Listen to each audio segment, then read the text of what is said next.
Well, for those of you here in the paddock today and for those of you tuning in from live around the world, welcome to Denton, Texas, one of the oldest go-kart tracks still running here in North America, North Texas Kartway, just about 45 minutes north of the heart of Dallas and Fort Worth.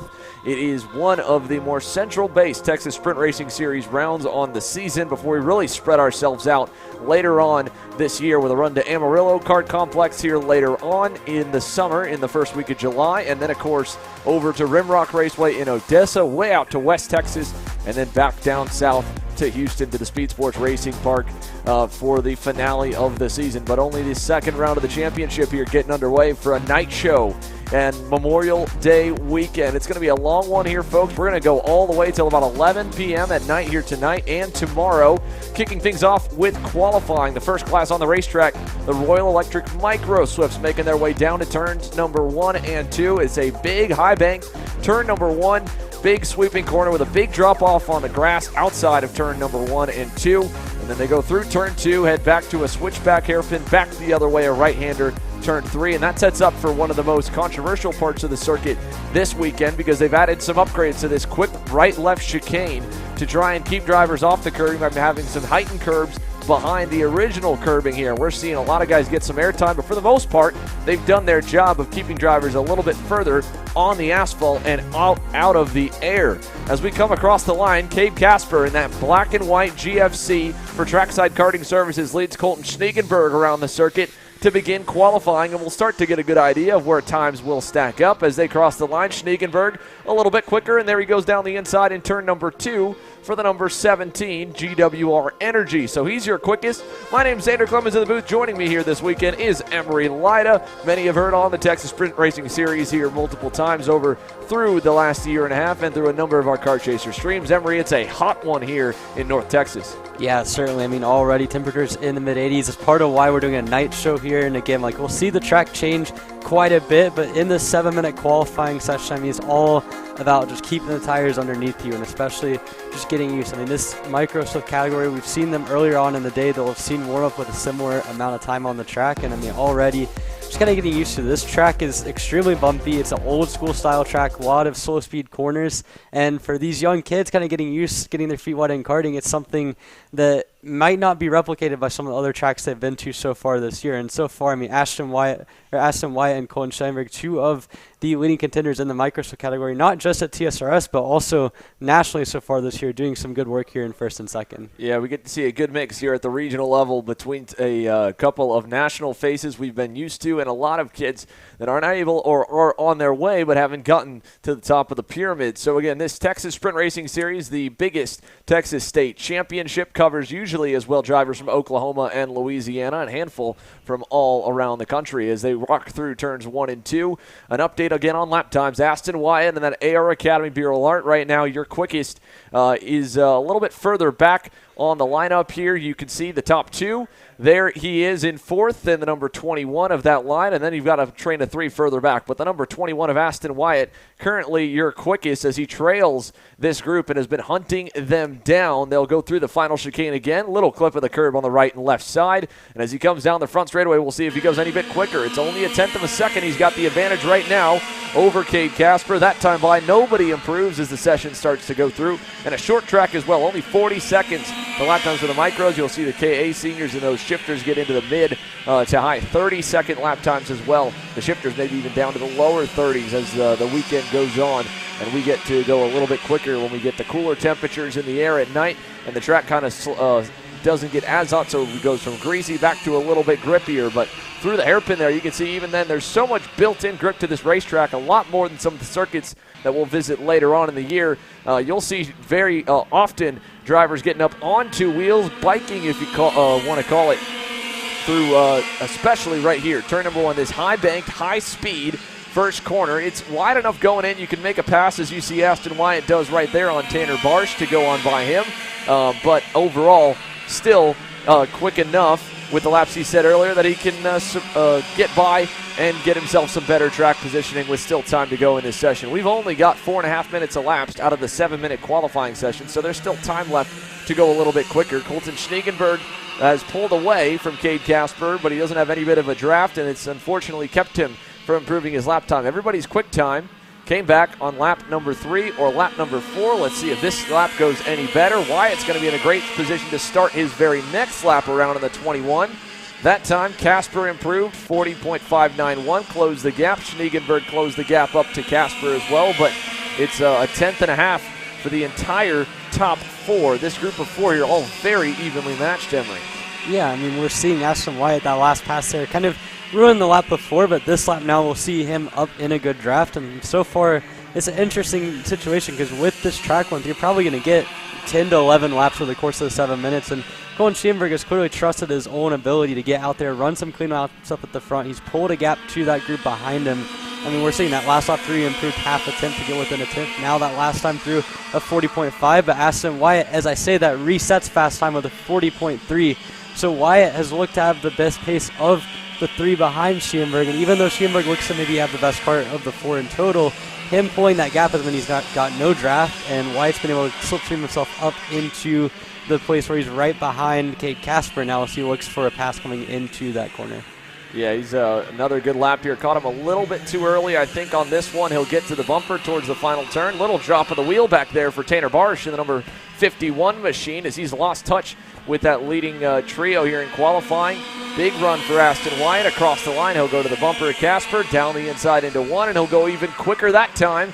A 40.082. He did help Casper improve and pull a bit of a bigger gap back to Tanner Barsh, who had jumped up to 3rd over Colton Schneegenberg by a couple of hundredths. But Wyatt, obviously the quickest so far in that AR Academy Bureau Art. They'll head down the backstretch again, and you'll see with how many laps they get in qualifying. I'd imagine, Emery, probably in the adult classes, maybe even in the junior ranks as well, drivers repositioning themselves 2 or 3 times, I would think, throughout a session where you don't need to just get yourself a good spot out of the grid. You can reset that multiple times throughout. We've got 2 long straightaways to kind of get some better spacing. And while the toe won't be as important in those classes, in the 206 classes it will, and I think you'll see a lot of kind of dance moves and dancing partners that they'll trade spots, lead for a lap, then push the guy for another lap because you have so many laps to burn, and the draft will make enough of a difference there like it does here that it'll be a big benefit. Again, we're seeing a 3/10 margin with that big burner Ashton Wyatt got running down Cade Casper. He's hunting down Colton Schneegenberg now. I don't know if it'll be any better. This should be a good lap, though, if he does go quicker for Cade Casper, because he stayed right on the bumper since dropping behind him. As they come across the line for the checkered flag, this will end the session. Let's see if there's any changes. Schneegenberg, Wyatt, Casper across the stripe. No improvements there. Nothing for Tanner Barsh as well on the final lap. He faded a little bit later on in the session.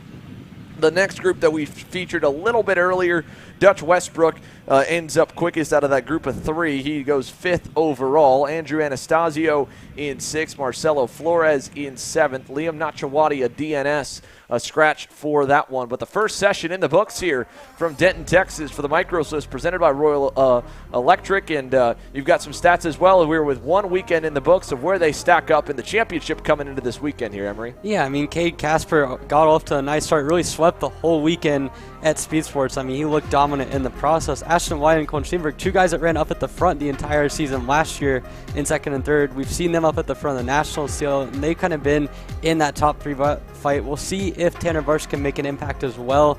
He's someone that's kind of been fast at different points, qualified in the top 3 in Speed Sports, but not quite the race pace that he would have looked for. But I mean, yeah, so far a great start to the weekend for Ashton Wyatt, getting those 10 points for winning pole, and we'll see what he can do through the rest of the weekend here at Microswift. A nice speaker system here at North Texas Kartways here, so if you'd love to give your favorite driver as you're tuning in a shout out in the comment section below on YouTube, you can, and we'll let them know as they'll be able to hear you throughout the paddock. It is a packed house once again at this historic facility here in northern Texas. And while the grid begins to get set for that 206 Heavy division presented by Maxwell Paper Products, we'll take a quick commercial break and come back with our second group in the lineup here for qualifying.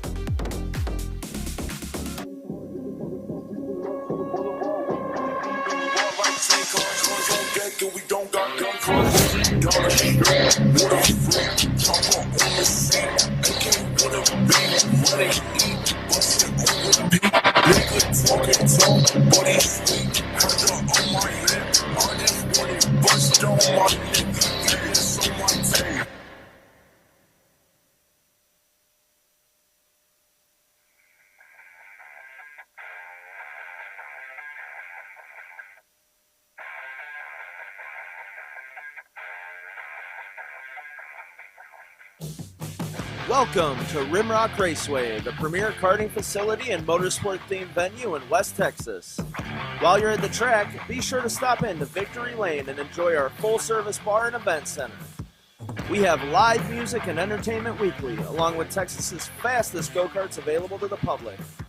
Located on West Highway 80 in Odessa, get your adrenaline pumping at Rimrock Raceway and live life full throttle.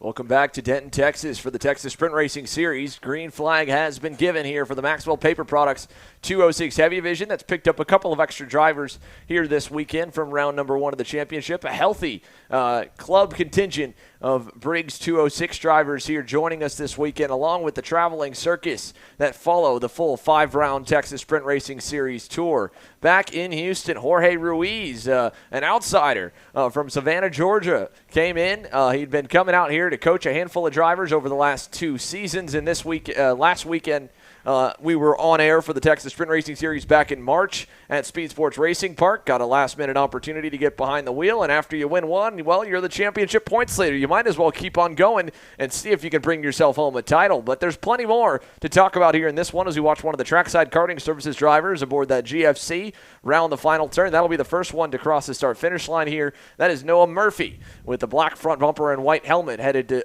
down to turn 1. He'll set the benchmark at a 44.13, and that will get bested by a handful. Ross Smith in the 575 OTK. We saw him at the opening round of the championship right there. He goes quickest initially on the first lap at full song and is currently by himself. Again, watch this section right here. Big jump over the curbs in some of the faster classes. Looked like he was taking a little bit more of that second curb on the left-hand side, not as much on the initial setup there on the right. Gets himself a little more to the right and then tries to keep it matted and get that wheel straight as quick as possible. Then right here, you'll see a handful of drivers clip that curb on the right or the left, mainly more so on the right to set up, and then you try to keep all 4 wheels on the ground in the second half of any of these kinds of chicanes, Emery, to start building speed earlier. Anytime you get up in the air, you're obviously not putting power to the ground in the wheels and moving forward. Yeah, that's what makes the kind of chicane of death, so to speak, a little bit of an interesting chicane there, because that's one where you don't want to get too much curve on the first part, and if anything, you see guys take it more on the second part just because of the angle.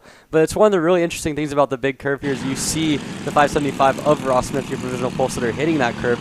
Is like you mentioned, you want to avoid getting too unsettled off of those curves, but at a certain point when you have that kind of angle that you see through the chicane and you can carry so much more gas by using that curve, it makes it quicker. And here onto the main straightaway, though, you don't want to really be hitting that second curve as it kind of changes the trajectory. It kind of keeps you from getting on the gas sooner. So certainly how these guys attack the curve in 206 is one of those things that's maybe a little bit less critical, but certainly when you start getting to the shifter categories in the KA, you're going to see a lot of variance and a lot more importance being placed on making sure you get just the right angle on those curves. They can make 2-3 tenths of a difference based off of just how much curb you can take and how good of a run you can get on exit. How about for one of Kart Chaser's own, Caleb Vieska right here leading Michaela Bradley down to the turn 8 and 9 hairpin complex.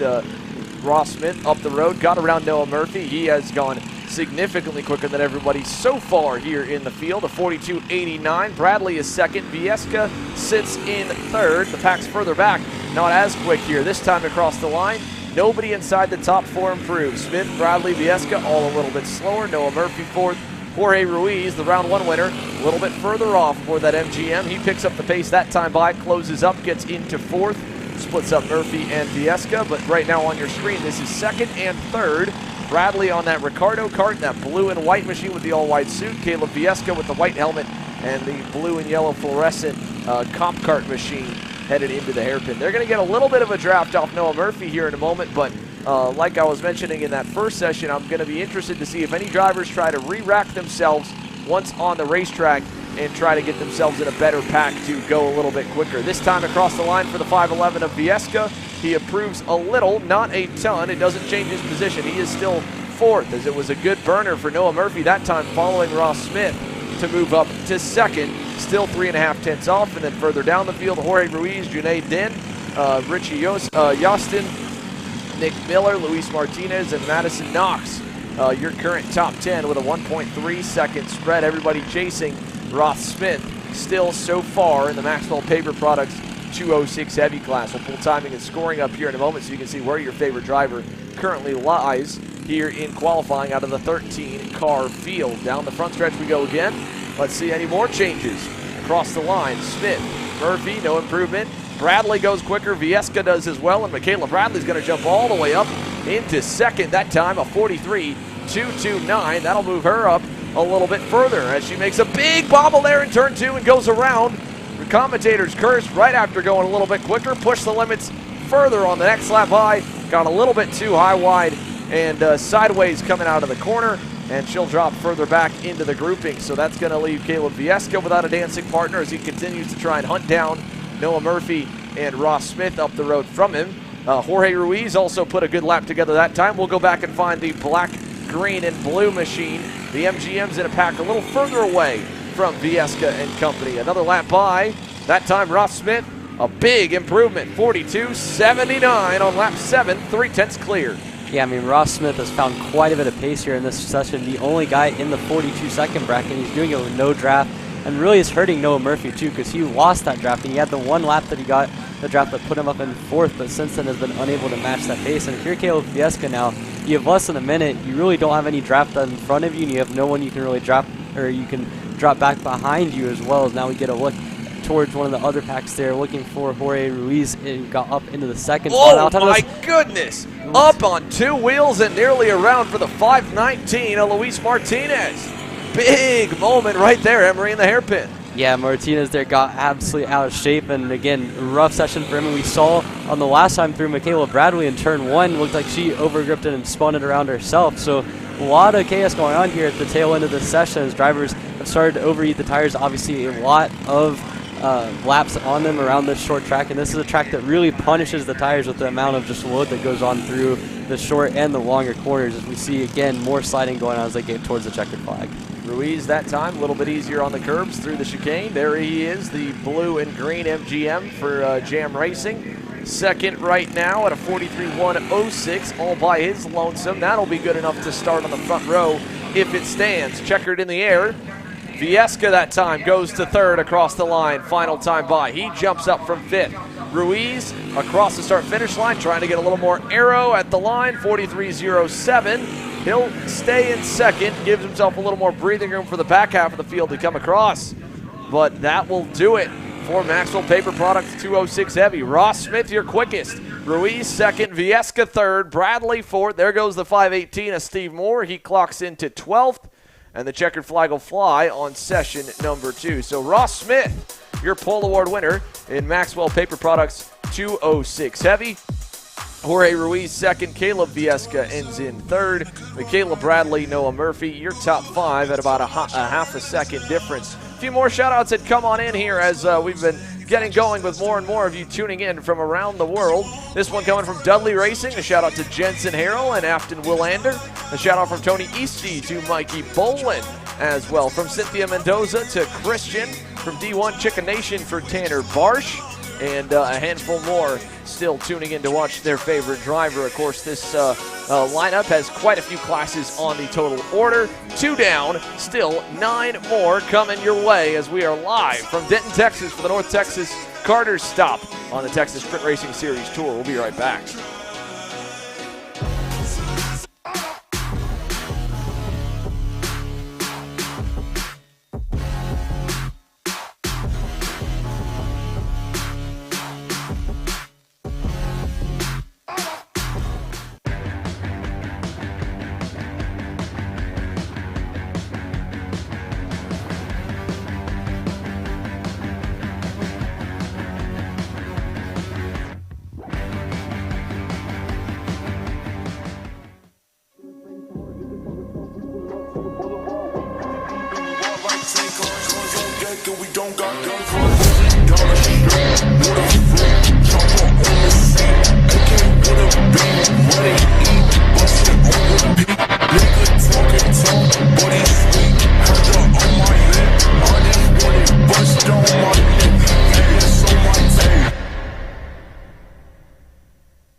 Welcome back to a hot summer afternoon here in Denton.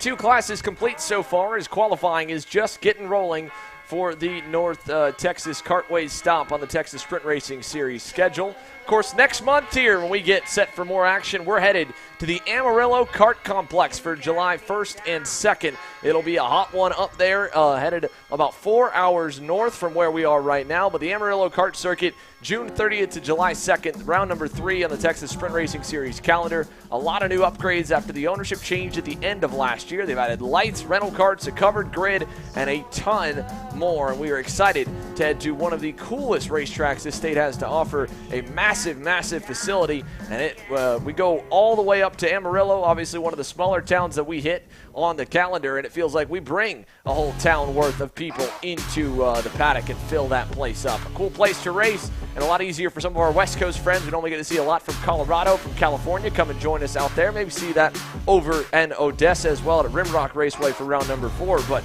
on the racetrack now, it's the youngest kids on the circuit, the Rimrock Raceway sponsored division, the Kid Kart class with a Honda GX50 motors. Excited to see them get their first taste of regional racing action. It's a healthy Kid Kart class here at the club level as well, so that's helped boost the numbers a little bit. We have 7 in total. Raphael Lee, Brennan Barsh, Killian Short, Beckham Lee, Bodie Byer, and Benjamin Osborne, and Brody Brown. A little spin there for the 88 of Benjamin Osborne. He'll get back going, though. No problem coming out of turn number 2. And, of course, in this class, while they will be mostly full throttle around the racetrack, you won't see any kind of gamesmanship so much in the drafting of qualifying or probably too much hitting the curbs either. Across the line, here's the number 82 of Brennan Barsh as he heads down the front straightaway in the 5 to 8-year-old class, the best gateway into kart racing. Get them while they're young, and it's, of course, a lot less expensive to run as well, Emery. Oh, yeah, and I mean, Kid Kart's really getting your feet wet. I mean, it's nice to see back on the regional action. TSRS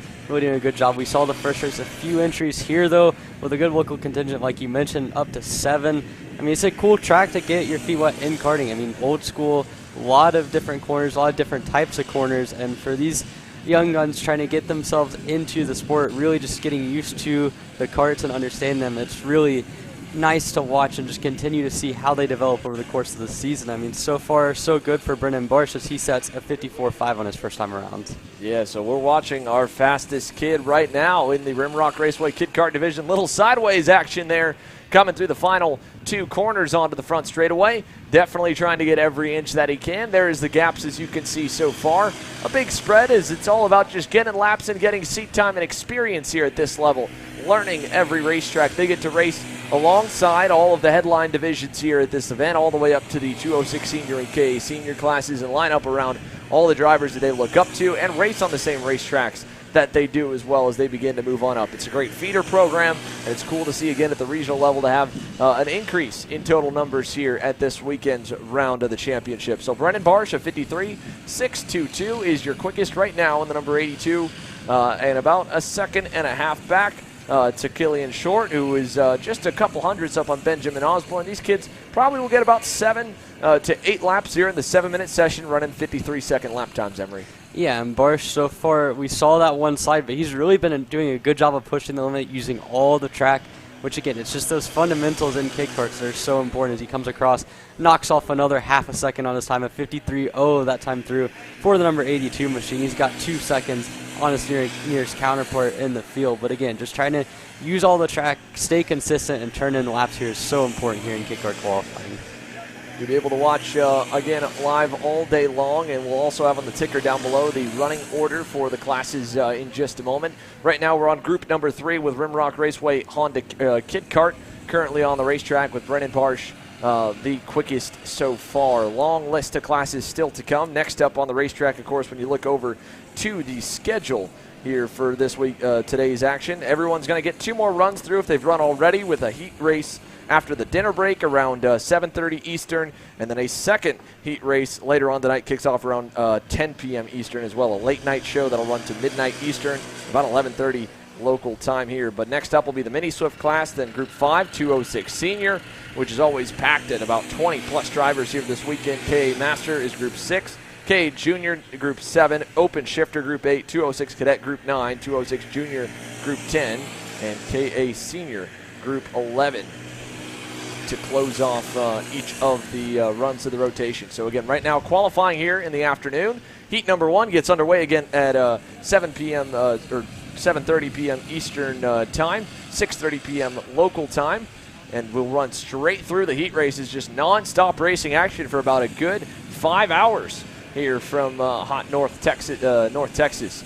So across the line, in the Rimrock Raceway Honda Kid Karts, we'll see another lap here for Brennan Barsh. His quickest was lap 3. He'll come across here for lap number 5, see if he can go any bit quicker. Stays on the power across the stripe, and no change there, but the field's gotten a little bit closer. How about the 88 of Benjamin Osborne? He jumped up to second that time by. Across the line there, that is going to be the number 21. That's Killian Short. He goes to second on lap 5, and they're slowly but surely closing the gap up to Brennan.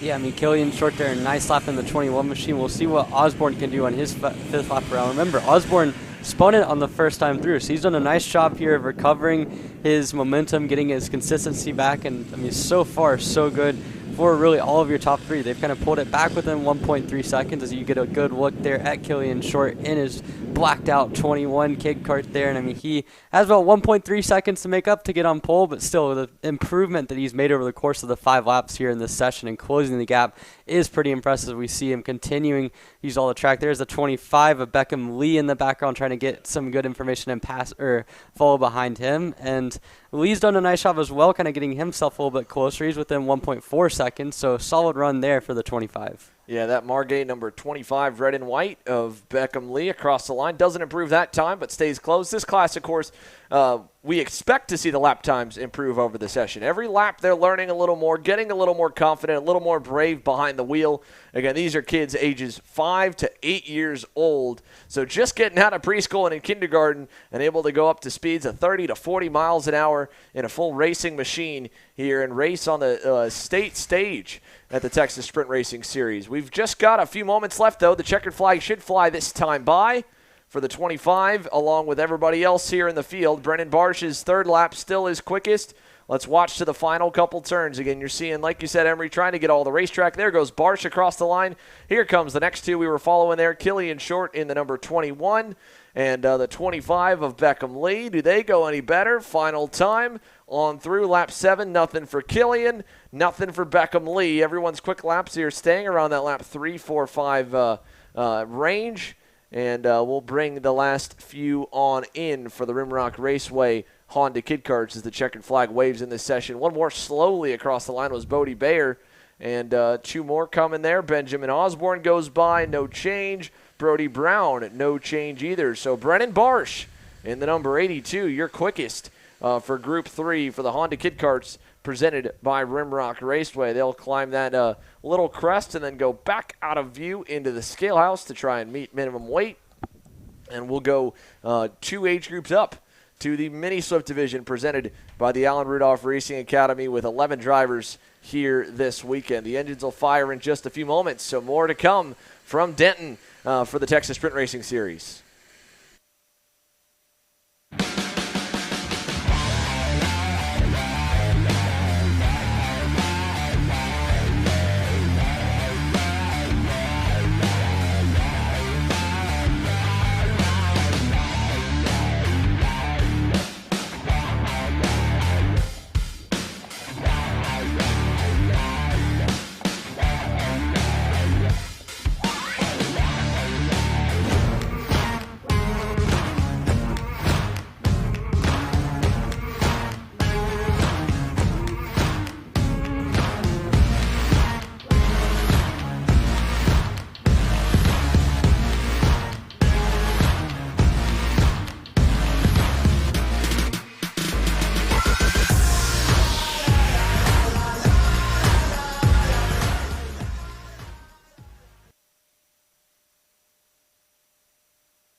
So engines have fired, and onto the racetrack we go for the outlap of the AR Academy Mini Swift division. And as they get a little bit higher in ages here, ages 9 to 12 in this age bracket. The difference, of course, from this to the Micro Swift class that we saw a little bit earlier on is just a difference in minimum weight as the kids get a little bit bigger, and the removal of a restrictor off of the exhaust. So it makes it very easy to move up the age ranks, getting to stay with the same go-kart, same thing that they're all comfortable with, and just gets a little bit more competitive. I've always liked to say, again, micro racing is about maybe 10% racecraft, and battling about 90% is speed. By the time the kids get into mini, they get more comfortable with the car. They're not going that much faster. It's probably only 10% speed. That just gets you a ticket into the dance. 90% battling and racecraft. 11 drivers in total here this weekend as we see a pass down the inside in that back hairpin. That was Tyrone Kemper Jr. and that red and blue Energy going by the 145 Nitro Kart of Sawyer Chambers. So they'll be the first ones to set the pace here. Initial outlap for Tyrone across a 41.380, and that'll be the marker here to see where anyone else can get to as they work their way through turn number 2. Yeah, Tyrone Kemper Jr., obviously the kid from New Orleans. He's shown a lot of pace in the mini split category over the last couple of years, and a little bit disappointing introduction to the season for him in speed sports, but he's looked good so far. Sawyer Chambers, though, another guy really good at speed sports, swept the entire weekend. He's on the Nitro Kart right behind Kemper here. Showing some pretty good pace so far this weekend as well. We'll see what they can do in the draft. Again, this is a long session. They'll have time to kind of switch back and forth with each other, but clearly all three of the guys in this group as well, if you look back, I believe that might be Emerson Lane in that third spot. All three of them have the pace as Lane goes to the top here through 2 laps. Yeah, Emerson Lane, a 40.597 that time by. Tyrone Kemper Jr., a little bit slower than him, 3/10 off as he tows him around. So tows this group around. Very good lap from Emerson Lane, one of the local kids in the number 150 Kart Republic on the AR Academy banner. Down the inside, he'll go on Sawyer Chambers. Pick up another spot and get himself in a really good spot again. Emery, when we say good spot, good positioning and qualifying for classes that do have a little bit of a benefit of the slipstream, like the mini slips, like the Briggs 206s, it's a position where Emerson Lane just put himself right now. A fast driver up the road, maybe just out of reach, maybe about, way wide there for Emerson Lane in turn number 1. I thought he was going to be something good. Then Sawyer Chambers went back by him. But starting your lap about 5 car lengths away, ending the lap on the bumper, no matter how fast they go, you gain 2 or 3 tenths on them, so you're going to be in a flying position. Yeah, it's one of the biggest advantages of the 7-minute qualifying is it gives you time to really set up your draft how you'd want it to be. And, I mean, we're seeing so far, we saw Lane make that pass, but then he overshot turn 1 and allowed Sawyer Chambers as well to get back into that second spot. And because of that, both of them lost the draft to Tyrone Kemper. So it's really kind of a give-and-take sort of situation. But now, ironically enough, that's helped Lane get himself in a good draft here for his next lap. But really the guy that has no draft and is kind of in the worst position right now is Tyrone Kemper. He's all the way out front with really no feasible way to get a draft unless he drops a couple seconds back to get back to those 2. Yeah, he might need to because he's been knocked off the top step. Right now, provisional pole sitter is Carson Berry in the 110 out of the Team GWR camp. So none of the 3 that are on your screen are any of them the quickest at the moment. Kemper was earlier. Sawyer Chambers and Emerson Lane will watch them to the finish of this lap and go and find some more drivers to take a look at. Here we go across the stripe. Tyrone Kemper Jr. on the Energy. Any improvement on lap number 5? It is. It's enough for second. Emerson Lane is enough to go back to the pole there as he gets a good tow back off of Sawyer Chambers. So 40.402. Chambers goes to 5th.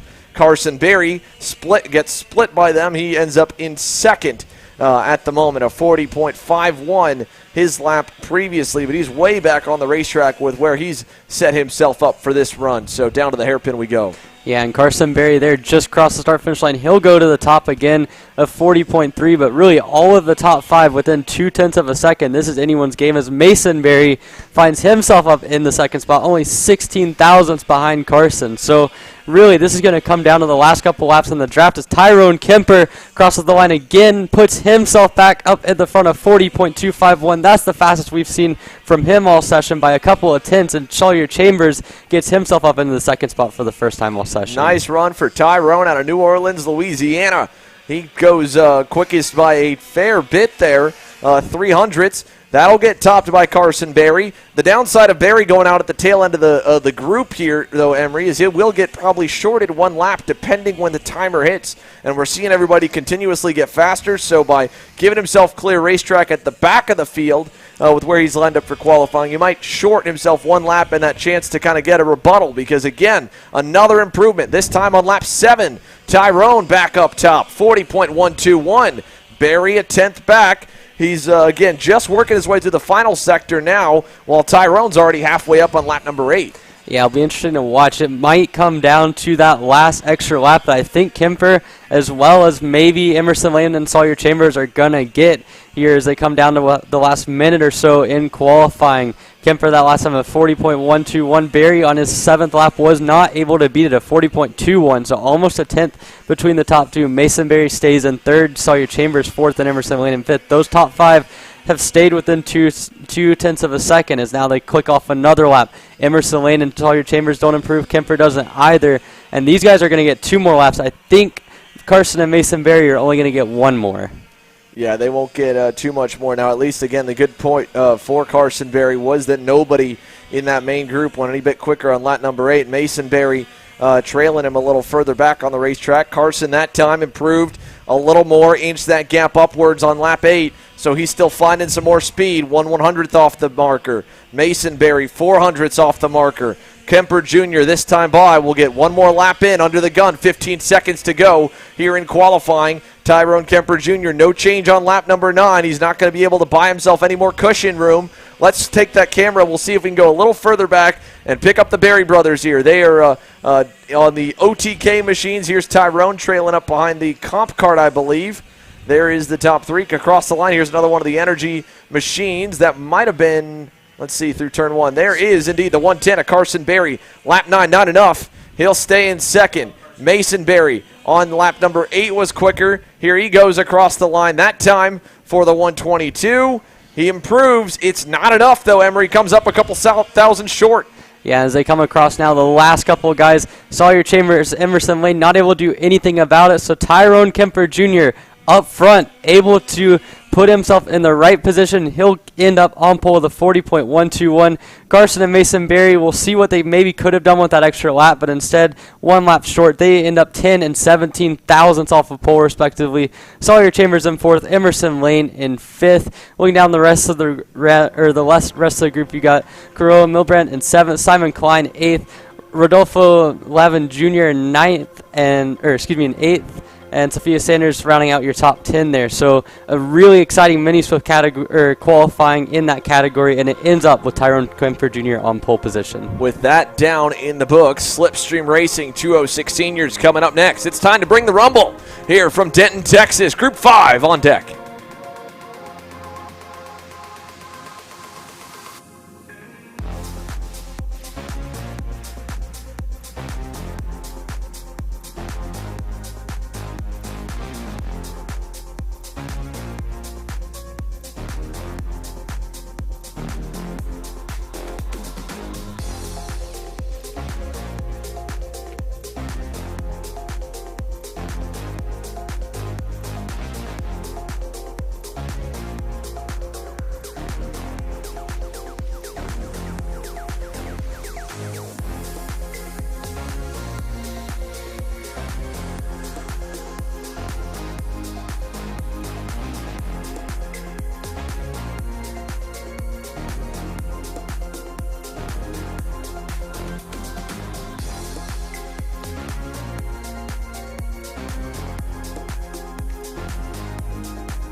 So the engines have come to life, and it is a packed house here on the racetrack for 206 Senior, presented by Slipstream Racing. A big pack left the grid there. We've talked about positioning here, Emery. This is going to be critical because not only will that tow help out in this class, but you will very easily, with this many amount of karts on the racetrack, be able to kind of burn the whole session in traffic.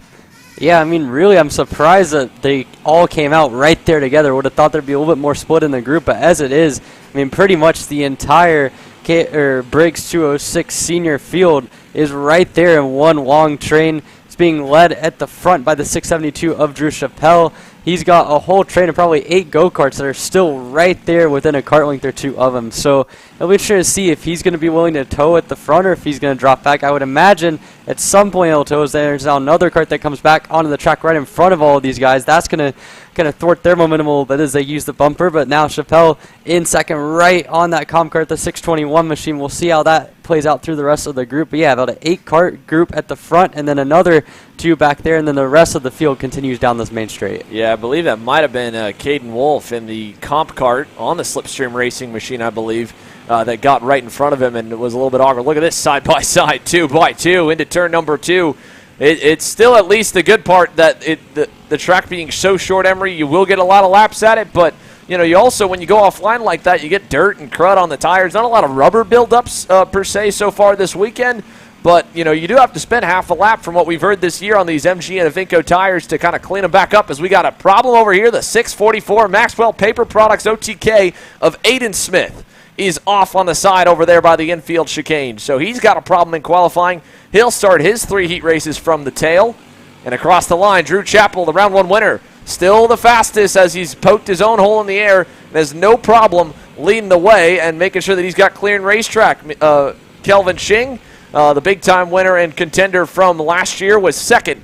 Runner-up in the rain in Speed Sports on that MGM chassis. He leads. Caden Wolf has worked his way around him. He's in a great spot, I think, this lap here for a good time, that 666. Yeah, you can see Calvin Ching there going down the straightaway with a little backwards tuck motion there. Not exactly a commonality here in the Briggs 206 category, but it is very effective. We've seen it in the past, but Ching already, we saw, won the pole in the first round, finished second in the rain like you mentioned. He's going to be a contender up there. There's a big train of karts going down the main straight as they complete lap number 3. Austin Higginbottom goes P1 with a 42.169. He looked like he was towards the tail end of that train, but again, a long line of go-karts. You can see there they've all kind of lost a little bit of ground to Drew Chappelle, but he hasn't been setting the fast time as he does a 42.3 that last time through.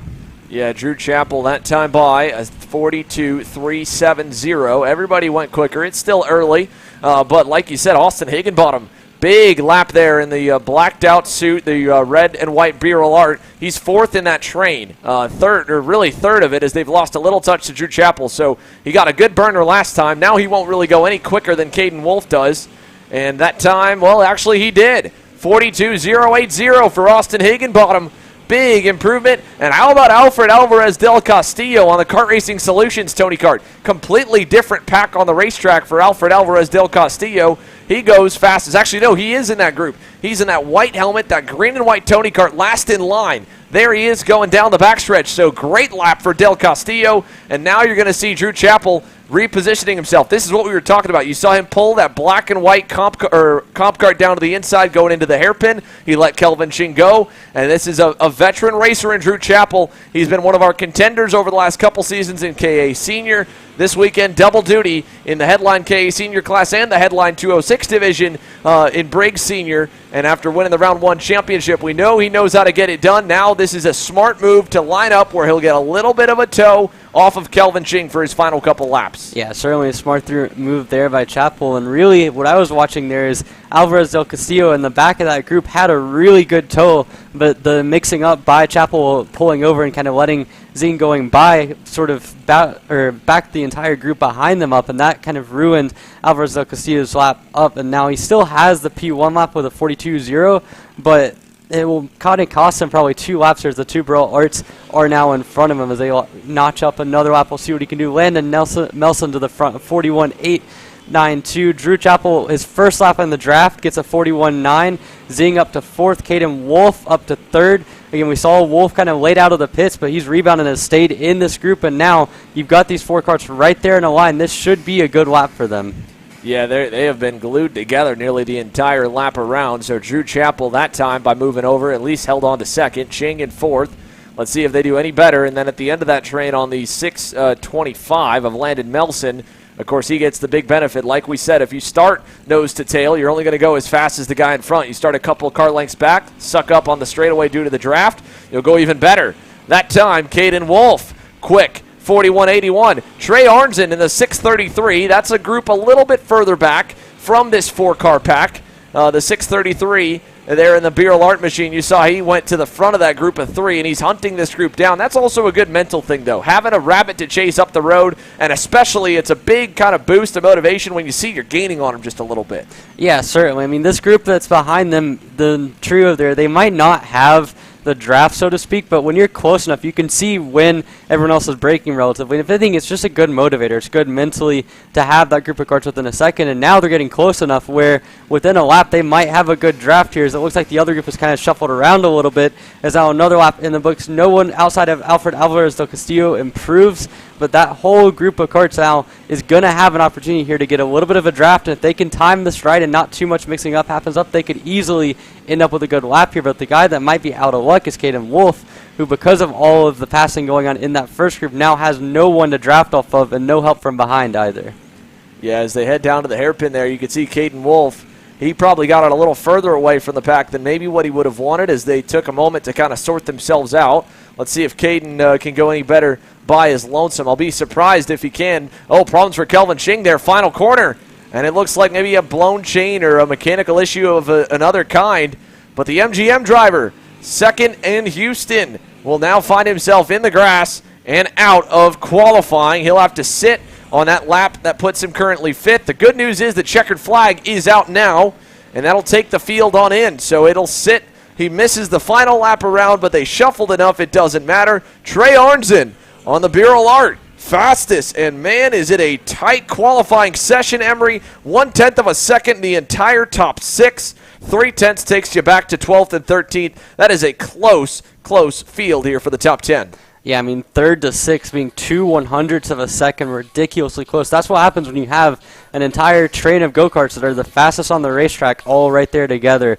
So good for Arzen, got a good lap, kind of using that front group as a little bit of reference. He puts himself on pole. Caden Wolf rebounding from the tough starts of the session to get second. Landon Melson in third. Alvarez del Castillo had a really good 4th lap, but couldn't really improve from further from there. And Kelvin Zing had a mechanical failure, but it came late enough in the session that he got away with it. So it's going to be exciting to watch 206 Senior here as we get set to go for our next category, that being the K100 Masters. Well, they got a little cleanup to do there. There, of course, is Aiden Smith's kart going up on the hauler. He'll go back to the pit lane and try and get that repaired. The same for Kelvin Ching, unfortunately down in the final corner. So not where you want to be at the end of qualifying, riding into the pits instead of getting in under your own power. They'll have a little work to do in the heat races. The good part is at least Ching was able to get a good enough lap in. That'll put him inside the top 5 on the inside of row 3 for heats 1, 2, and 3. After the track gets cleaned up, more to come. 5 classes complete, 6 to go from Denton to line the grids up for heats 1 and 2 this evening.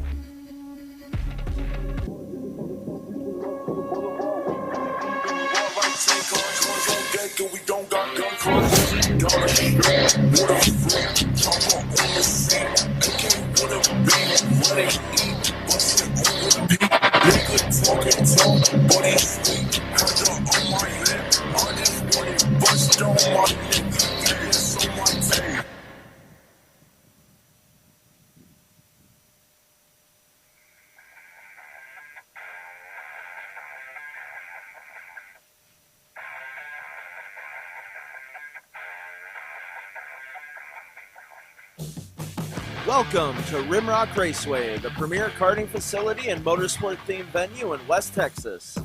While you're at the track, be sure to stop into Victory Lane and enjoy our full-service bar and event center. We have live music and entertainment weekly, along with Texas's fastest go-karts available to the public. Located on West Highway 80 in Odessa, get your adrenaline pumping at Rimrock Raceway and live life full throttle.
KA 100 Master on the racetrack, presented by Kart Racing Solutions. On your screen, it's the number 1 plate holder, the reigning state champion, Miguel Mir, in that Cruise Racing Development Lando Norris kart.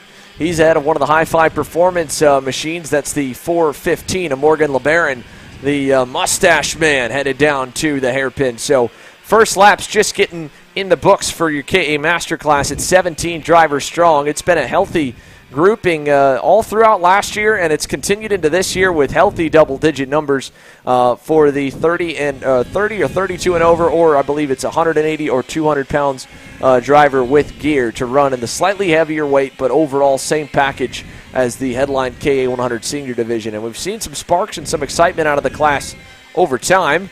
To start, though, how about that for Morgan LeBaron? Again, talking about good positioning right now. He's following the series champ.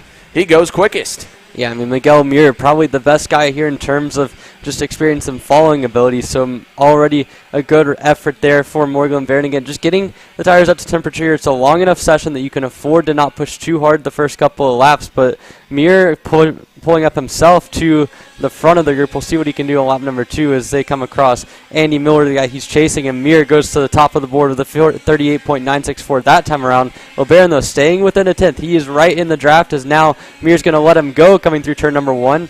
And now we'll see what Mir can do in his slipstream. But certainly Miguel Mir and Morgan LeBaron off to a nice start. They've got a 10th plus on the rest of the field. Yeah, they've got a little bit of a cushion there through the chicane. You saw Mir kind of check the gap back. He didn't want to tow LeBaron around too much. A few more drivers headed on right through that tight right-left chicane. And again, a great shot from the back and the front with our 2 different angles here that shows the amount of curb or lack thereof they're taking to get through in each session. David Pregande on the 438, or 451, sorry, for the AR Academy OTK.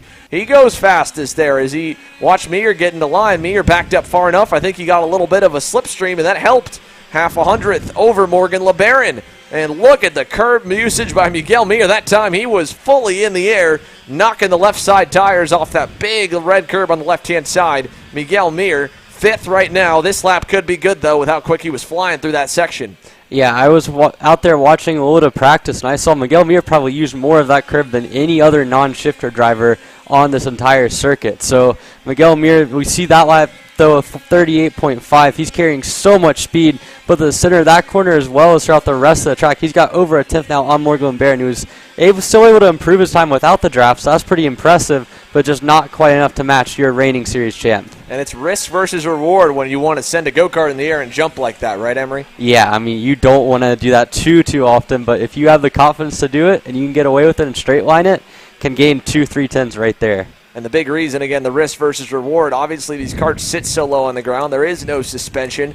You could very easily bottom out when you land and compress and bend the sprocket carrier, which will knock the chain off. Then you've got no power. You could also just bend the tubing on the chassis a little bit, and you tweak it 5 or 10 millimeters, and that's enough to all of a sudden make it handle pretty poorly. I mean, Emery, again, you've got a lot of experience behind the wheel racing quite a bit this year as well. It can definitely damage your weekend if you, even if you're able to go back and retweak the car and straighten it back out, because at a certain point the metal gets so soft it can get bent back. Yeah, it's one of those things that we're really focusing on in terms of just making sure when you go to different tracks that you're running a sprocket setup that allows you to hit those curves, putting the sprocket protectors on.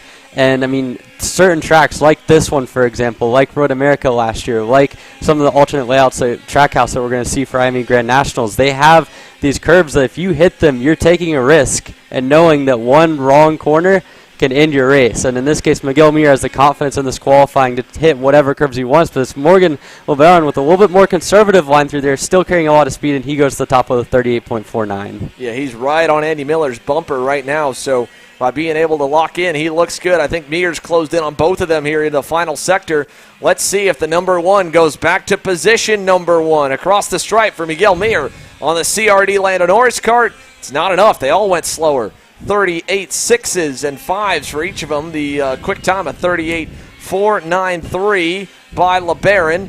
And again, this is the fast 3 right now between Andy Miller out front, LeBaron in second, Mir in third. David Pregande sits 4th. Gary Glander is 5th. It's only 2 tenths for the top 5. It's still pretty close beyond just these 3. We may see some more names and faces at the front, but right now, 1st, 2nd, and 3rd all on your screen, all together go into the final 2 corners. Yeah, I mean, right now these 3 have been the quickest on the track consistently. Andy Miller putting in some good laps here in the tail off of the session. We'll see what he can do, but still, LeBaron, Mir, and Miller, the top 3, all running right there together, as it looks like Miller's still going to lead from LeBaron. Mir, in theory, should have a good slipstream here on this final couple of laps to get a good run on these top 2, but really, I mean, these 3 have consistently running there. We see again Mir using the curve. That time I think he got a little bit too much on the second curve, but certainly still consistently he's found that pace. He just needs to find a little bit more to upset Morgan LeBaron here. And look how much inside tire hike he got there in that hairpin. I mean, he closed up because I think Miller bottled up the last sector a little bit and kind of hurt LeBaron, but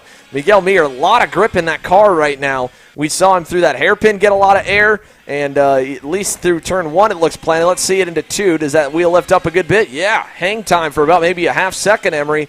And you want the inside tire to lift for just a split second, then set back down. It stays in the air too hard, and you're, again, not getting power down, not having grip, and more than anything, you run that risk of getting way too high and lifting the car onto 2 wheels. Yeah, we've seen some grip flips around this track at certain points, and I think Mir's not to that level, but I don't think that amount of grip is a good thing either, because we're seeing he's having a little bit of issue getting off the corners, which could be a result of having just that little bit of a too tight go-kart. I mean, it's minor things. There's a 10th here and a 10th there, but in this sort of qualifying session, it can make the difference as they hit the checkered flag. None of the top 3 improved their lap time enough, and Morgan LeBaron will sit on pole position ahead of Miguel Mir. Andy Miller in 3rd. There's some shuffling going on through the rest of the top 10, but certainly a good effort from those 3 as they'll start at the front of the field. Last few drivers coming across the line. Few further outside the top 5 going quicker. Kyle Walther improves along with Kyle Uchinsky on those high 5 performance Tony karts. They close the gap to the leading quintet. Dane Morgan improves as well, and an improvement for Andy Miller on that final lap. It unfortunately was not enough to dethrone Miguel Mir or Morgan LeBaron from the front row. So it's LeBaron, Mir, Miller, Pergande, Gary Glanger, Kyle Walther and company. And just like that from KA Master, we go to the K8100 Junior field, where we've got a pretty decent-sized grouping, 19 in total in the Wilshire Racing Engines class. So Clear Racetrack will be a hot commodity, and they're not making it super easy on themselves. Most of them going out in this first big gaggle, and we can see them 2 abreast there going into the hairpin. So this will be an interesting qualifying session. If you're not at the front of the train, you better find your way to get some Clear Racetrack quicker. You will get trapped in traffic across the line. Let's start lap number 1 with Preston Pico in the 899 down at the first corner. Yeah, Preston Pico leading this train of go-karts, and again, this is a critical class where you're going to try to get as good of a draft as possible. As you see all of them still really all in one line. I mean, you have a little bit of a gap from the top 5 back to the rest of the field. But certainly, I mean, this is going to take a couple of laps here to sort out, which is okay because you're probably not going to get your best lap here on lap number 1 or lap number 2. But still, going to have to make sure you get, as I think that might have been Landon Skinner down the inside into turn number 5 as he gets the job done. He's just trying to position himself towards the front of this group, and we'll see. I mean, it's too early to tell exactly who's got the quickest go-kart and the quickest package so far, but still early going here as they get settled here. Had one driver near the back of the screen there just go wide in that hairpin before we switch to the next angle, focusing on this group. Hopefully that driver is all right. That was a big off into the grass at the far end of the racetrack, but for Preston Pico, well, he's leading the group. He's no longer leading the standings. Graham Tremmel, GT in the 866, is your fastest now. Heartbreak for Graham Tremmel back at Speed Sports Racing Park. A broken arm in one of the heat races took him out of the weekend. He was having such a strong run in Houston. As we see Skinner a little wide there out of the last hairpin. That'll hurt him in this section here as well. Get the dirt on the tires and burn that lap away. David Ibarra's behind him. Then I believe it might be Graham Tremmel or Diego Guillot. Justin Music goes quickest. Now Matthew Duquette even better. Big time shuffle at the top of the leaderboard there as the 874 of Santiago Duran goes by Ibarra. And there is Justin Music on that red speed in the Arcane Motorsports suit. So Justin Music on the 852, second quickest, just bested by Matthew Duquette around 700s. Yeah, Justin Music there, solid up. He's towards the tail end of this train. Is now the 809 machine. Tyler Roberts goes to the inside, and he gets the job done. Roberts won here last year in Mini Swift, but has kind of had a little bit of a rougher transition into the KA junior ranks, but still a lot of talent for that young driver. We'll see what he can do now in that Pearly, the prime position here. He's got about 4 or 5 car links back to the top 4 in this group, and that's going to allow for him this next lap. If he can put it together through the next half a lap, he should have a good draft that could put him to the front. He's trying to catch David Barr at the back of that first train, and if he can do that, he should be in for a good lap here. Through the chicane we go. Landon Skinner leads Preston Pico. Santiago Duran closing up a little bit. The 874 might have something for lap number 4. Out of the hairpin we go. Again, Roberts right on the bumper of Justin Music, who's backed off to give himself some more breathing room on the 852 Arcane Tony Kart. So across the line, that first group of 4. Then here's Music and Tyler Roberts. What's the shuffle going to look like by the line? David Ibarra, Duran, Skinner, the new top 3 there, all trailing. So Ibarra even better than Santiago Duran. 4th in the train. That's been the trend so far. The last driver in the pack able to go fastest as Landon Skinner gives a nice tow to all of his AR Academy teammates. He is 3rd still. Yeah, I mean, if I was David Ibarra at this point, even though he's at the front of the field, I would still consider dropping another couple kart lengths back. You know at this point the top 3, if they continue to work together, are going to be running about the same lap time as you. If you get that 2-3 kart length back and allow yourself to draft up, kind of sacrifice 1 lap to get a better second lap, that could make the difference. As Justin Music goes back purple at 38.17. We saw him get back by Tyler Roberts there. Roberts made a bit of a mistake on that last lap, and now we'll see what those 2 can do. But Music all by himself does not have the advantage of a toad. Just the rabbit in front of him is still able to put together some really nice laps here aboard the 852 Arcane Motorsports machine. And while he's taken a lot of curb in that chicane, he looks pretty solid again. He's able to straighten that wheel pretty nicely before that left-hand curb and just jump straight over it. So Justin Music has figured out that section pretty well, it looks like, and the rest of the track as well. He's going to get a nice tow off of Ibarra and Pico as they go across the line side by side. Let's see this time. Music 38.096. He'll improve the gap to now Landon Welker, who's joined the fray at the top of the leaderboard on the 808. So Justin Music closing up to Preston Pico, currently your fastest with about 2 minutes and some change left in qualifying.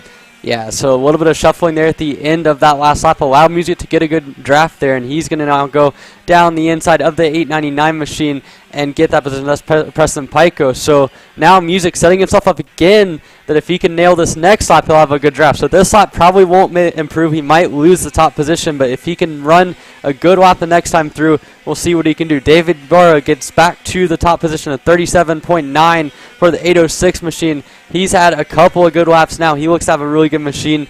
Music stays in 2nd, Landon Welker in 3rd, Landon Skinner 4th, and Santi Duran reset his fast time that last time through. Only 2/10 off of what Ibarra did, but still in that 5th spot.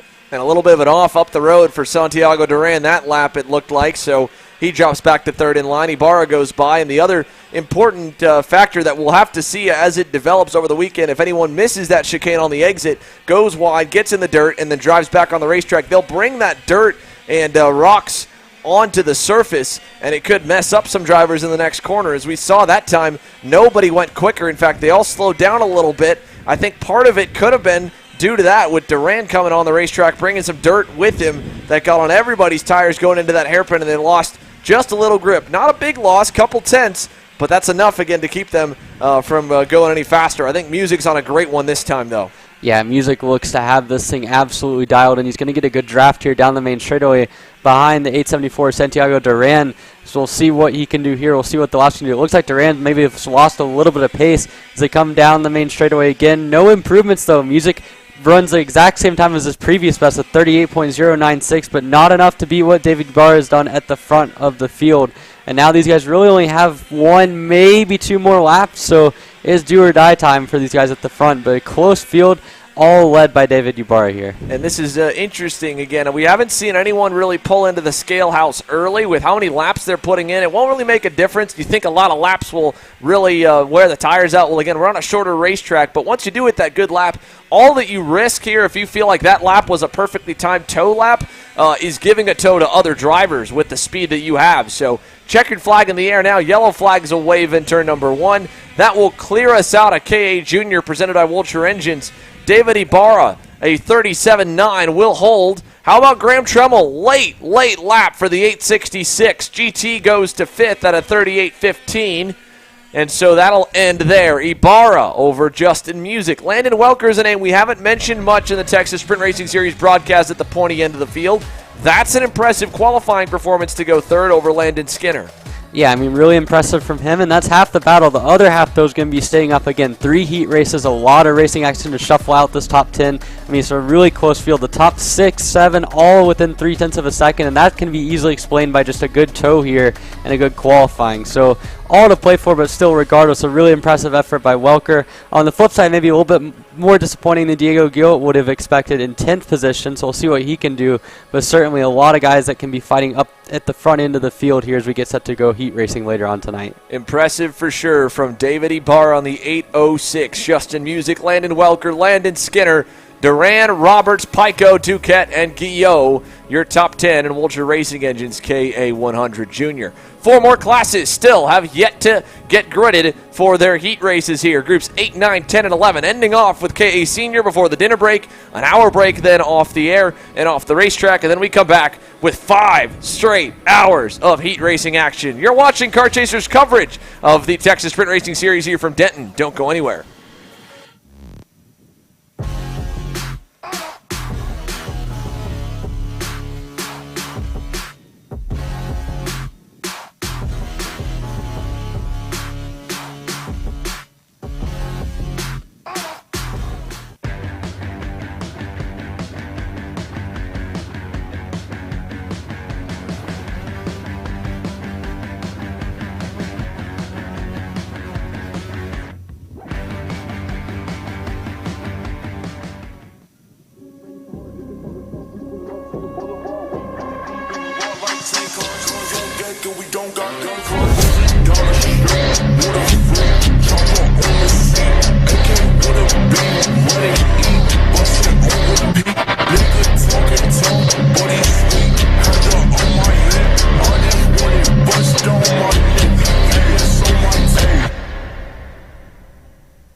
Welcome back to North Texas Kartways.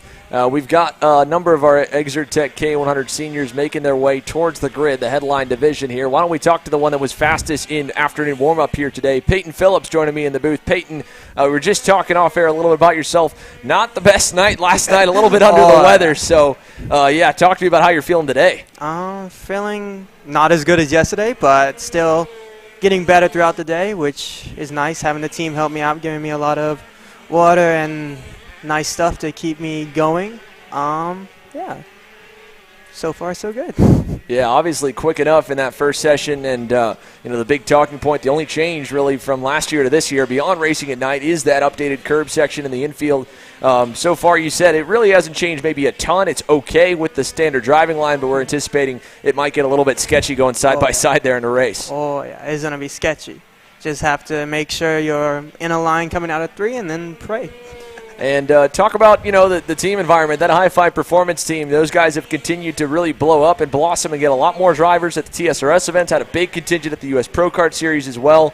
How comfortable are you in that environment? Have you enjoyed running with those guys over the last year and a half? Oh, yeah, it's getting a lot nicer every single race. I feel like it's a family. I don't go to a race going like, I'm racing. Now I'm going there to have fun with my teammates and the team mechanics and all that. So it's a nice environment. Of course, we're doing good in championships as well. It's nice. And how much do you kind of, take note or pat yourself on the back at all for that impressive run in warm-up today, being about a 10th up on the field? Do you really think, okay, we've got something, or maybe some guys are on older rubber, so you don't really know? Well, I can almost guarantee I've been on the oldest rubber all weekend. Haven't been on a new set all week so far. So it might be bad for quality, but I know on old tires, like come the final, we're going to be fast. And I'm probably the only one who actually did get a good lap in the warm-up, because I'm the only one who backed off when they were all like fighting in the beginning. So we'll see. It's going to be tight. Yeah, we know the racing is going to be tight. And the last thing here, as a guy who's raced at this track before, you've raced here under the lights as well, of course, so you know what the track does. What is the typical kind of environment for this racing surface to go through from the heat of the afternoon, and what should we expect, what should drivers expect tonight? Everything comes at you a lot faster. The track gets a little bit greasy and all that, but it's fun at night. In the day, it's okay, but at night, it just becomes a whole different beast, and it's so much fun to drive. Well, we're going to let you get back to getting ready. We appreciate the time. Peyton Phillips, again, fastest in warm-up for KA Senior. They're up on deck and qualifying in a little bit, so we'll send him on down. Thanks again for the time here, Peyton.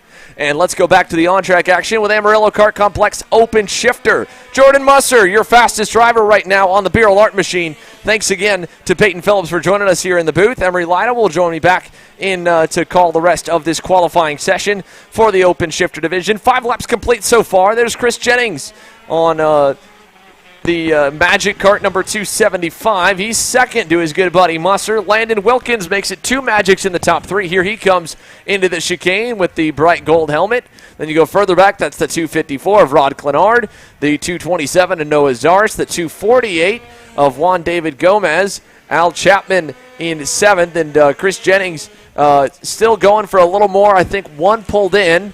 Here comes another one into the pit lane. A handful will go into the scales this time. So this is the only session so far today that we have seen drivers ending their qualifying session early, Emery. Yeah, and it makes sense. I mean, shifter on the softest tire compound, you're going to have more tire wear, both because of that and then also just the natural load that these shifter guards put on the tire. And if you run your best lap on lap 5, there's no point in wasting tire rubber the last 3 or 4 laps just trying to chase something that isn't there. So a good decision by all of these guys. We've seen a couple of them stick out for another couple of laps, but certainly Jordan Musser saw his best lap on lap 5, immediately knew that was it, and just came in. And I mean, it's a smart decision. It might not be the most exciting for those at home or those watching trackside trying to see some more on-track action in qualifying, but it's a smart decision from a tire-saving standpoint. I think it might pay a little bit more dividends later on in the day. Yeah, Landon Wilkins now remains as the only driver on the racetrack here with a minute still to go in qualifying, trying to find a little more speed. He has not improved since lap 5, like you mentioned, Emery, when they got in. And also one thing to keep in mind with the rubber, of course, these guys are on that softer compound, that Avinco red, equivalent to the MG yellow. That is the softer of the 2 compounds used, and it's only used for the open shifter category here with this weekend. It's used in the X30 Pro classes for juniors and seniors, as well as shifter, of course, at the national circuit. But that means this weekend they're the only ones that run that tire, whereas the other classes run a slightly harder compound, the Avinco blues or MG reds, and that's a much with it being a harder tire. Of course, it means you have a little bit less mid-corner grip. At the same time, the tire doesn't degrade as fast, doesn't wear out as quick. So it's no surprise this is the one class so far today that we've seen drivers pull in early. The rest of them on that slightly harder compound still wears out, but an extra 5 laps doesn't make nearly the extra difference that it does in these shifter categories. Yeah, with the harder compound, it's more about the heat cycles on it as opposed to the total laps. On an MG Yellow or a Vinco Red, you're more so focused both on the amount of heat cycles as well as the total laps. On an MG Red, a Vinco Blue, sort of the harder compound that all the rest of these guys will be running, you're really just focused on making sure you don't run too many heat cycles. Even like Peyton Phillips said, you can go an entire weekend, not run new tires, and still be competitive. I mean, we saw that on our end running KA at Stars about how you run an entire national weekend, full practice day, we're within a 10th on an old set of tires. I think you're going to see that in KA, especially here, with the amount this track grips up and the amount of grip on some of these corners. It might be quicker to be on the used tires. I mean, in warm-up, they were already running some really fast times. So we'll see what the Delta is, but certainly I think shifter's probably the one category where you're really focused on tire saving. The rest of these guys, I think, can afford to kind of run out the full session, even if it's not smart to tow guys around and continue running on laps where you're not going to improve your lap time. It still isn't going to hurt the tire in the long run.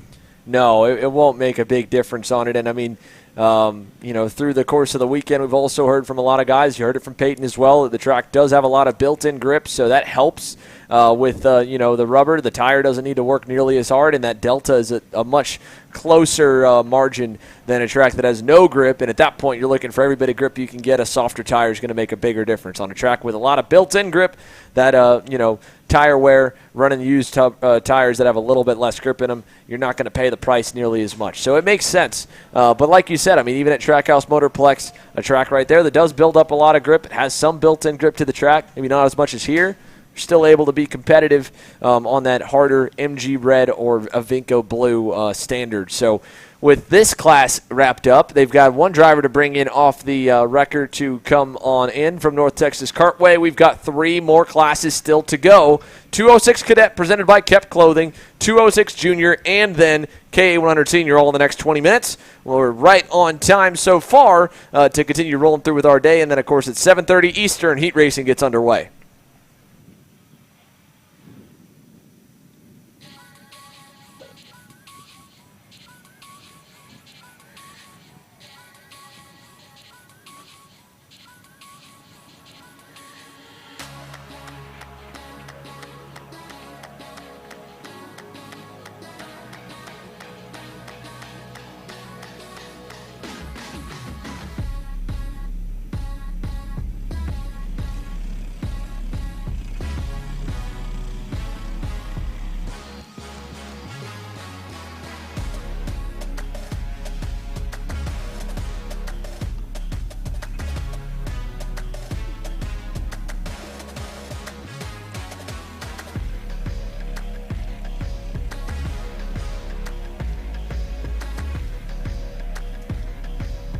So the 206 Cadet drivers headed down to turn number 1 in a big draft train here. You'll see a lot of familiar faces from the Micro and the Mini Swift classes that qualified earlier on here this afternoon. Leading the pack right now is Tanner Barsh in the 251 machine aboard the Bureau Art for MSL Racing as they go to the chicane. It's a 4-car pack with himself, Emmett Eddles, Barsh on the Trackside Karting Services entry, my mistake. Emmett Eddles on the MSL Racing machine. Then Tyrone Kemper Jr. on the Charles Leclerc kart that he's got there for the 206 Cadet. Aston Wyatt on the AR Academy, Bureau Art behind him, and one more driver at the end of the train in the top 5. That's one of the TKS GFCs. Down the start-finish line straight. They're all just glued nose to tail. The lap time quickest honor goes to Tanner Barsh on lap 1. That'll all get shuffled, though, as the lap times populate. Chris Tracy fastest on the opening circuit as Eddles comes under a little fire, a little pressure from Tyrone Kemper through turns 2 and 3. Yeah, there, Chris Tracy. I believe he's the guy on the GFC kart right at the end of that train. So he's able to get a good tow on the first lap. Again, probably not going to see the best laps coming in these first couple of laps, so it's important for positioning. And you can see now at the front of the queue, Tanner Barsh is really training everyone else around this racetrack, and Ashton Wyatt has done a nice job of getting a position there on Tyrone Kemper on this time around, so we'll see what he can do And really, I mean, this top 5 looks to have a good pace. Tanner Barsh reached that's fast time of 42.3 that time. That was with no draft, so impressive the pace that Barsh is able to set here at the front of the field. Ashton Wyatt, even with that pass, goes into second, so we'll see what he can do this next time around where he's not making a pass as he rolls up to the back of Emmett Eddles. Yeah, as they go through the chicane here this time, then back down the back straightaway once again. Aston Wyatt closing in with Emmett Eddles towards him, towards the back of Tanner Barsh. The three of them have pulled away from Tyrone Kemper Jr. and Chris Tracy, who have fallen back to be joined by another driver to make a new trio. This fastest group of 3 up front, though, may be the quickest. We heard earlier this weekend and watching the practice times, it looked like it could be Eddles, Barsh, and maybe 1 to 2 more. Wyatt inserting himself in that conversation as they go to turn number 2. Aston Wyatt, 41.757. Talk about in the conversation. He is the conversation. New driver atop the leaderboard. Yeah, Aston Wyatt already has been looking really fast in the Microswift category. And here in 206 Cadet, I mean, maybe not quite as much of a jump in pace going from the Microswift or going from the 206 Cadet to Micros as opposed to 206 Cadet to Mini. And maybe that has a little bit to do with his ability to kind of get acclimated to it quicker. But still, I mean, this is really impressive from Wyatt here on these opening few laps of qualifying. Down the front stretch we go. Chris Tracy was closing up there as we go to turn number 1. Side by side, Wyatt going to go by on Emmett Eddles. He'll take over the spot through the opening hairpin. And through turn 2 we go as well. So Aston Wyatt now is going to be about 2 car lengths away from Tanner Barsh. If he holds that gap to the end of the lap and then eats it up the next time by, he might set a burner that won't get bested for the rest of the session. For the moment, he has been knocked off as Tanner Barsh went quicker that time. Tracy went a little better as well. Let's see what it looks like this time by. Chris Tracy leading that group still is only benefiting from the push of Tyrone Kemper. They're not close enough to get the toe off this leading group of 3. Down the front stretch, big run for Aston Wyatt here this time. It'll improve his time a little. Tyrone Kemper Jr. improves the most, 41.603. Could he get a 2-for-2 sweep of the classes he's entered in with pole awards? That'd be impressive from the New Orleans, Louisiana native. Yeah, Tyrone Kemper, we saw him struggle the first couple of laps, but here he's pulled it back together in the draft of Chris Tracy, and those two are the 2 quickest karts on track right now, about a 10th quicker than the group in front of them. And really, if you're Aston Wyatt, you have to kind of be wondering, are you going to try to push up to Tanner Barsh and push him, or are you just going to let it go a little bit and keep trying to get that slug up and gain those last 2 or 3 car lengths on the main straight? We'll see what they decide to do, but certainly it's going to come down to the last couple of laps. Here's another lap in the books. Wyatt goes purple of 41.4. That time, Tanner Barsh in the front goes second, and Chris Tracy and Tyrone Kemper, they improved their lap time, but not quite as much as that front group does, so they slot into 3rd and 4th. Yeah, here they go through turns 2 and 3. Tanner Barsh over the chicane curbs, down the back. They've got maybe 3 laps left in it here with 5 minutes and 20 seconds complete, a minute and a half roughly to go. So maybe 2, maybe 3. Depends when they hit the start-finish line. We'll know better this time by. Any other changes as they cycle on through? Let's look at the leaderboard again on the left-hand side of your screen. That's the 11 drivers in 206 Cadet. Tyrone Kemper going to make a move on Tracy across the line. It will give him a good lap, not a good enough one. Emmett Eddles, now your new driver on the hot seat. Yeah, Emmett Eddles there that time got a really good draft off of both Barsh and Wyatt. It's interesting because I don't know if his actual pace is good enough to lead that group and go quicker, but certainly in the toe of those other 2, he is really looking good aboard his MSL racing machine. As now it looks like he's maybe going to try and move on Aston Wyatt, or he decides to just push instead, and so those 3 are going to work together. But behind them, Tyrone Kemper and Chris Tracy had a little bit of a dispute out of turn number 1. It looked like Tracy did not want to give way to Kemper, and because of that, they kind of threw away any chance of getting a draft off of that front group. But now, as they come down the main straight, again, looking like they're going to get 2 more laps here as there's a yellow flag in turn 1 for a kart that has gone way off the racing line.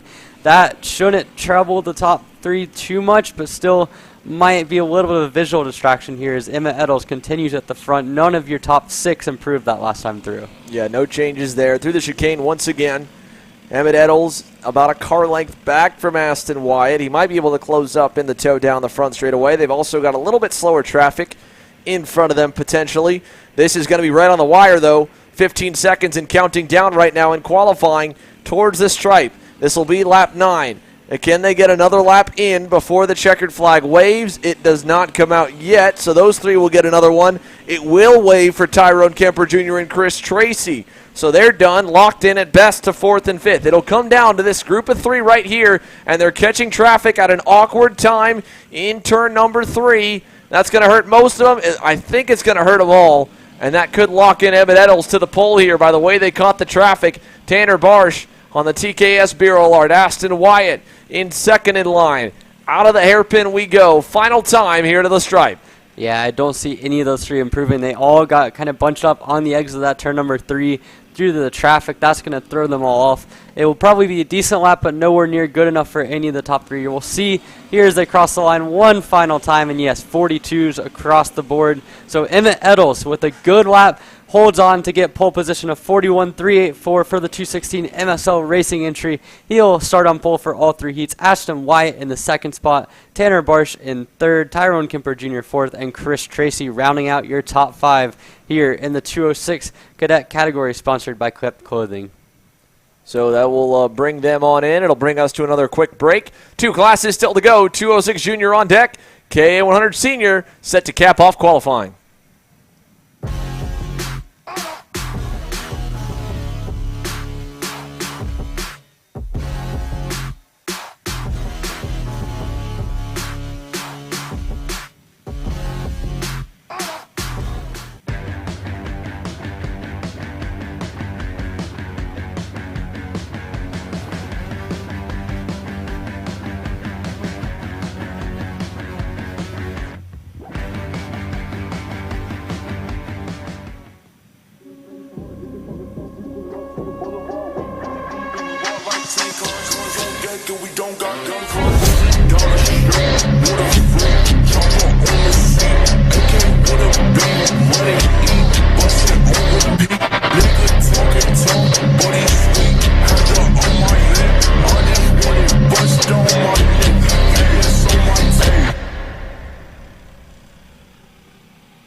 One of the biggest 206 Junior contingents we have seen so far hitting the racetrack now as they all cycle themselves out. The Seville Electric 206 Junior class at 13 total drivers here this weekend at North Texas Kartway in Denton. So plenty of space for everyone to try and find a dancing partner on the racetrack. Not too big, not too small. There's the number 1 that we would expect would have a lot of friends, Reagan Seville, the reigning champ. He just got dive bombed and run off the racetrack a little bit coming onto the front straightaway. Not happy about it as they go down to turn number 1. He's got one of his teammates looking down the inside, and will stay on the outside to keep the momentum up, run on the edge there. And just like what we saw, the driver that was off on the racetrack in qualifying for the 206 cadet class, Emery, it's a big drop-off down the side of the hill, just like it is here a little bit out of turn number 3, but a much rougher transition if you go off at turns 1 or turn 2. Yeah, I mean, that's one of those things that's part of the risk versus reward of hanging around the outside. There's a lot of grip there, but if you get it wrong, if you overdrive it, if you get pushed off the track, you are going to end up all the way down at the bottom of that bank and probably be done for the session, or if not done for the session, certainly out 20, 30 seconds from the rest of the pack. So it is critical to not overdrive as we see some more cars coming into that corner now through turn number 1. Again, this is going to be the first couple laps, not really overly important from a time standpoint, but certainly important from a positioning standpoint. And Reagan Seville there got a little bit upset at how some of the other guys in the pack were driving him, understandably so. I mean, getting pushed around on the outlap has to be frustrating. It kind of put him out of place, but we'll see what your reigning champion can do over the course of the rest of this qualifying session. As they complete the second lap now, or come to the close of it, let's see if he does any extra moves here. Here's a pass from the 354. That is going to be, or maybe it might have been that's the 354 of Weston Criddle. Overshot it a bit on the 315 machine, and he ends up losing a little time as a whole. Shelby Ramirez to second. Seville gets around both of them and goes quickest. And again there you could see Seville crossed over on the exit and again gave the other two guys in that pack the kind of "what are you doing" sign. The Universal just like, what's going on? And it doesn't matter. He's got the pace, but that just kind of looking a little bit out of sorts from a mental standpoint there. But he's certainly got the pace in that cart as he'll try to chase down the group in front of him. But elsewhere, Jensen Harrell has gone to the front of the field with a 43.549 on his second lap. he has brought Derek Wargo along with him. He's about 10th ahead of the rest of the field. Reagan Seville in 3rd, Shelby Ramirez 4th, and Sawyer Russell in 5th. But we'll see what this lap here can do for Reagan Seville as well as he crosses the line, goes to 2nd place. This lap, though, should be the better one as he'll have a clear track, no passes to be made, and we'll see what he can do here on his 4th lap. Yeah, let's see here as Reagan Seville heads over through the hairpin, turn number 3, over to the chicane, turns 4 and 5. He's taken a little bit less curve there on the left side than what he was the lap before. The lap before, he looked like he four-wheel jumped it. That time, just the left side. But a good lap here, maybe one more. He'll be within the toe of this next pack, led by the 345 of Josie Chambers. And that'll be a really, really good lap for him if he can get that kind of speed off it. The number 2 of Sawyer Roussell's at the trail of it. Ramirez is there, and all of them will go a little faster as Shelby Ramirez and Sawyer Roussell freight train on by through turn 1. Yeah, and Regensville, though, goes 2.5 tenths clear of that group. And, I mean, it's not a case of them going slow. It's just Seville has really put his kart on rails here in these last couple of laps. He's jumping the curves. He's getting everything right. He's already caught the back end of this group, and we'll see what he can do here now as he gets towards the 345 machine, and I believe that is Josie Chambers there at the tail of that group. And now Seville, this lap might not be quite as good, but he's built 2.5 tenths on a gap, and we'll see if anyone else can come close to that here on this time around, as Seville's probably going to try to make a pass coming into turn number 1. Yeah, down to 1 we go to the bumper that time for Seville. It was a very good lap, 42.75. Nearly 3 tenths better for the number 1 of Reagan Seville. So great call there, Emery. Great lap, great positioning. Don't know if he'll get another perfect one like that. But it was enough at least to give him a lot of insurance room out back. It was at least a lot. Now it's a little bit less. Derek Wargo with a good lap that time on the Trackside Karting Services number 378. He ends second, or moves up to second on the with a 42.916.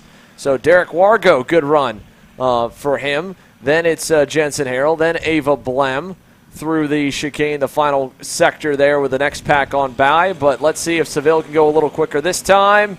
He does not, but Josie Chambers does. How about a lap for Josie?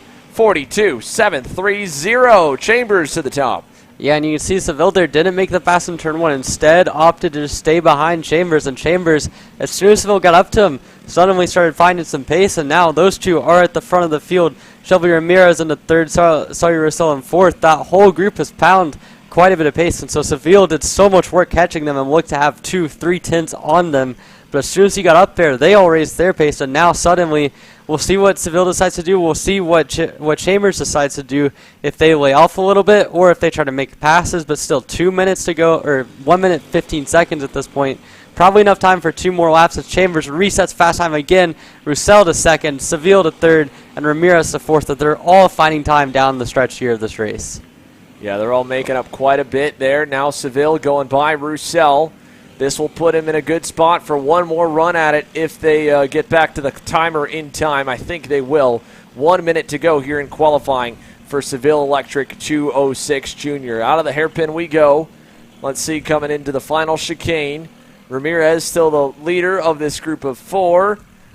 And Reagan Seville will start the lap about 4 car lengths back. Roussel's going to get the benefit of hanging on to his coattails as the number 1 and number 2 plate holders lock bumpers down to turn number 1. 30 seconds to go. This will be their final shot at it to try and knock Josie Chambers off the top spot. They've got a 1/10.5 or so to find. Through turn 2 we go. Yeah, and if I was Chambers, I mean, I'd almost be tempted to sort of park the bus a little bit here, as unethical as it may seem. I mean, you've got about 3-4 kart legs. You could, just mess up a corner or two.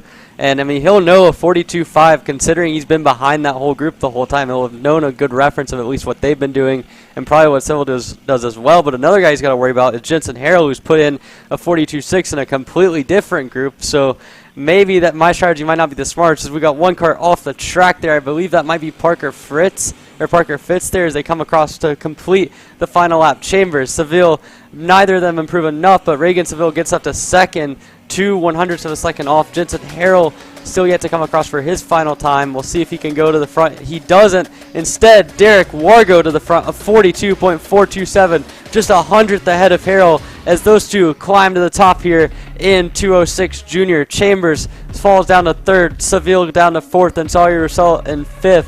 So that whole 4-kart group that was the quickest for 90% of the session right at the end get pipped by both Derek Wargo and Jensen Harrell. Unfortunate deal for Parker Fitz, failing to finish the qualifying session by breaking down out of the final chicane. But what a run for Derek Wargo on the Drive Your Line Racing Team Comp Kart. Pole position for Derek Wargo with that heater of a final lap. And now we switch gears to go to that Exertech KA100 senior field at 28 drivers strong. Peyton Phillips leads them into it here after a strong run in final practice. They'll get set to go after this.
Welcome back here to North Texas Kartway, K100 Senior, presented by Exertech on the racetrack, and already drivers trying to find some room. Tyler Stevens on your screen, and the 905 High-Five Performance. Tony Kart going by that Arcane Motorsports CRG of Braden Robertson. And as they jump the curbings through the chicane, Drew Chappell there just coming into frame at the end of the shot on the Kart Republic. Robertson back on Tyler Stevens. So at this point here, again, these guys aren't so much looking for a tow so much. What they really want to try and find is nobody in front of them, or if they are in front, nobody slow enough to hold them back. You can see Alex Stanfield here in the number 1 plate, Tony Kart for Team GWR. What may be his only start of the season for the reigning champ, as he's focusing his efforts on a handful of other motorsport disciplines throughout this year, and the OKN class in the Stars Championship Series. As he exits the hairpin, though, the driver in front of him, cool story this weekend for Adrian Cruz. Happy high school graduation. Graduated high school this afternoon, missed afternoon warm-up, and just got to the track in time here for qualifying. So how about that for the Cruz Racing Development driver? Yeah, I mean, first off, congrats to Adrian on graduating high school. big honor there. Second off, I don't know how he was able to get done with all of that and just get to the track and go straight into qualifying with Alex Stanfield, the reigning series champ, right behind him, looking pretty good so far.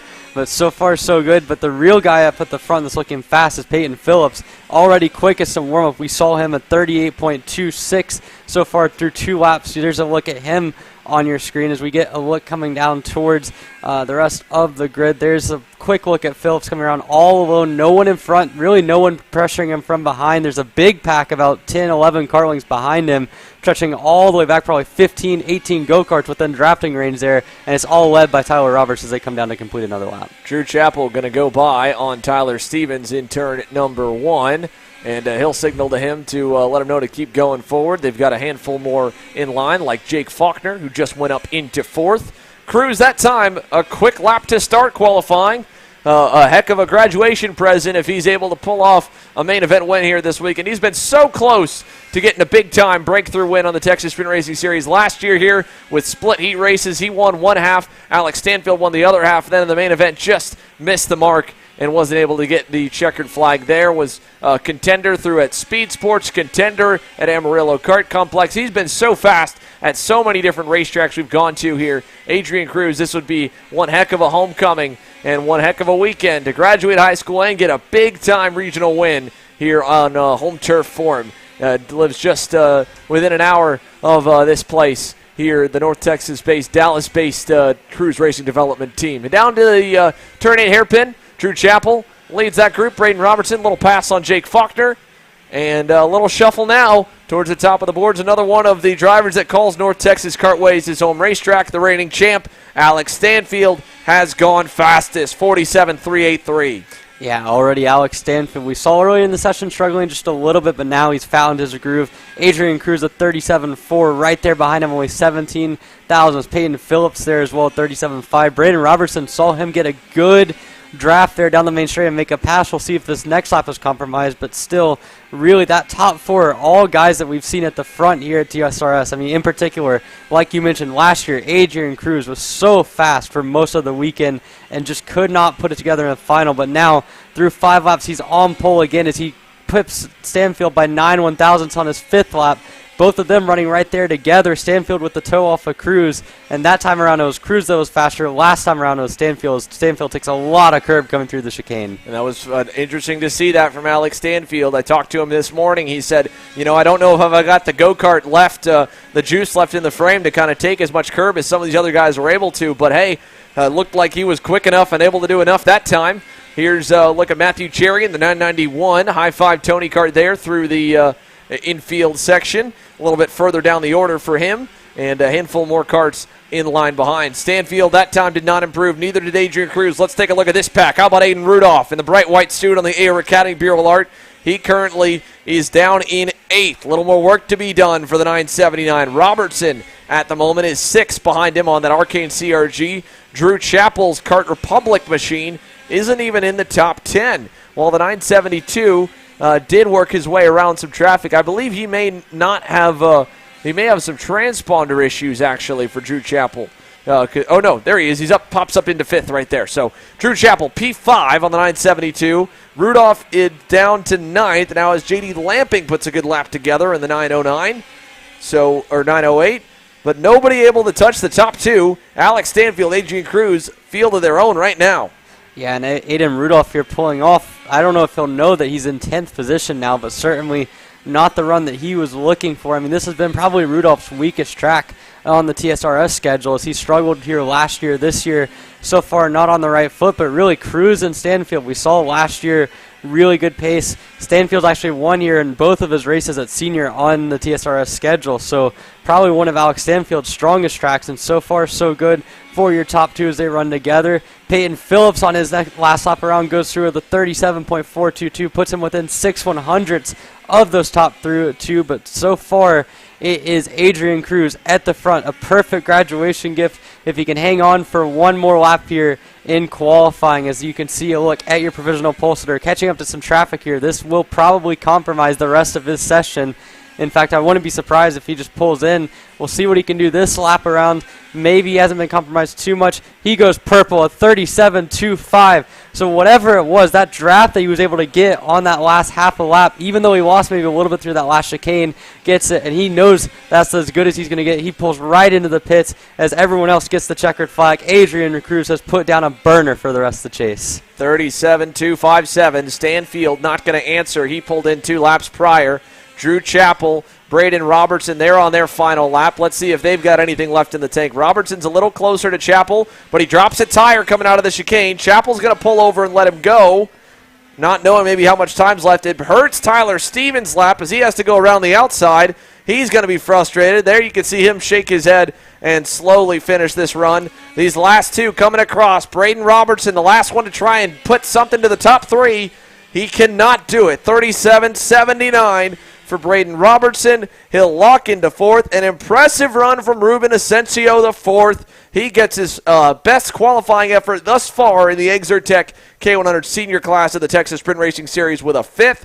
But Adrian Cruz, happy graduation, happy pole award. He's got family in town from Mexico, as well as his hometown family here coming out and supporting him for the family-owned race team. And no better way to start the weekend. What a day it is so far for Adrian Cruz. A cap and gown a couple hours ago, a pole position here this afternoon. Stanfield, Phillips, Robertson, the top 4. Yeah, really impressive stuff there from Adrian Cruz. He sets it on pole. Stanfield in second, just like we saw last year with the split heats. We'll see what they can do across 3 heat races going in tonight and tomorrow, but already a great start to the weekend for Adrian Cruz. Down through the rest of the grid again, Ian Howell, a nice run to 7th on that last lap. J.D. Lamping in 9th. You see Aiden Rudolph in 10th. Looking through the rest of the grid, Cohen Summers maybe a little bit disappointed with 14th. Kingston Himes has shown some decent pace at times this weekend. He's down the order as well. And a lot of guys and a lot of time to work with. Again, 3 heat races we're getting set for the dinner break. We'll come back and have 2 more heats tonight, and we'll see how this is going to set up for KA Senior, but this looks like a really competitive field as we set to go. Well, stick with us, folks. Again, you've got 5 hours of straight-up sprint heat races to come. 7:30 Eastern, we come back here, 6:30 Central local time. We begin with heat racing, heat number 1, kicking things off for the first of the 11 groups through the rotation, then heat number 2 right after. Don't go anywhere, or if you do, grab some food and then make yourself comfortable. You got a night of racing coming your way.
Welcome back here to North Texas Kartway. The lights are on. It is time to start racing into the night with the opening round of heat races beginning with the Royal Electric Micro Swift division. 8 drivers in total on the lineup for this weekend. I believe we may only start 7 after Liam Nachawati was absent from qualifying.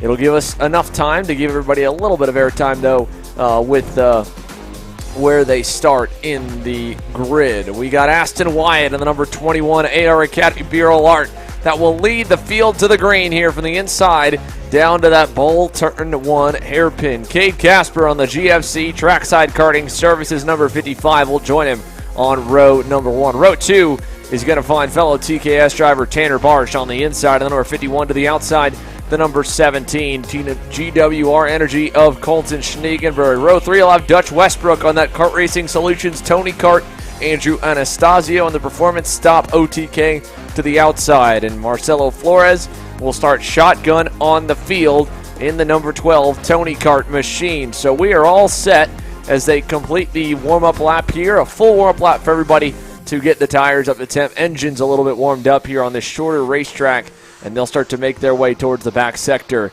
as we get set for racing here. Emery, the first time we'll see regional level action with that newly revamped chicane, and the first race of the weekend always a bit sets the tone for the class. Yeah, certainly, and Aston Wyatt was really good in qualifying. There was a group of about 4 of them. I mean, him, Kate Casper, Tanner Barsh, and Colin Schoenberg all had really good pace on that qualifying, so you would expect those 4 to maybe have the pace to run up at the front. We'll see how aggressive they are from the get-go. Again, this is 3 heats, so points are up for grabs, but at the same time, there's a lot of time this weekend to kind of iron things out, so we'll see how aggressive things are from the get-go. Let's see how slow of a start they will keep it. Right now, you can see one of the cool parts about night racing, especially with these low-level shots, you can see right into the driver's eyes as they pull the clear visors out of the trailers and make sure they've got good enough visibility to be able to hit their marks lap after lap. 7 minutes plus 2 laps on the board. Let's get set. Aston Wyatt, Cade Casper early on the power. Does it get the green flag on the first time by? I believe it does. We are racing. No, we did not get the green that time by. They're going to bring the yellows out and send them around again. A little bit too fast. It didn't look like the flag came out down at the start-finish line, so no green on attempt number 1. Yeah, looks maybe just a little bit too fast, and we'll see what they do here for the second start again. Aston Wyatt and Cade Casper, they'll 2 guys that will have experience running at the front and having started races up at the front. So out of all the guys in this class, alongside maybe like a Colin Schoenberg or a Tanner Barch, those are guys you'd be most comfortable with starting the race off. But still, I mean, these micros is their first start of the weekend, so understandable and maybe going a little bit too fast, but hopefully here they get it sorted out. Yeah, it's a long run down the straightaway. It's a fast corner at turn 1. It's been a trouble spot over the last few years here for the regional series as it's grown in numbers. So they want to try and keep those speeds down by the end. They're slow now. This pace speed is fine. They just picked up the throttle way too early coming out of that final turn. So we'll see if Aston Wyatt can keep the field under control a little bit further along the straightaway to get us a green flag on attempt number 2 as they round that final turn. Nice and slow here. Just got to stay slow until they get to that start box,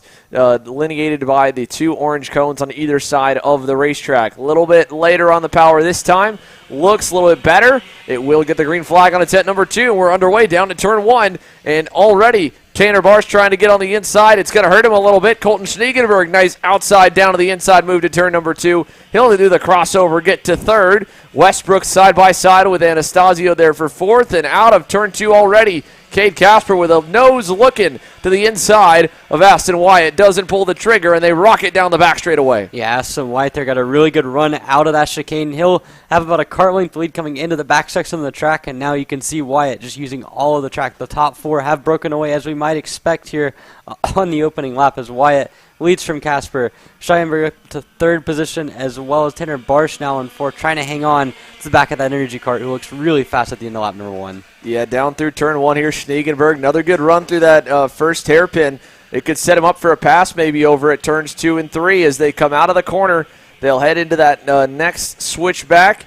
Not able to get it there. Little bobble for himself and Casper, and Aston Wyatt's lead begins to grow. Couple car lengths now as they head down the back. Here comes Schneegenberg, like you said, looking good, feeling good, inside to the turn number 8 hairpin, and he's clear. So nicely done for Colton Schniegenberg. He'll fend it Casper off into that final chicane with a crossover and take over that second spot, and now set his sights onto Aston Wyatt's barrel art down the road. Yeah, Colton Schniegenberg has looked really good all season long.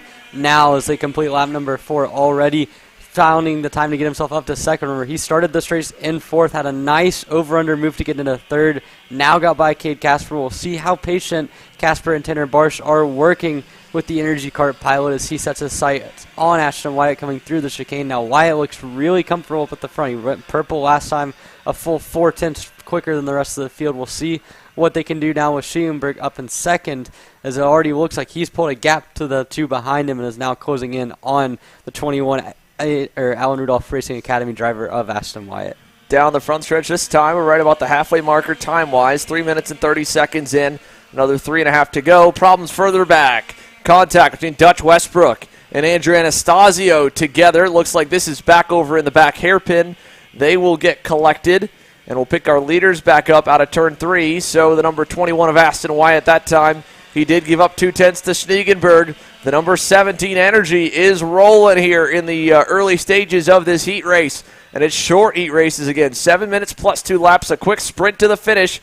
Aston Wyatt will take him out of the final turn again. He'll put 6 laps on the board completed. What hurt them, of course, made this one a little bit shorter, is that timer did start, even on the aborted start. So as they head down to turn number 1, if the time is correct, only 3 minutes plus 2 laps to go. That'll give about 6 to 7 laps left, so right around the halfway marker, but going by quickly. That time, another 10th lopped off for Colton Schniegenberg. Cade Casper even a little bit better. Took him a little bit to kind of get his footing. He's starting to show some good speed on that TKS GFC. Yeah, Cade Casper there at 40.907. He was really good. That last lap looks like he struggles a little bit through that chicane. That's where Schiegenberg's able to get a little bit more of a gap as they come now to the last couple of corners. Schiegenberg really up there. Looks like he's gained another kart length or so on this lap, and now Wyatt will have a look back. See that Schiegenberg's closing. He'll try his best to get a little bit more pace. We'll see what the times are this time through. Another 10 for Schiegenberg. He's now only about 4 kart lengths back as they head down through turn number 1. Yeah, through 1 and 2, Schniegenberg, the gap is under half a second. He'll really accelerate the curve to close to Aston Wyatt now that he's well within that drafting window. Through the chicane, you can see Schniegenberg probably taking a little bit less curb than the race leader, but he looks fast enough doing what he's doing. That gap is down to 3 car lengths now out of the turn 7 hairpin.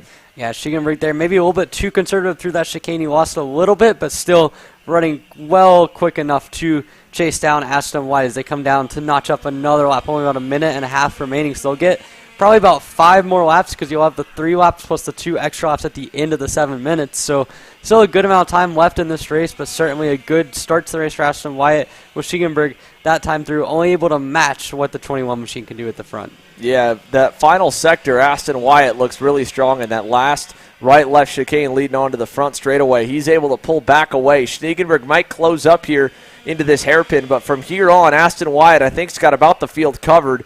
Looks really good. Let's compare the lines a little bit. Schniegenberg maybe a little more narrow in, sets up a little more to the right this time to get a better launch out of the left. That helped him. This time looks good, really good. Schniegenberg going to be on a burner down the front stretch, and it's a 40.6. The same for Cade Casper, and they are all back together again now here in the final 30 seconds before the 2 laps are added on. That might hit out where we get 2 to go at the line. It might be 3. Headed to the chicane, Aston Wyatt only a car length ahead of Colton Schniegenberg as they head down the back straightaway. Yeah, Schniegenberg has been a little bit on edge these last couple corners, but now he's all the way on the bumper of Aston Wyatt, pushes him into that back hairpin. We'll see if he goes for a move here. He can afford to be a little bit conservative. He's got a couple kart lengths back to Cade Casper, who just went purple in 3rd. So now as they come across now, another good run out of the corner by Schiegenberg. He's figured out what was kind of plaguing him in that chicane. As they cross another lap on the books, they will get 3 laps to go as they did not hit the 7-minute mark before the start-finish line. So Schiegenberg now knows he has an extra lap to work with, and we'll see what he does here. And I don't see the flagman prepping the 2-to-go flag, so they may actually have a little more. It may not. The timer on Race Hero showing 7 minutes. I don't know if that counted the first boarded start or not. Either way, down to the hairpin, Stegenberg has arrived. But if he waits too long, Cade Casper is going to be able to be there and challenge too, as Casper went quicker than Stegenberg the last couple of laps, picked up another 2/10 last time by. Here comes the number 55. Aston Wyatt is looking for help from behind. Stegenberg saw it, looking low, decides better. Wyatt's going to defend a little bit into that first hairpin.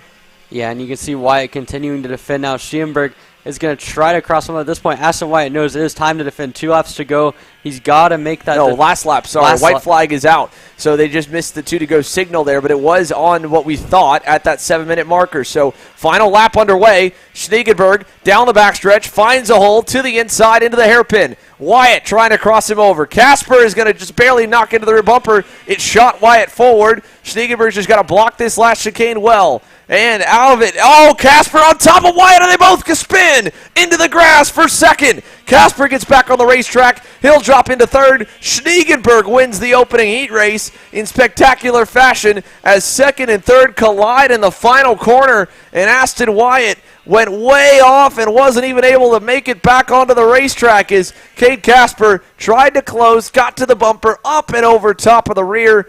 And Aston Wyatt, there is the aftermath. And the number 21 led the most laps, led all the way till the final 3 corners. He was setting up wider to try and cross over Colton Stegenberg, and Cade Casper saw a gap, went for it, it closed, and he ended up on top of the left rear tire of Aston Wyatt. So they'll pull him off into the racetrack, but it'll drop him down to 7th on the results when it updates. Colton Stegenberg, your winner. Tanner Barsh, Cade Casper unofficially 3rd. We'll see if there's any intervention on that for that hard racing deal. Marcelo Flores 4th, Dutch Westbrook 5th, Andrew Anastasio 6th, and Aston Wyatt from the pole in qualifying and leading all those laps will have to take a slow, deflating lap, half lap into the pit lane.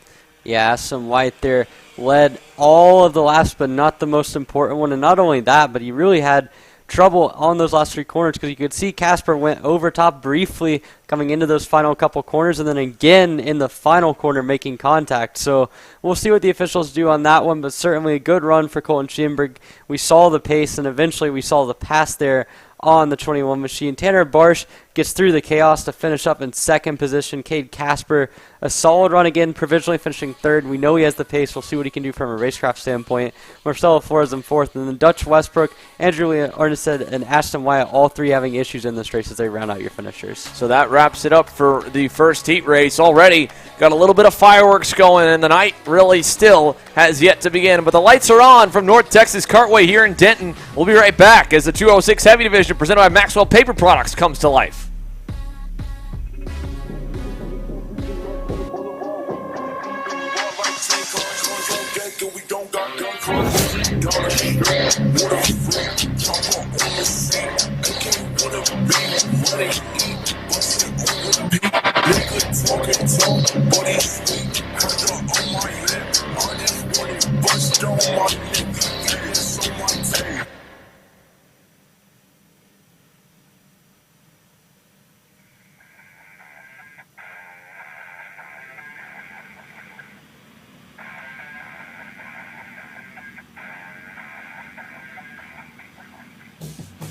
Welcome to Rimrock Raceway, the premier karting facility and motorsport-themed venue in West Texas.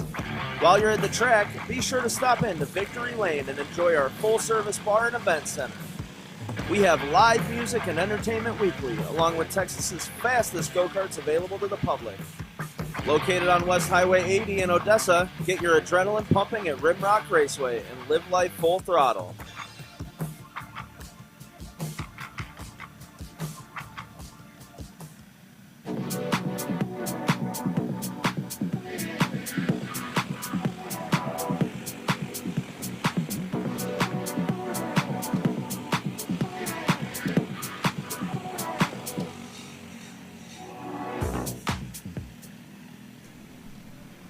Welcome back here to Denton, and the outlap is completed for the Maxwell Paper Products 206 Heavies. Ross Smith will start on the pole. Alongside him, the MGM chassis round 1 winner of Jorge Ruiz. Row 2's got Caleb Viesca in the 511 comp cart to his outside. Michaela Bradley also aboard a comp cart machine. Was on a Ricardo cart, I believe, a few races ago, but a comp cart for her as well. Noah Murphy and Richie Justin will line up row 3. Luis Martinez, Janae Din, row 4. Nick Miller, Christopher Ramke, row 5. Madison Knox, Steve Moore, Kyle Short, the 13 driver, 206 heavy field.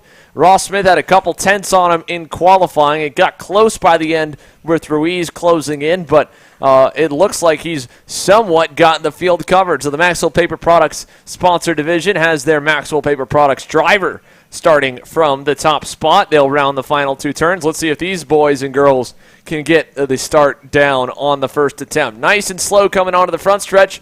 Looks good here for the first few rows. They're all filed up nicely. If they can just stay patient and wait till the end of the straightaway to put the power down, you can see the foot tapping there of Ross Smith. Now on the power, full throttle, green flag in the air. We're racing down to turn 1. Ruiz nosing ahead on the outside. He'll try and close the door, and he does. Jorge Ruiz to the lead down to turn number 3.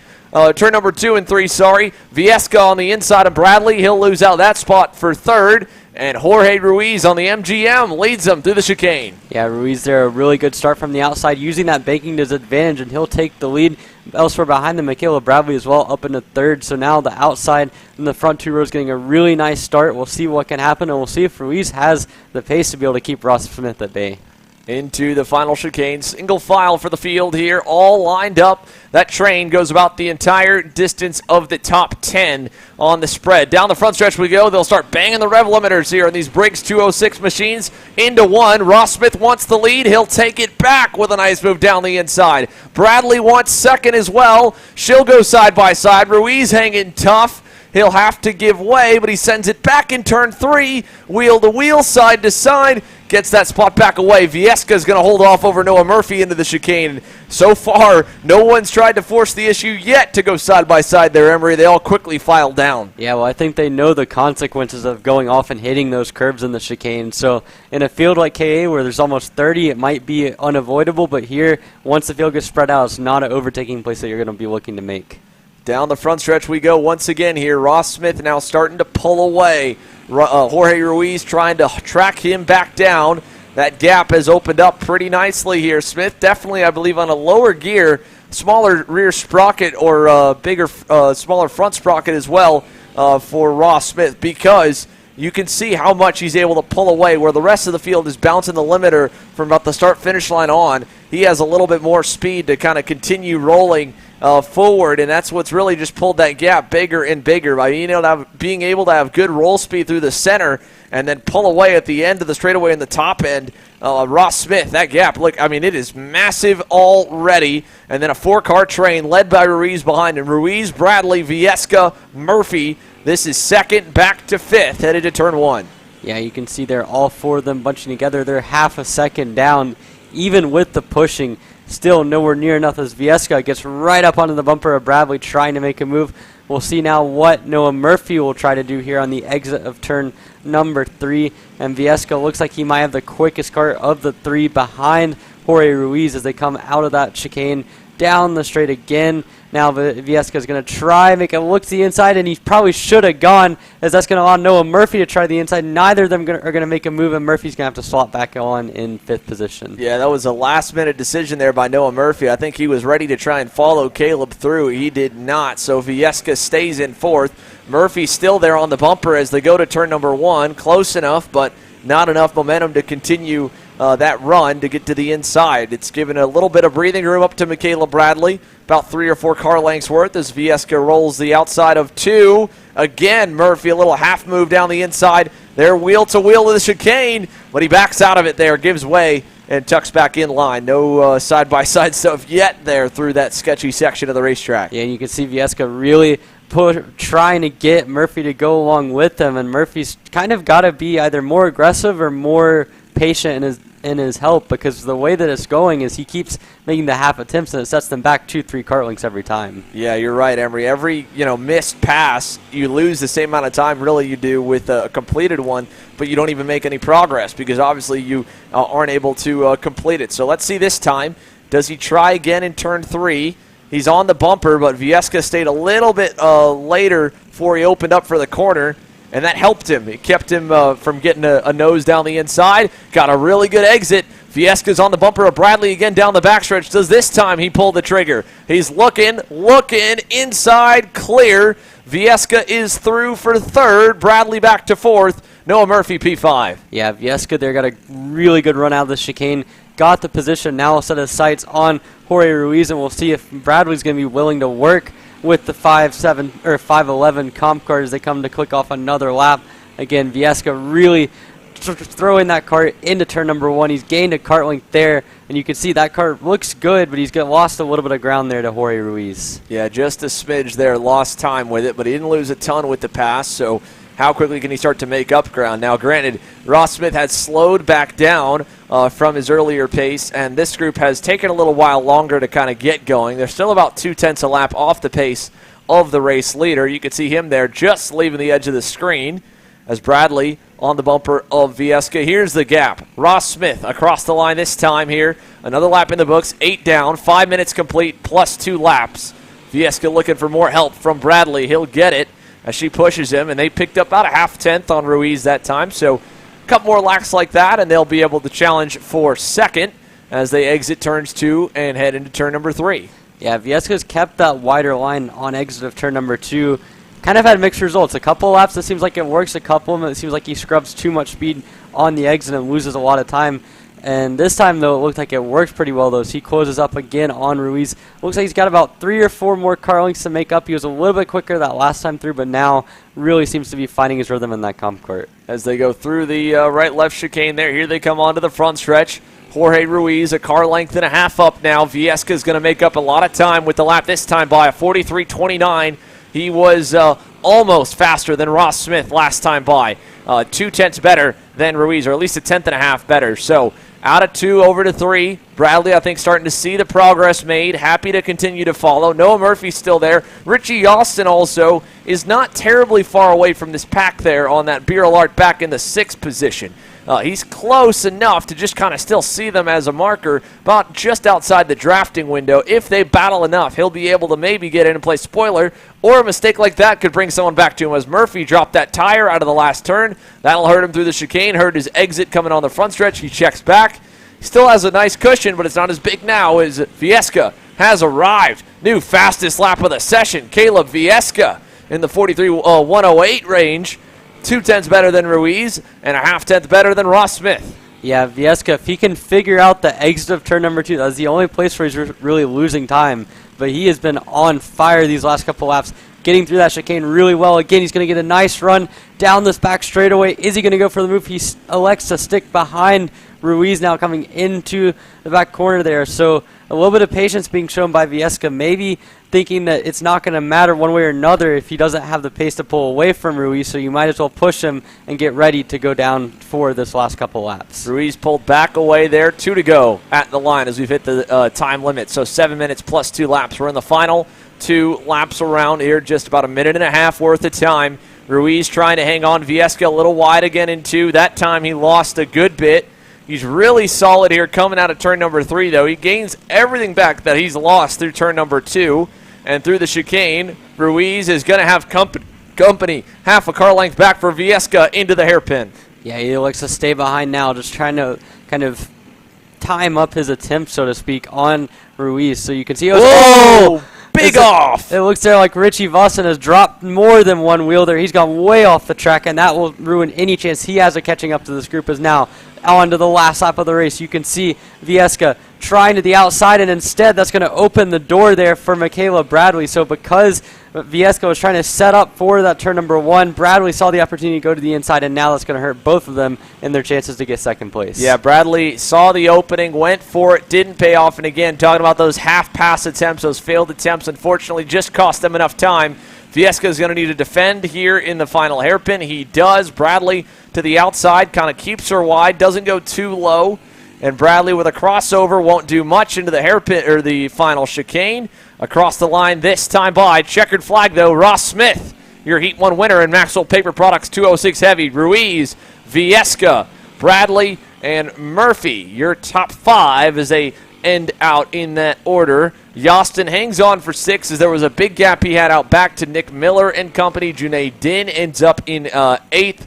Luis Martinez in 9th, and Madison Knox rounds off the top 10. So another good one there. A little bit of a show for it, but really everyone's still chasing Ross Smith in 206 Heavy, presented by Maxwell Paper Products. More work to be done for them as the yellow flags wave. And you can see again that look to the North Texas Kartway skyline. It's getting a little bit darker. It's almost the nighttime here in Texas.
From one to the next here. Rimrock Raceway Honda Kid Karts on the racetrack again. The 5 to 8-year-olds, the young guns, will get set to do their first full start. And typically with the kids, what they'll do is they'll stop them about a corner or two before they get around to the front straightaway, just to remind them where they need to be, check the order, make sure they haven't swapped positions from where they've qualified.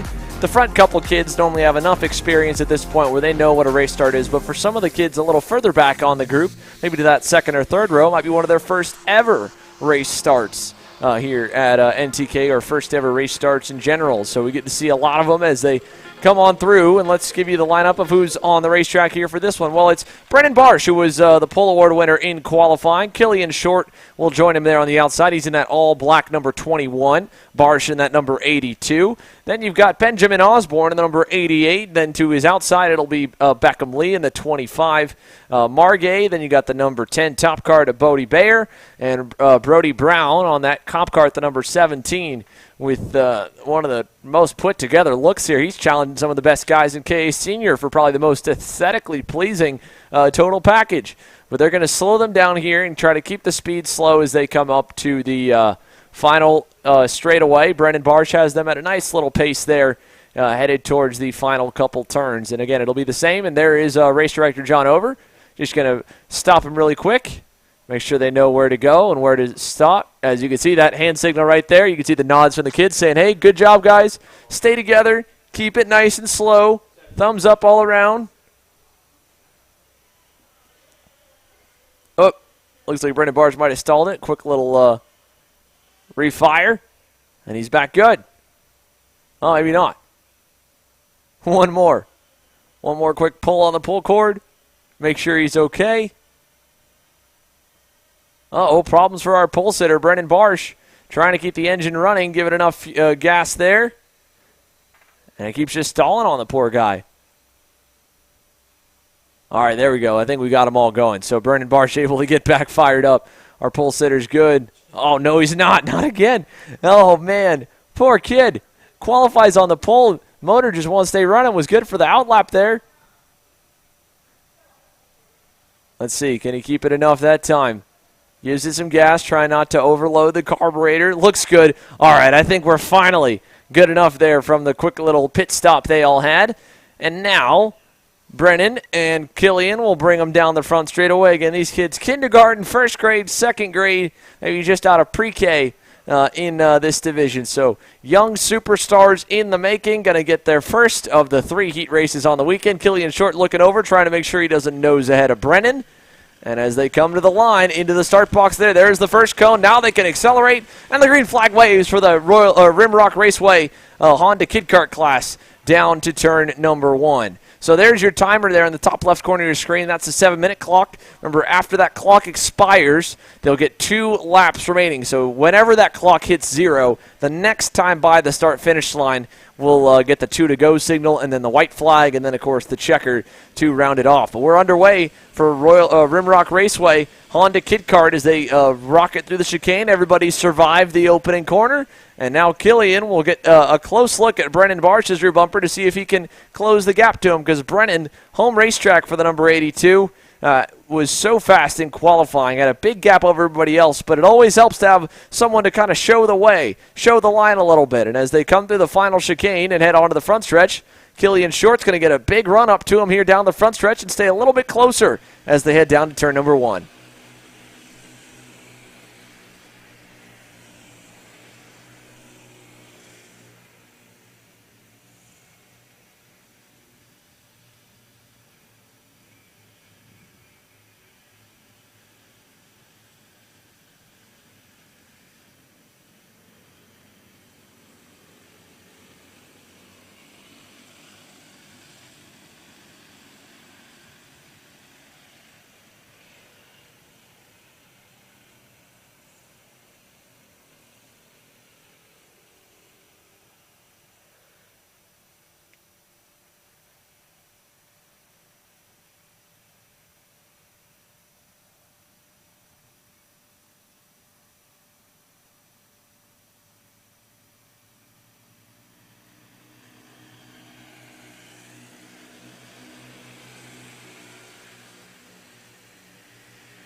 Welcome back here to Texas Sprint Racing Series second round of the championship at North Texas Kartway. We've got Trey Arns in here in the booth, our top qualifier from 206 Senior, the first of our two headline divisions to come up here. You've got a couple more classes to go before your first heat race. First of all, with qualifying, though, obviously a packed racetrack for a short, old-school, historic-type go-kart track here in Denton. Was that qualifying session about as cluttered as you thought it was going to be? Was it a little more messy, a little less? How would you describe it? It wasn't as messy as I thought. I figured it was going to be quite hairy, but it turned out pretty well. Yeah, you got the one good lap in where the toe kind of worked out for you a little bit, hit your marks on it. Looking forward to this first heat race. Is there anything you've kind of asked around? I know this is your first time here. You're from Idaho, so long way from home. But, you know, from watching the first couple of heat races so far, talking to people around, what are you kind of expecting from the first heat? I'm just going to try and get out there and not pile up. And you said this was also the first time you were driving the Beryl Arch. So what's the chassis feel like from what you've been used to? What's been so different? It feels pretty gripped up compared to what I'm used to. What did you run before? A Margay. I got you. So rolling off pretty close. We expect to be pretty tight. From a driver's perspective on the limiter, it looked like in that last race with 206 heavy, Ross Smith was on a much lower gear where he was still kind of staying off the limiter towards the end of the straightaway. For you, right about where you guys where are you hitting the limiter in qualifying in the toe? Right about start-finish. Okay. Gotcha. Well, again, Trey Arnson right here, folks. Going to be rolling off from the pole in 206 Senior as we watch the Rimrock Raceway Honda Kid Karts continue to go at it. Thanks again for the time here, Trey. Wish you best of luck. Thank you.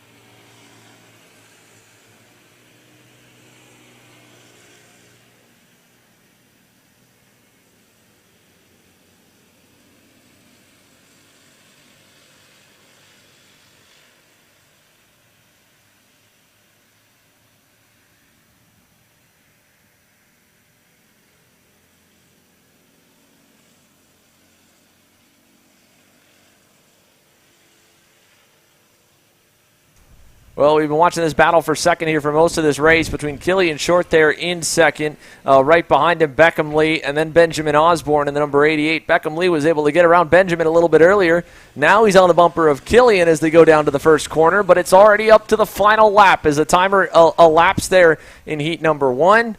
2 to go, sorry there. 2 to go signal. Looked like we were at the final lap. That was just prepping on the flagman. I looked away, looked back. 2 laps remaining. So he's got an extra lap around to try and find his way past the blacked out number 21. Your leader, Brennan Barsh, way up the road. 9 seconds, far out of view here from second, third, and fourth. But these three having a good little battle as they go through the chicane and head down the back straightaway.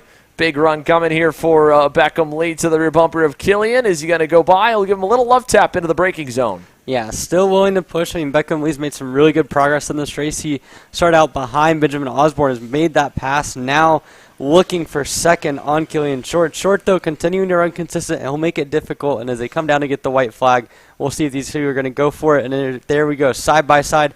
Beckham Lee moves up into the second position. So a nice pass there by the number 25 of Beckham Lee down the front straightaway. He's now up 2 spots. Oh, no! Big contact there as Killian Short tried to go back by him on the inside in turn 1. And they collide, and Beckham Lee gets sideways. He'll get back under power in fourth. And Killian Short gets to hold on to second. And Benjamin Osborne goes back into third. So more chaos on the final lap. That's been the story so far for a couple of these heat races here. That time it came down in the first corner. In fact, Benjamin got around Killian there for second in the chaos. So Benjamin Osborne picks up 2 as your leader heads towards the finish line. These two headed to the back hairpin. Here comes Brennan Barsh, your Heat 1 winner in Rimrock Raceway Honda Kid Kart by a big and healthy margin on the number 82. So Brennan Barsh, your Honda Kid Kart Rimrock Raceway Heat 1 winner. And down the front stretch, one final shot for Killian Short to get back to second. Here he comes. He'll pull to the inside, side by side, but it won't be enough.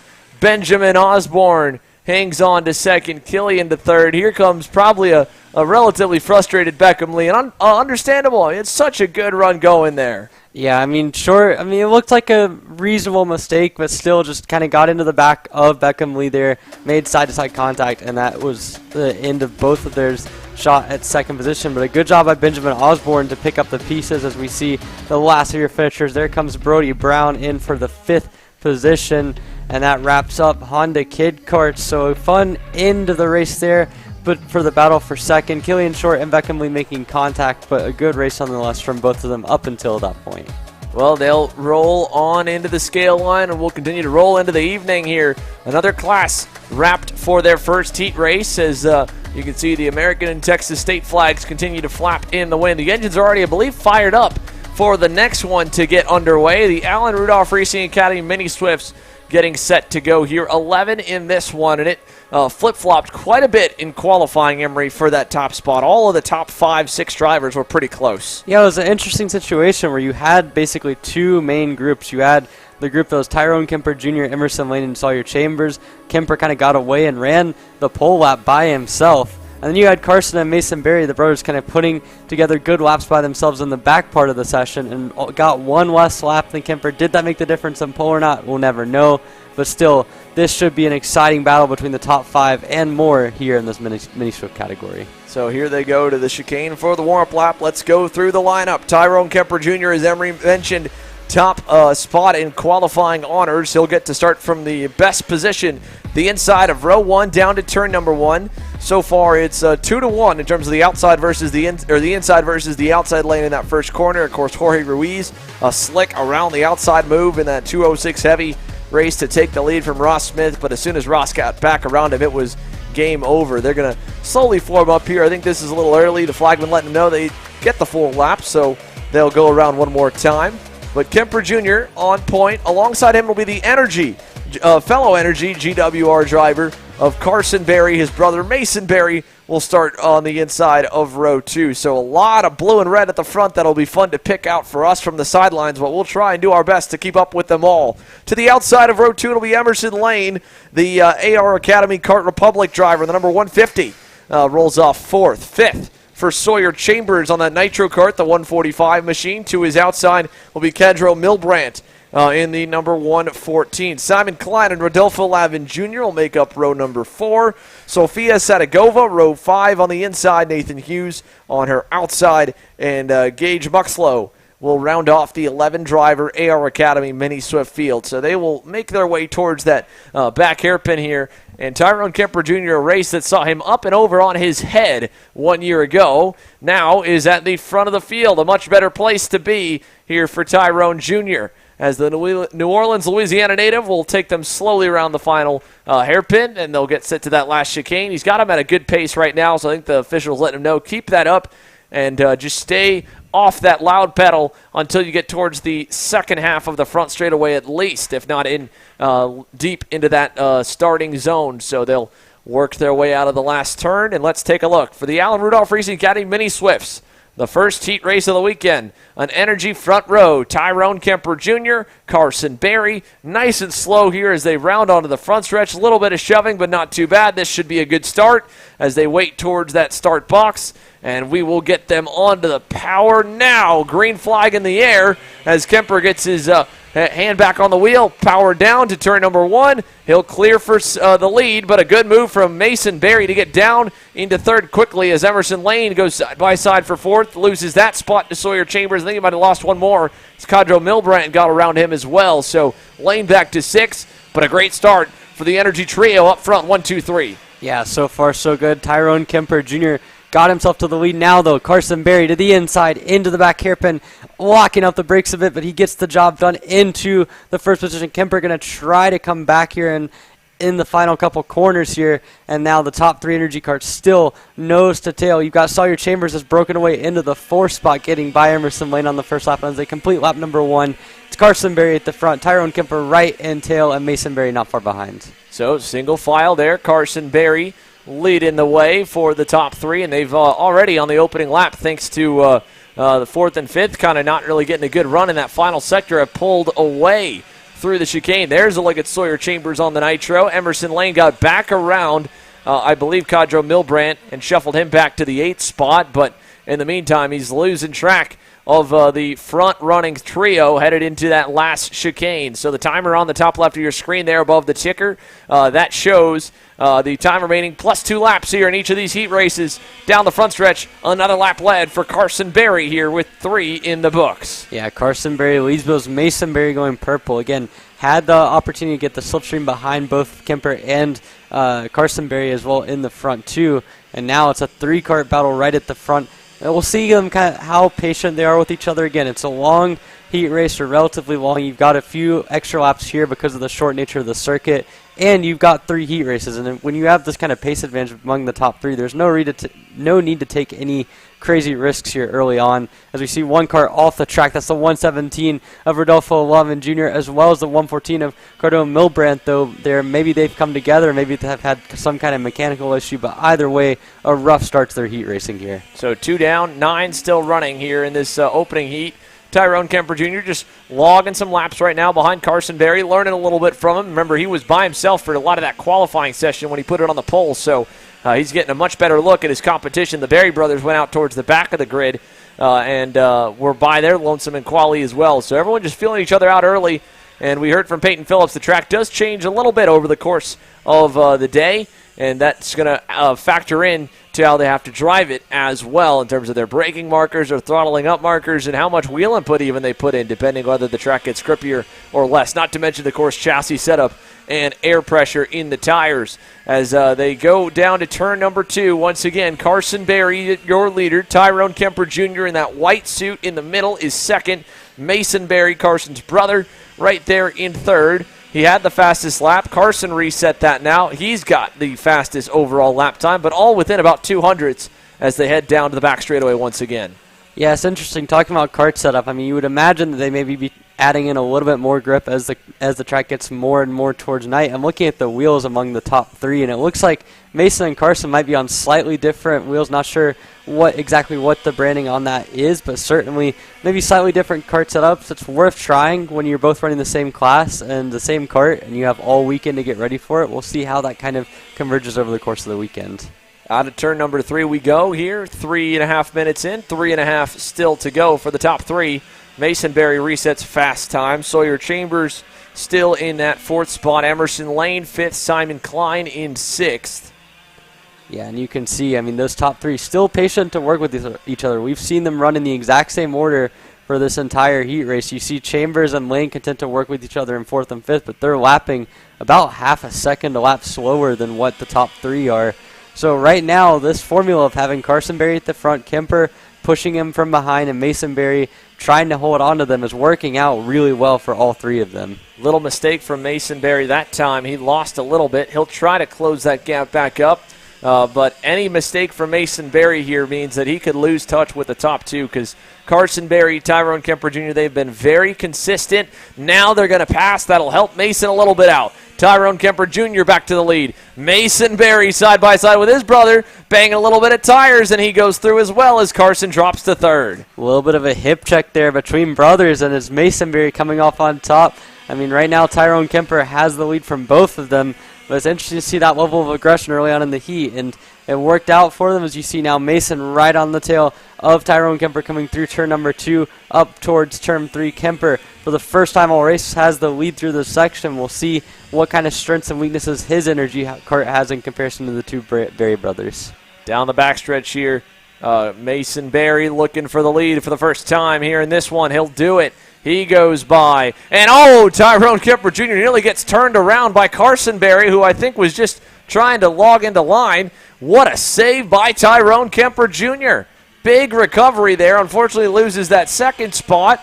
And one of the weirdest bump and runs we've seen. Yeah, I don't think that was intentional in the slightest by Carson Berry, but he just kind of misjudged it, and Kemper was the one that came off worst because of it. Yeah, just a weird deal there. But as they exit turn number 3, now we'll get a little bit bottled up. Kemper Jr. even had a look to the inside coming out of the hairpin. It cost him some momentum. Down the backstretch we go. Let's see if the brothers work together. We're seeing the 110 of Carson Berry just stay in line there behind Mason. We're getting to the final couple laps of this one, though. This time by, it'll be what should be, in theory, 4 laps to go. We'll get one more time in, I think, before the timer hits 0. So it'll be about a 13-lap opening heat race down through turn number 1. Big run from the outside for Tyrone Kemper Jr. He's got to get himself probably up to second if he wants to have a shot at the lead on the final lap, so he needs to do that sooner rather than later, unless, of course, catastrophe strikes in the family as they go through the chicane. How long does Carson Berry wait? Tucked in line behind Mason. Not long. Looking inside. Wants to get by his brother for the lead, and he will in turn number 6. Yeah, Carson Berry there back to the point where he spent most of the race.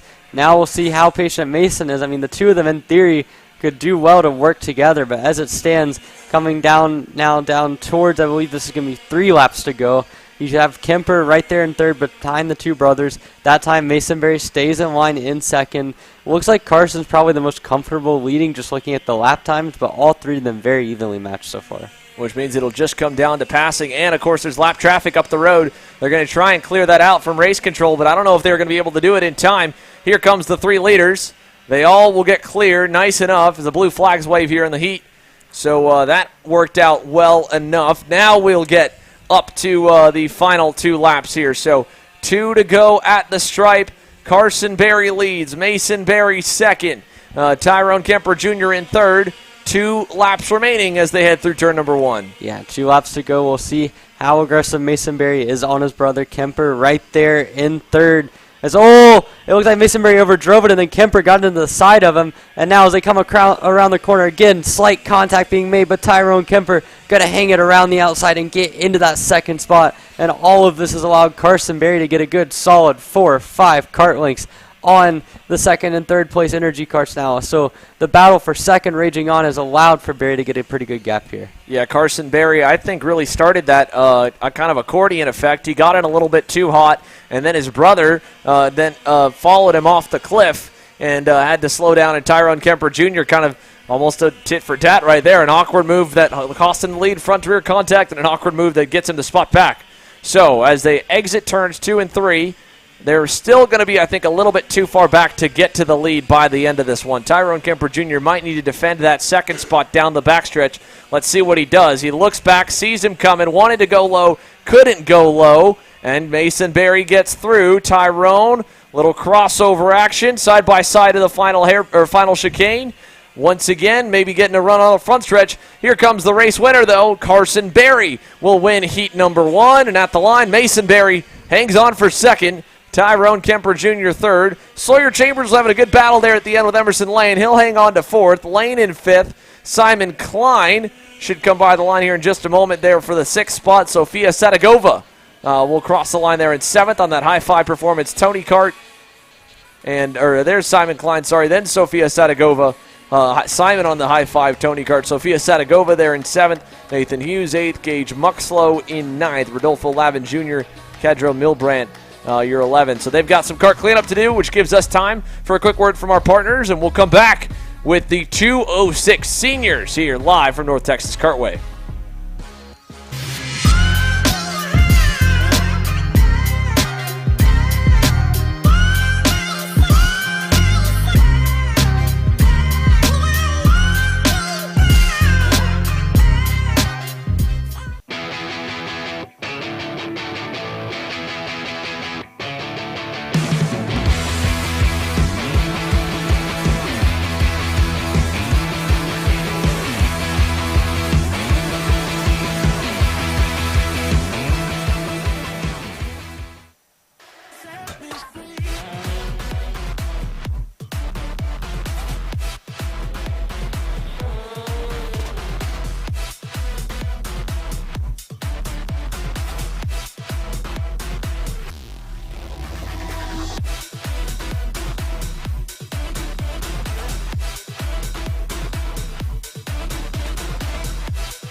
Welcome back here to the Texas Sprint Racing Series round number 2 here at North Texas Kartways. We're ready for the 206 senior heat number 1. We already talked to Trey Arnzen, your pole sitter here on the category. He'll start alongside Landon Melson as we get set for their 7 minutes plus 2 laps heat race as they complete their warm-up lap. Row number 2 consists of Alfred Alvarez del Castillo and Kelvin Zing, with Drew Chappell rounding out your top 5 here in this very competitive 206 senior category as they get set and formed up here. So again, they'll complete the lap and then try to come down for the green flag. Again, 27 karts here in this field. Quite a lot of entries here and a lot of competitive karts. We saw in qualifying all the way down through the top 10 really within 2.5 tenths. So Xander, this looks like it's going to be an exciting heat race here as we see some camaraderie here between the top 4. Yeah, good knuckle touching there for the first couple rows. You go further back, Austin Higginbottom and Caden Wolf, Blaze Dornbaum, Ian Columbus, Landon Fitz, your top 10.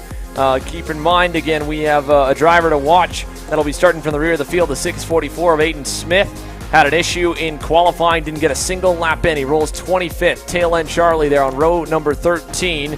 Our reigning champ, Braxton Tragg, was on the entry list for this weekend, but wasn't able to make it. So here's a nice close shot of the field. In the 633, we talked to Trey Arnzen, a kid of few words in our interview here a moment ago, but first time on a Bureau Art chassis, first time racing in North Texas Kartway. He's obviously figured it out well enough, and now as we come down the start-finish line straight away, he's got the field at the helm now, ready, trying to keep him nice and slow. It looks good enough for a start. It will be. Green flag in the air. We're racing down to turn number 1. Arnzen on the bottom's got a pretty decent launch. He'll click clear for the lead. Del Castillo gets clear to second as Landon Melson's going to fall all the way back to 3rd, 4th, maybe 5th. Kelvin Ching trying to get by on the outside. Almost there around the outside. He does. He takes 4th away, and Melson from 2nd back to that 5th spot as he gets kind of shafted a bit on the start. Yeah, it's the first time we've really seen the outside get really done over there on the first lap. So that will be interesting to monitor over the course of the rest of the week as Melson continues to be under attack there. Alex V wanted the Burrell Arts there, trying to go down the inside. He's going to lose maybe another spot, but he looks like he might have settled in here to 5th as we now complete lap number 1. Arnzen in the lead, but he's under fire here from Alfred Alvarez del Castillo.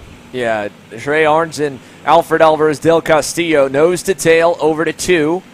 Drew Chappell with a good start, but a little bobble there into turn number 2. Got a bit sideways under braking.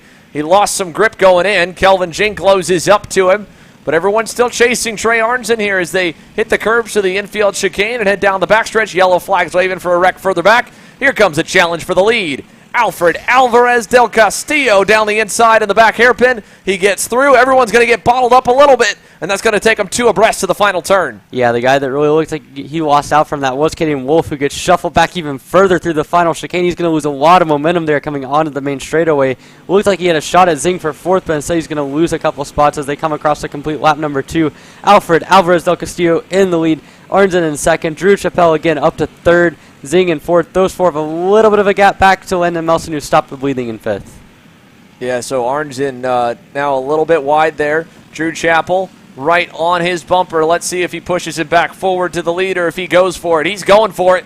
Here he goes. He's going to bring Kelvin Ching on the MGM with him. Looking deep on the brakes, and he goes, and Ching tries to follow. He's almost clear. I think he is clear there for that 3rd spot. And so with that, our pole man is down to 4th. And Alfred Alvarez del Castillo on the KRS Tony Kart leads the way. You can see there Zing and Chappell working together, getting hand signals to each other. They know they're going to work as we see one in the back. That's Adi Van Ruin. I'm not sure who the other guy is in the 642 aboard the LN car. Both of them have come together in the back in the back hairpin as we see more battling in the top 5. There's Landon Melson going at it against Trey Arnzen, your pole sitter, as well as Caden Wolf. Oh, there we're going side through the chicane. Oh, over the big curve. There goes your pole sitter, Trey Arnzen. He's going to lose a couple spots, and that was spectacular. The first time over the big curves here in a race setting in the LO206 senior category. Yeah, that got a little bit gnarly right there. Arnzen now from the pole all the way back to the edge of the top 10. He is just getting roughed up and trying to survive,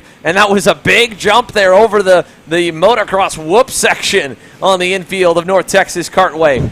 Back up front, Drew Chappell to the lead almost as he gets a big run of steam to turn 2. Yeah, there you can see Chapel that last time through purple by 0.3 of a second. Absolutely flying. He's brought Kelvin Zing with him as well. Those two have closed up to Alfred Alvarez del Castillo, and because of all of the commotion happening on that last lap, it has opened up a big gap back to Landon Melson in 4th, and the rest of your LO206 senior category is now. You can see to the outside, Chapel might try. He's going to maybe set up for a crossover through the chicane, which is definitely going to give him a good run on the out on the straightaway.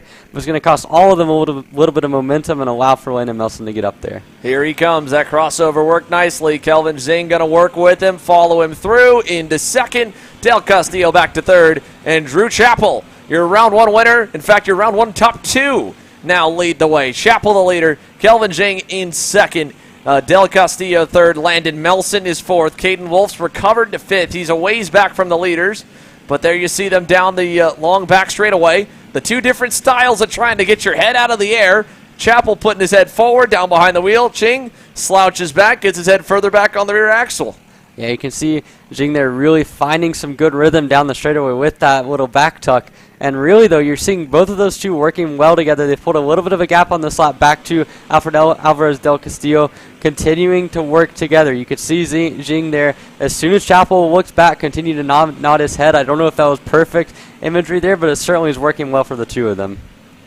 As they go out of turn number 3, Drew Chapel, still your leader, past the halfway marker, just barely. 2.5 minutes plus 2 laps to go here. Alfred Alvarez del Castillo trying to stay in line. Kelvin Ching, very, very smart driver. He is staying locked on the bumper of Drew Chapel to try and keep the field at bay. Unfortunately, del Castillo so fast here on his home racetrack. He's right there on the edge of them as they come down the front straightaway. Yeah, and also Landon Melson in the process has found the ability to get some pace and catch up to these front 3. That last lap through, he did a 42.3, a full 10th quicker than your 2 leaders as Caden Wolf from 5th goes purple. He was actually caught up in that scuffle between Trey Arnzen and the rest of the field in the chicane, and that cost him a lot of time. And he's going to try to get some back here. If they battle at all in these front 4, it might be enough, as now you can see back on the scene Alfred Alvarez del Castillo right on the rear end of Kelvin Zing. As they come into the back hairpin, is not quite close enough, but Zing is under fire, as now you can see just there in the background Caden Wolf trying to make up some ground. So they come out of the final turn here down the front straightaway. Drew Chapel the leader, Kelvin Zing in 2nd. Alfred Alvarez del Castillo 3rd. I will say Chapel that time looked really good coming onto the front stretch. He just inched a little further away. Got about a half car length more that lap, and he's just slowly building a bit of a cushion up, and right at the perfect time here. You want to do that, get yourself a little lead coming into those final 2 laps, because if anyone's on your bumper, then you've got to block. You got to bring the whole pack into it just to survive the onslaught. So it was working for a minute. Let's see how good of a final sector he has here. Look at Shing there through the final or the back hairpin. To me, it looks like he's struggling more than anybody else is to get that cart rotated. It's just not really flexing the way he wants it to through the hairpin. He's got a lot of hike. The wheel stays in the air, and he's got a lot of wheel input to try and get down to the apex. Yeah, it's certainly struggling with it, but I'll tell you who's not struggling. That is Caden Wolf. 3 straight purple laps, capped off with a 41.8. He is half a second clear of this front group. You can see him in the background. They're really jacking the cart up, and he has found so much pace aboard that comp cart. Again, set back almost a second and a half from this group, and now he's right on the bumper of Landon Melson as they come down to the back hairpin, almost certainly going to try. No, he stays in line there, so staying in 5th position, but certainly these top 4 are going to come under fire from that really quick comp cart as they come through the final chicane. You can see Drew Chapel still has that little gap back to Kelvin Jing, which is keeping him from having to defend too much. Yeah, Caden Wolf's definitely close. 2 to go here as they cross the line. Not too much time left here. Caden Wolf on the bumper of Landon Melson. When does he want to pull the trigger? He's right there into turn number 2. Just hasn't done it yet. Del Castillo still working with Jing through turn 3 over to the chicane. A lap and a half to go. Yeah, I really think Jing is struggling quite a bit here. Every time they go through a corner complex, he loses a cart length or 2. But still, Del Castillo continuing to push him, and I think that's keeping Jing alive here. If he was to get past, I'd struggle to see how he'd be able to keep in front of the other 2 in this group without doing some defensive drivings. There, finally, Wolf goes for it to the inside in the final chicane. He gets that 4th spot just in time here as we come to the white flag. Yeah, here we go down the front stretch towards turn number 1. White flag in the air, over to 2. Del Castillo's been very patient, a very calm pusher here in his rookie season. running up in the 206 senior ranks against two veteran senior drivers, Drew Chappell and Kelvin Jing.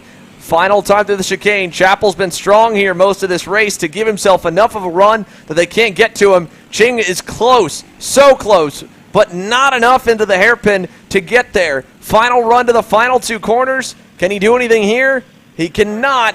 And out of the final turn, Drew Chappell has driven a smart race all the way through. And while they may pull out a line behind him, he's got this one locked. Chappell wins heat number 1 here in Slipstream Racing 206 Senior.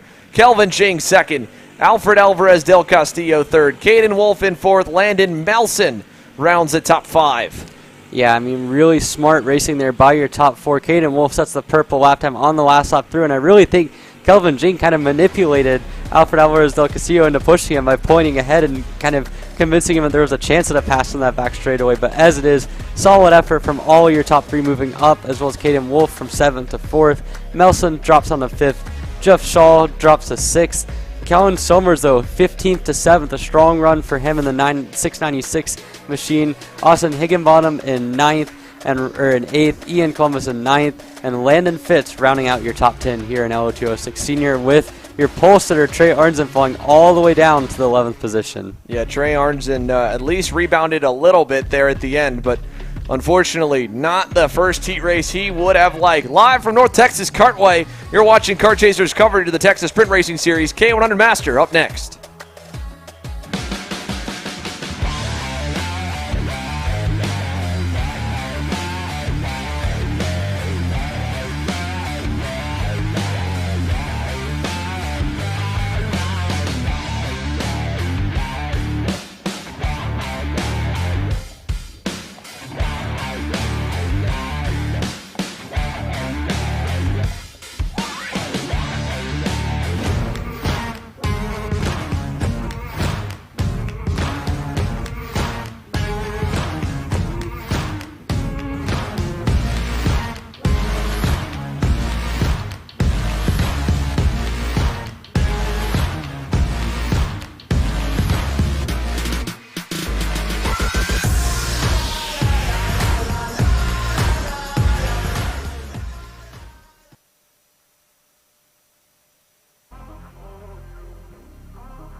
So now we move on from Group 5 to Group 6. KA100 Master, presented by Kart Racing Solutions on the racetrack. Morgan LeBaron in the High 5 Performance Tony Kart will get to start from the pole in the 17-driver field. Miguel Meir on the Cruise Racing Development Lando Norris Kart will join him on row number one. And as you can see the hand signals there, that was everybody reminding Morgan that he gets a full warm-up lap here with such a short racetrack that North Texas Kartways is. They give everyone one full out lap, whereas most of the time we go green straight out of the pit lane. So a little bit of communication there, the racer sign language, if you will, and we'll get them all lined back up. Row 2's got David Pergande on the outside, Andy Miller on the inside. Row 3, it'll be Gary Glanger in the 418 machine on the inside. In that high five, Tony Kart to his outside, another one of his teammates, Kyle Walther, and then Mr. Amarillo Kart Complex, Kart Circuit, Kyle Uchinsky rolls off in 7th to the inside of row 4. Thane Morgan will run off to the outside in 8th. Adamar Callargo rolls off in 9th alongside Shane Burkett to round off the top 10. Scott Cherry, Tam Yen, Jose De La Garza, RJ Guajardo, Randy Russell, Kogan Wright, and Keithan Hutchins will roll tail end Charlie here as we get set for 17 drivers to do battle. 7 minutes plus 2 laps. Morgan LeBaron on the inside, Miguel Mir on the outside. Clear visors for most everybody. Mir doesn't want anyone reading his thoughts. He's still got that tinted visor on, Emery. Yeah, it's a power move right there. You got to keep anyone from seeing what your eyes are doing. Full on, full, so I expect a full smoke mirror here as he gets into heat number 2. We'll see as they come onto the front straightaway. Again, the sun just starting to work its way down on this mostly overcast day. The lights on, the field into the tram lines as we look for the green on attempt number 1. It's a little bit out of sorts, but the speed was good enough, and it'll get the green down to the first corner. LeBaron on the inside, Mir on the outside. Mir's going to hang tough. He's still side by side with Andy Miller. Miller's going to cut him a break, and he'll pay the price. As a nice move down the inside are attempted by Gary Glanger. I don't think he got it done. Still side-by-side further back. The Air Academy entry of David Pergande through, and the 410 of Kyle Walther loses a spot there into the chicane.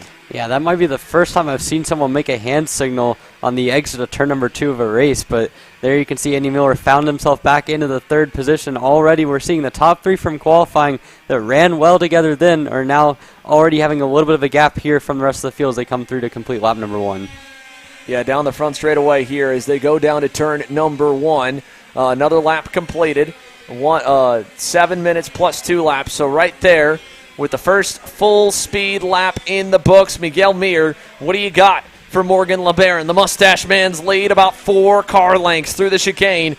And up and over the curbing we go down the backstretch. Andy Miller's close, but not really close enough to help him. Just kind of close enough to kind of ride there in the toe. Yeah, you can see Mir kind of had a little bit of a scuffy second half of the first lap there, and it kind of gave him about a 3-4 kart length gap back to Morgan LeBaron. But as they complete lap number 2, LeBaron's gap has sort of stabilized. Mir coming down the straightaway. We'll see what the splits are this time through. Some battling going on down towards the rest of the top 10. And there you can see, I believe that might be Kyle Walther and Kyle Uchinsky going at it for that 6th spot as they're going at it together, coming through turn number 3. This is all happening about 4 or 5 car lengths behind the battle for 4th and a little ways back from the first 3. Andy Miller on the bumper and Miguel Mir down to the back hairpin. No change there.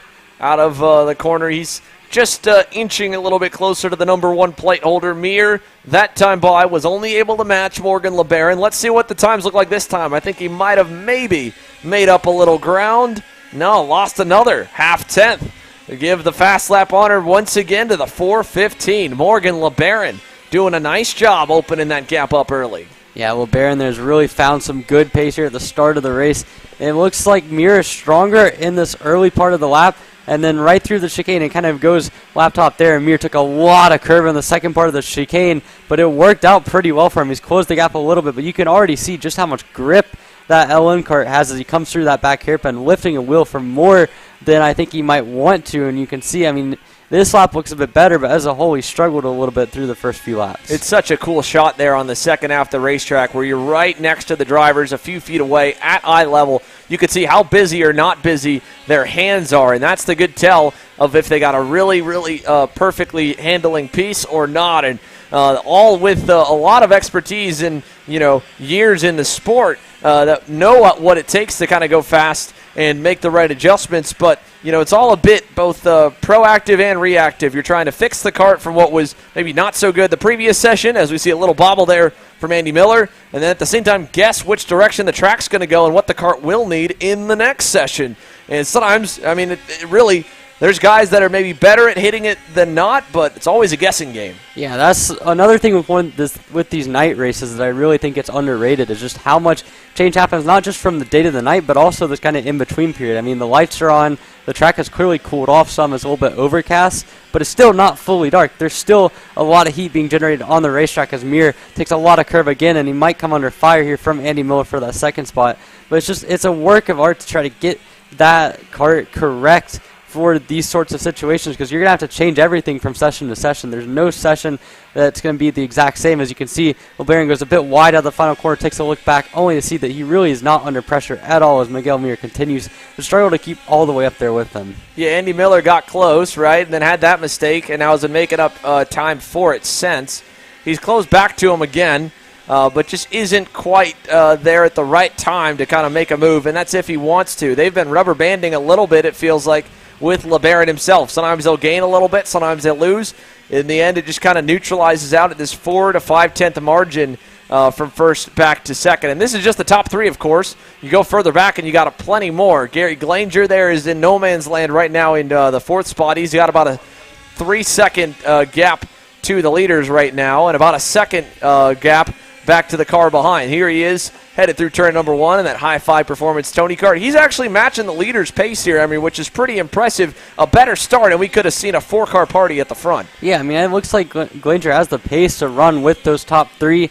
Just not get the good start like you mentioned, but, I mean, looking at it, he's running consistent. He's running within a tenth or so, give or take, every lap of what those top three are doing, and he's doing that with no draft and not even a reference, really. So this is impressive stuff here from the high-five performance drivers. He continues to set another quick lap here. As you can see, the top three there in the distance. There is Glanger coming down the main straightaway to complete lap number 9 for him. The leaders go a little bit quicker there. LeBaron puts 3/10 almost on Mir and Miller. A really good lap there from the 415 high-five performance cars. He continues to put a gap back to Miguel Mir. It looked like they had closed a little bit the lap before, and now, just like that, Morgan LeBaron stretches the gap back out.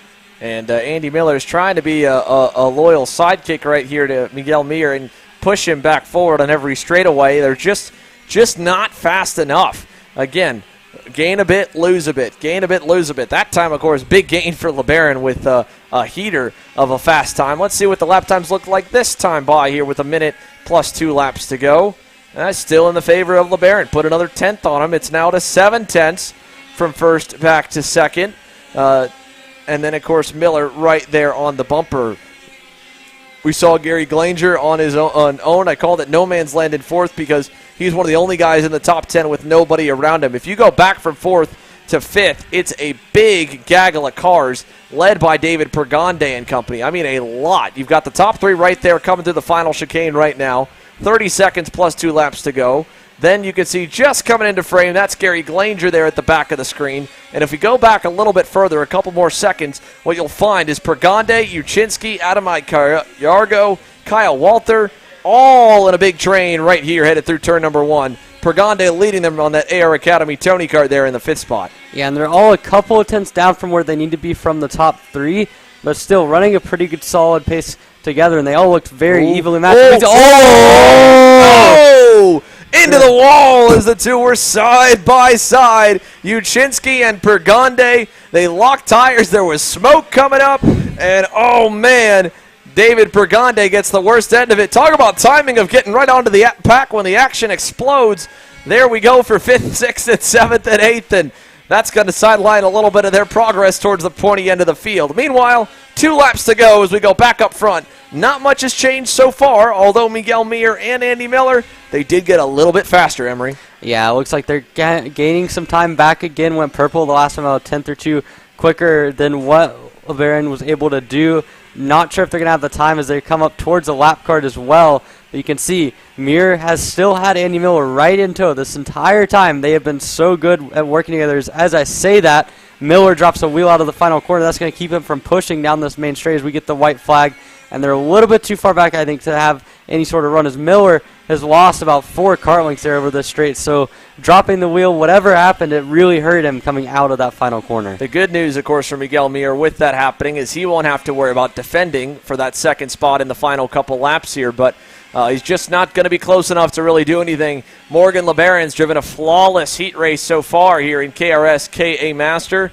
And as he exits the final couple corners, he's been definitely cruising on this last lap, backing things off a little bit. And he's able to do that because he built such a big lead. LeBaron, Heat 1 winner in KA Master here at NTK. Mir in second. Andy Miller in third. Gary Glanger fourth. Adamar Callargo will, I believe, be able to hold on to that fifth spot. He does. Kyle Walter almost got back up to him there on that high-five Tony Kart. He picked up 3/10 that last lap. Uchinsky crosses the line in seventh. Scott Cherry eighth. Jose De La Garza ninth. RJ Guajardo in 10th. But, we've seen now really 2 times in 2 of the bigger classes, guys trying to go side-by-side in the chicane. At first there was side-by-side and hoping the other guy would back out. And then with Trey Arnzen, he just decided he was going to gun it right through where the left of that, he tried to miss the curb as much as he could. He still got a good amount of airtime. Yeah, I mean, Trey said that he was from Idaho. You can tell he hasn't been around this track too many times with these new curvings, because I'm not exactly sure how he thought that was going to go on that first time through. Whereas that incident here in the KA Master category, that seemed more like just kind of 2 guys gunning for the same spot at the same time. Not much could have happened there, but I mean, that's what happens when you have a wide track to go very narrow through a chicane. Bad things tend to happen. We saw it there with the contact over the course of that battle for 5th. Well, as we get set here now for heat number 1 with the K100 Juniors, presented by Wilshire Racing Engines, as they've been released onto the racetrack to keep us right on schedule. David Ibarra, what a great qualifying effort it was for this young man on the Allen Rudolph Racing Academy Tony Kart. I believe his first career pole award, if I'm not mistaken, in the Texas Sprint Racing Series. He'll start to the inside of the Arcane Motorsports Tony Kart to Justin Music, who's been creepily making his way slowly but surely into the conversation every single week here. He's been a perennial kind of top 3, top 5 kid, and I think this week here at home he could be one to watch alongside Ibarra, who was so impressive in qualifying. And how about Landon Welker on that 808 Praga chassis, a driver we have not seen at the pointy end of the grid thus far. His best career qualifying effort comes here, what I believe is his home racetrack. If not, it probably feels like home with how fast he is. He lines up to the inside of row 2 alongside Landon Skinner, perennial front runner there on the AR Academy Tony Kart. Then row 3 has got another Arcane Motorsports entry. It's Graham Tremmel on the inside in the 866 to his outside, the AR Academy Tony Kart of Santiago Duran. Tyler Roberts there was quick, spoke to him and his father during the dinner break. Wished him good luck. He's looking to get a little bit further up the grid in his first full season in the junior ranks. A kid that was so fast every week, it seemed, on the national circuit in the mini division. He's in that Iron Rock Motorsports gray and black Tony Kart in 7th. Preston Pico lines up in the 8th spot. Matthew Duquette 9th. Diego Guillo 10th. It is a total of 19 drivers, I believe, on the field for KA100 Junior. And as they come onto the front straightaway, let's see. As David Ibarra helms the field for the first time, he's got him under control on the power. It will be not enough for a green that time by. We're going to wave it around a little bit too antsy. We could definitely tell that time they were going pretty fast before they got to the box. And you see someone there in the back, the 823. It looked like he thought that the race had gone green, tried to go 3 wide up the inside of like 4 rows there, but certainly a little bit too fast there from Ibarra, from Justin Music. 2 guys I don't think have been on the front row, at least on the regional or national scene, in the last few months. So maybe a little bit of rust there in terms of starting a race, but so far so good for David Ibarra. He had a really good lap in qualifying that put himself on pole position and actually pulled in a little bit early, I believe. Justin Music had a lot of pace in that session as well. And then, like you mentioned, Landon Welker in the 808 machine in the Praga, a solid effort from him in qualifying. We'll see what he can do in race trim. Landon Skinner there on his outside has shown a lot of pace this weekend and this season in general. Graham Tremmel, another guy, had so much pace and speed at Speed Sports, did not have the final result to back it up, but still he'll be up there as well. And then Tyler Roberts, like you mentioned, so much pace in mini Swift. Last year dominated at this racetrack at NTK. This time through a little bit, struggled just a little bit on the junior package, but we'll see if this is the breakthrough weekend at a track that he's really comfortable with. Well, it might just be the moment here. David Ibarra is going to get another shot to lead the field to the green. He's got him nice and slow as they come out of the hairpin. And a pretty nice developmental run here for David Ibarra from where he was even just a year ago, quickly making his way towards the pointy end of the grid. And now he's at the top spot, just needs to get a good start under his belt and try and build a bit of a gap and put a good heat race result together. You don't need to win all 3 heats. You just need to be the best overall from the 3 of them to lock into the pole for the main event. So it's big picture thinking. It's tough for, again, these 11 to 15-year-olds to think that way, but that's what's asked of them here when they get into this race day format. Yellow flags in the air a little later on the power. This one's good, and it's green. Down to turn 1. David Ibarra leads them down the inside. Music tried to chop low. Skinner was right there. He ultimately had to yield, fall back into third. Look at Preston Pico ripping the high side, and Ibarra's under pressure. Landon Welker trying to get around. Now he's on the outside coming out of 3, and he'll lose 2 spots as Skinner and Music get back by. Yeah, it looks like Graham Tremel there got forced way back through the field. He lost about 6 spots out of turn number 1. His Music to the inside in the back hairpin. Almost clips the grass there, but he gets by David Ibarra for the race lead. Ibarra's going to try to come back, and they've got Landon Skinner right there as the battle for fourth looks to be Santiago Duran trying to the inside. As off the track goes David Ibarra at the end of lap number 1, and he'll have to defend coming through to lap 2. Down to turn number 1, Landon Skinner to the inside of Santiago Duran. Takes over second there as he saw him, from David Ibarra. Gets by him, and the Air Academy teammates trade second and third. Look at this run down the inside from Duran. He'll also take third. Gets by Ibarra. Tyler Roberts, good start there from 7th up to 5th. He's on the bumper of Ibarra as well, looking maybe into the hairpin at the end of the back straightaway. He's going to send it. It'll be tight. They make contact, and coming out of the corner, he won't get that one done. Yeah, you can see Ibarra a little bit frustrated there. He took a late block, and in turn, Tyler Roberts took a late sin there. As again, Ibarra drops a wheel out of the final corner, and that is really killing his momentum down the main straight. And now to the inside, Tyler Roberts takes advantage of that. He'll get by Ibarra in turn 1. There goes the rest of the field. Diego Gio into P6. There goes Preston Pico as well. So Ibarra, your pole sitter, is falling way down through the order here in the early stages. And back there as well is, of course, top 3 qualifier Landon Welker. Meanwhile, Justin Music continues to show the way under the lights here at North Texas Kartway in heat number 1 for Wilshire Engines KA Jr. He's got Landon Skinner starting to bear down on him, though. Both Skinner and Santiago Duran were a little bit faster than Justin Music last time by. Here comes a big head of steam for Landon Skinner on that 817 AR Academy Tony Kart. He'll take it to the lead in turn 1. Yeah, these guys are all running a really good pace. 39.6 the time for Justin Music. Landon Skinner, though, took the lead at the end of that main straightaway. And now we'll see what the Allen Rudolph Racing Academy driver can do here as he comes out of turn number 3 and continues to maintain the lead. There's a lot of karts battling back there. There's Landon Welker in about the 9th position, still fighting for all it's worth. He's had a really rough heat race so far. As at the front, back to the race lead goes Justin Music, getting back by Landon Skinner. Yeah, nice pass in the back hairpin. Justin Music followed for about half a lap, decided he wanted to go back to the point, and he's done it. So Justin Music keeps the lead by the time chart. 6 down here, 4 minutes plus 2 laps to go. Lots of time left, and luckily for the top 3, it's a big gap out back. 2.5 seconds after all the dust kind of cleared from the opening lap shuffling for the top 10. Tyler Roberts has a long way to go to get to these guys. He picked up 2/10 last time by. He might be able to get there if they continue to fight for the lead. He's got Diego Gio kind of loosely following him behind, along with Christian Ruiz. How about the start for this kid here? Christian Ruiz on that Tony Kart machine, up 5 spots into 6th. So a great start for him. Great start as well for Jackson Young on that Trackside Karting Services GFC in 7th. Right behind him, 7 spots gained for Jackson Young in the 807.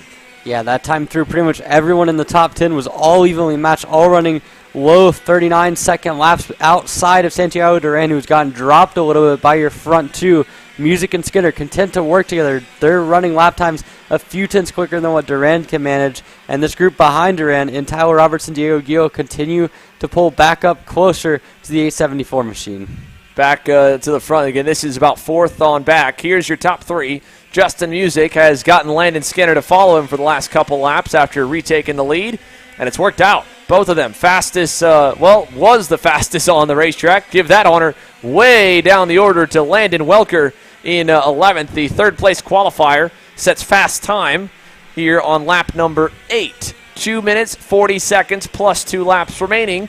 Gio has gone around Tyler Roberts, as we can see there, and there's a look Back to the third place qualifier, Landon Welker. Super fast, just kind of got out-raced a little bit, out-muscled in the opening couple corners, really the opening couple laps on that Praga. Just it's all about decision-making here, Emery, because once we get going, I mean, the lap times all the way down to the top 10 are within 2/10. So the difference from these two guys, Landon Skinner, who takes over the lead, and Justin Music, and Landon Welker down in 11th, isn't really a matter of individual lap speed or overall race-long speed. It's a matter of decision-making in those first few turns. Yeah, it's almost just down to kind of making sure you're in the right place at the right time and are aggressive enough in those early going. It's another thing as well for David Ubaru, who's dropped 7 spots from where he started on the pole position. I mean, both of those guys maybe not quite as experienced when it comes to starting up at the front of the grid here, especially in the junior category. And against these guys that can be ruthless up at the front, it's just all down to trying to put yourself in the right place. And one guy who has found himself really in the right place is the number 817 of Landon Skinner, who gets the two lap to go signal and has about a kart length back to Justin Music in that second spot. Yeah, so that 2 to go signal there, that was because when the race started, or had that aborted start, they started the timer for the session. So by the leaders or anyone on the racetrack causing an issue that forces the field to get that start waved off, your time for that race still starts. It's going to make this one short. The 2 to go signal given puts it to the white flag this time. And now Justin Music, who thought he might have had a few more laps before he needed to make a run back to the front, is only going to have one shot at it, and he's got to do it with Santiago Duran looking on and applying pressure. Down to turn 1, Landon Skinner, still your leader. Yeah, Landon Skinner's had a lot of pace here in the straight to 38.5 that last time through. That's purple by about a 1/10 of a second, and he's just been able to gap Music and Duran just enough to keep himself comfortable and not having to defend here as they come down for the last time through the chicane. Again, Skinner with a solid 3 kart length gap coming down the back straightaway. Music's going to close, but he's not close enough, and it looks like Skinner has them covered here on this final time. Car length difference there through the right-left chicane. On to the front straightaway. Landon Skinner played that one nicely. Heat 1 winner for the number 817. Justin Music second, Duran in third, Gio fourth. Here's the battle all the way to the back of the top 10 as Welker gets around Preston Pico late in the going to take back 10th from 11th for the third place qualifier. Your top 10 as they finish: Landon Skinner, Justin Music, Santiago Duran, Diego Gio, Christian Ruiz, Jackson Young, Tyler Roberts. Young up 8 spots by the end as he got around the fading Roberts. David Ibarra 8th. Beckett Friesen picks up 3 spots on that Arcane CRG to 9th. And Landon Welker rounds the top 10. So another one down. KA100 Junior Group 7, their first heat race completed. We'll be back with more here live from North Texas Kartway. You're watching Kart Chasers coverage of the Texas Sprint Racing Series.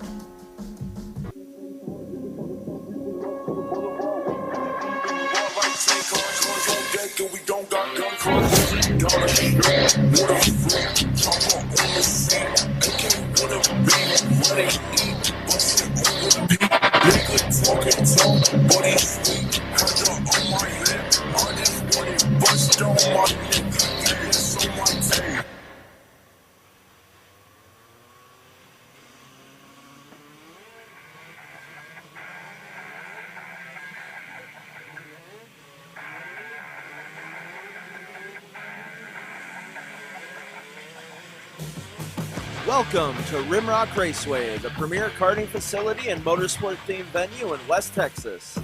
While you're at the track, be sure to stop into Victory Lane and enjoy our full-service bar and event center. We have live music and entertainment weekly, along with Texas's fastest go-karts available to the public. Located on West Highway 80 in Odessa, get your adrenaline pumping at Rimrock Raceway and live life full throttle.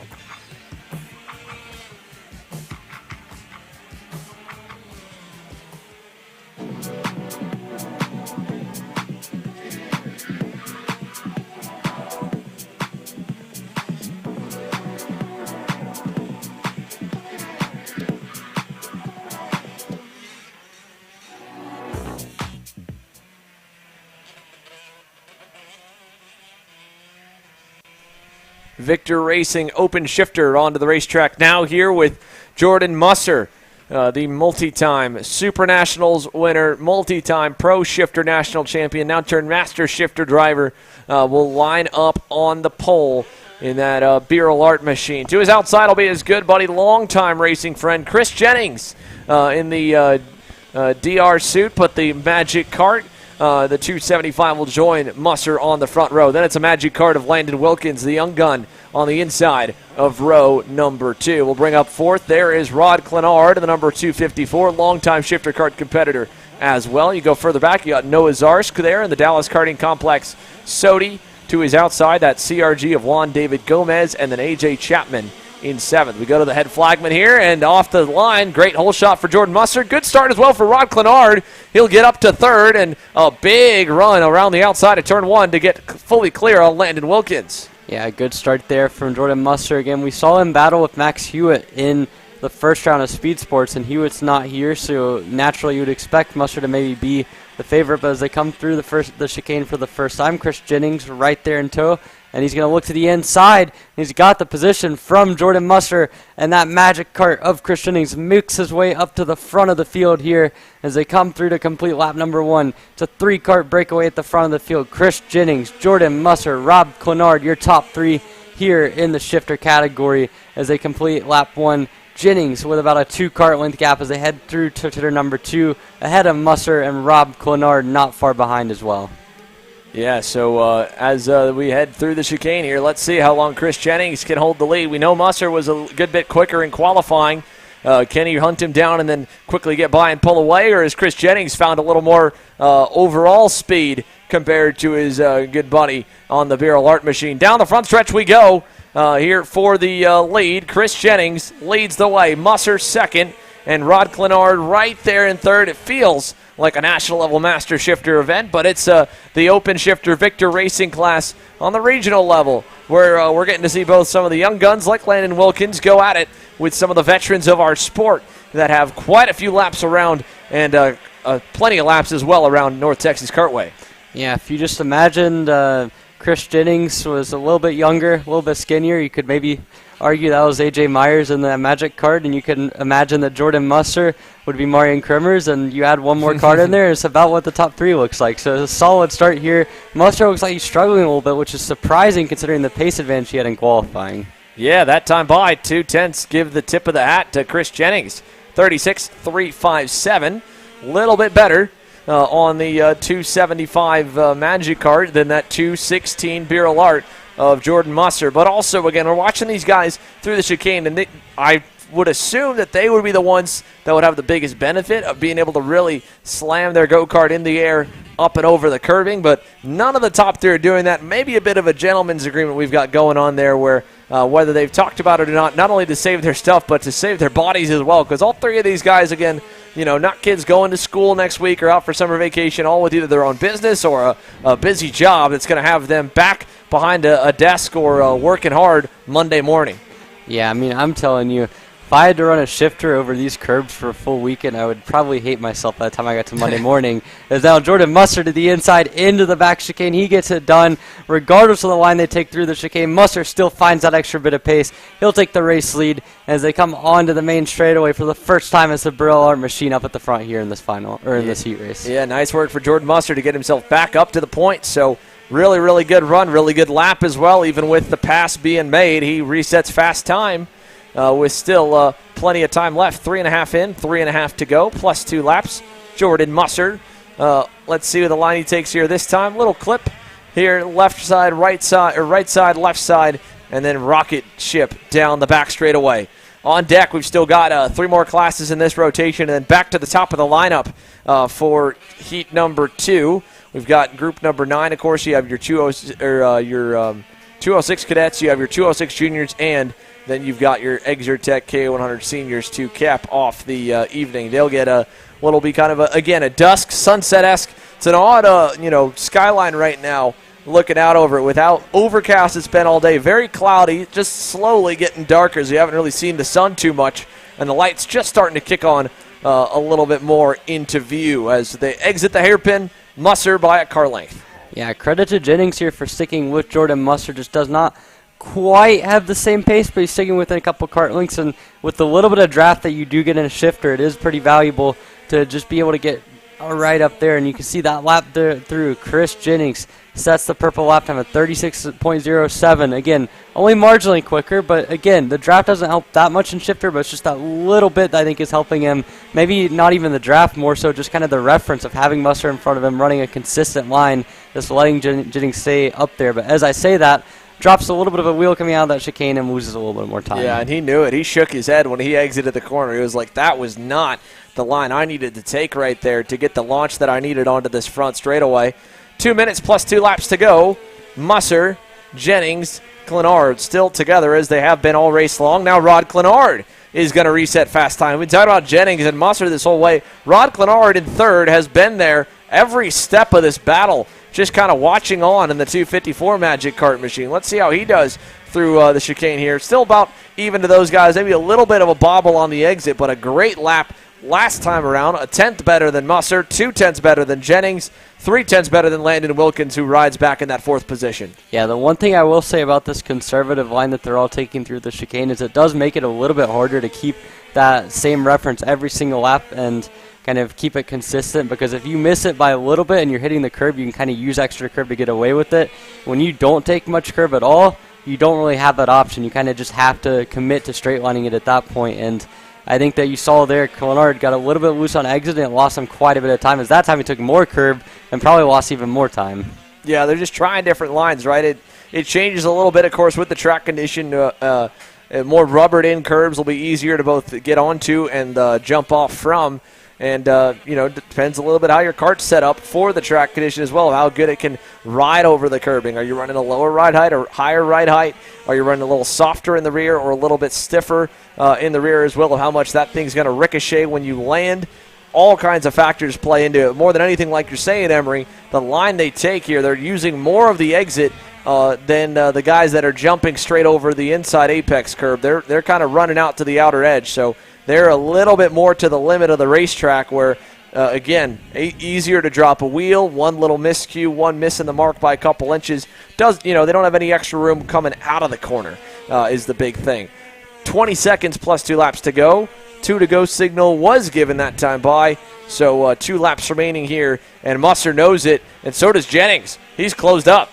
Yeah, Jennings really found some pace the last couple of laps. He's on the bumper.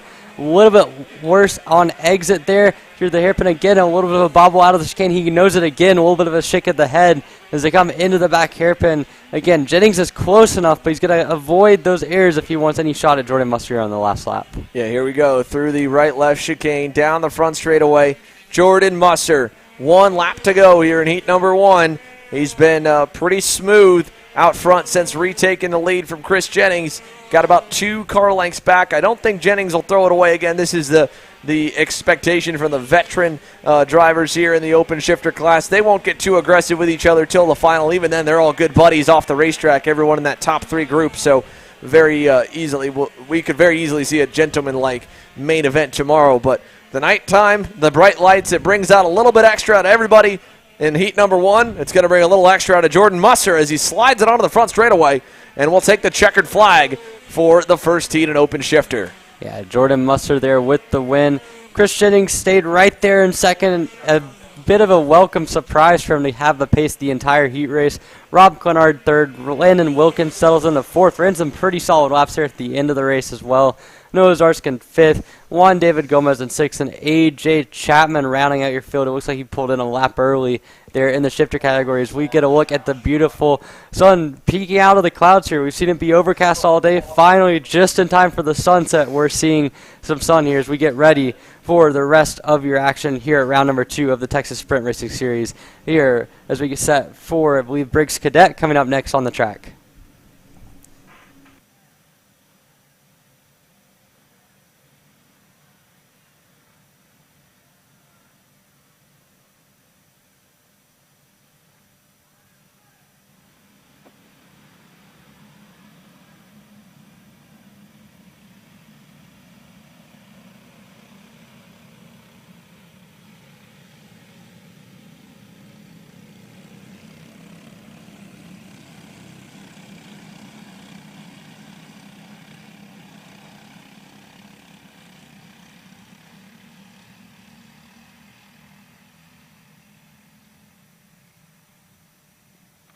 What a battle we've got on our hands right here. Look at this, folks. This is all the way through the entire lead pack. Side by side for the lead. Tyrone Kemper for second. Tyrone Kemper Jr. versus, I believe that was Chris Tracy he went by. Indeed. The leader is Emmett Eddles at a 44.367 last time. Then you've got third, fourth, and fifth. They were nearly 3 wide. Tanner Barsh, Emerson Lane, Aston Wyatt, and more all in there. Kemper Jr. back on Tracy again through the final 2 turns. He gets clear, and now let's see if they can work together because they battle too much for second. You can see Tracy shaking his head. He obviously wants to go by. Kemper wants to keep him behind. Tracy goes again. Kemper with a crossover move out of turn 1. He'll keep, I believe, maybe take that spot back through turns 2 and 3. Yeah, Tracy there overshot it, went off the track coming through turn number 2, and that actually cost him a couple more spots. And really what this has done is it's allowed Emmett Eddles to get a solid, comfortable lead up at the front of the field. He's got about an 8 cart length gap back to Tyrone Kemper Jr. in that second spot. Aston Wyatt in the third, so already you can see Eddles continuing to run up at the front. His MSL Racing entry running well clear of the field, and we'll see if they can start working together. They may have a shot here, but the more battling they do with Kemper and Wyatt, the more it's going to open the door for Eddles to pull away. Is now Wyatt to the inside again. Kemper going to cross over again. Not quite enough run this time, and Aston Wyatt for the first time all race puts himself into that second spot. Yeah, nicely done for Aston Wyatt. Now all this has allowed the gap to double up to the lead. Emmett Eddles continues to show the way. Aston Wyatt, Tyrone Kemper Jr., then Tanner Barsh. 2, 3, 4 right there. They've got 1.2 seconds and maybe a little more to eat up if they want to hunt back down Emmett Eddles. The 216 MSL Racing machine exits the final turn, heads down the front straightaway with a nice lead, takes a look back. That gap is still good. Aston Wyatt checked his shoulder as well, sees Tyrone Kemper Jr. right there, and Tyrone Jr. will push him through to turn number 1. And see, once they start pushing, they gain 2 to 3 tenths every lap. Such is the nature of the draft and the bump drafting impact in LO206, especially at the cadet level. And you can see Aston Wyatt already has a lot of natural pace in that kart, but you add in having 2, 3 karts behind him pushing and staying in line, and you can see the results already. Looks like they're about 3 kart lengths closer this lap compared to last lap, as Wyatt continuing to set the pace in that second group, and they're getting closer and closer to what Emmett Eddles is able to do up at the front. Yeah, here we go, coming onto the front straightaway. Aston Wyatt, Tyrone Kemper Jr. They picked up 3 tenths last time. How much do they gain this time? Wow, 4 tenths that time. The gap is down to half a second. One more lap, and they will arrive on the doorstep of Emmett Eddles, and we're going to have a battle in the final 2 minutes plus 2 laps of this opening heat race in Kept Clothing 206 Cadet. Yeah, I mean, you can see Eddles, he won't quite know how quickly they're closing, but as soon as he looks back, he's going to realize, there he goes. He looks back, he sees coming in the distance, Aston Wyatt is absolutely flying right now. You've got Tyrone Kemper Jr. pushing in third. His kart struggled maybe a little bit more, but now pushing Wyatt's allowed him to find his rhythm as they come onto the main straightaway. How about a 5 kart lead pack at the front of the field? Down the main straight, Eddles under fire. Here comes Aston Wyatt to the race lead. He'll get it done. Move Aston Wyatt for the first time all race to the race lead. Kemper's going to try to go around the outside into turn 2. This would be sensational if he can pull it off. And to the inside in turn 3, he's going to get it done. Now, there goes Tanner Barsh trying for third, and it's going to be side-by-side through the chicane, and Eddles goes wide. They survive going side-by-side, but it was not pretty. Move Barsh up to third. That was tough. Now, who's going to take advantage? How about Emerson Lane down the inside in the 250 Beryl Art? He'll get by for 5th. Tracy back to 6th once again. So, down the front stretch we go. Emmett Eddles slots into 4th there behind Barsh, Wyatt, and I believe Tyrone Kemper Jr. So side-by-side for 5th. Tracy wants that spot back. He'll take it away from Emerson Lane and gets back into the top 5 with a bit of ground to make up now to the top 4. A minute and a half plus 2 laps still to go. Yeah, I remember Chris Tracy as well went off the track early on in this race as well. So he's had a little bit of a scruffy heat number 1 here.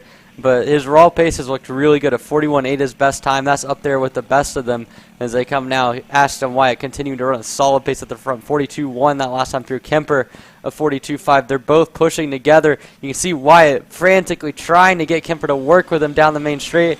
We'll see what times they do this time through. Kemper goes almost purple until Tanner Barsh resets it with a 41.6. So that group behind him of Barsh and Eddles working together well, and they're trying to catch Kemper and White. I don't know if they're going to have enough time without any battling, but as it stands, a lot of pace between these top 4. Well, they're just getting a sniff of the draft now. Let's see them through the chicane.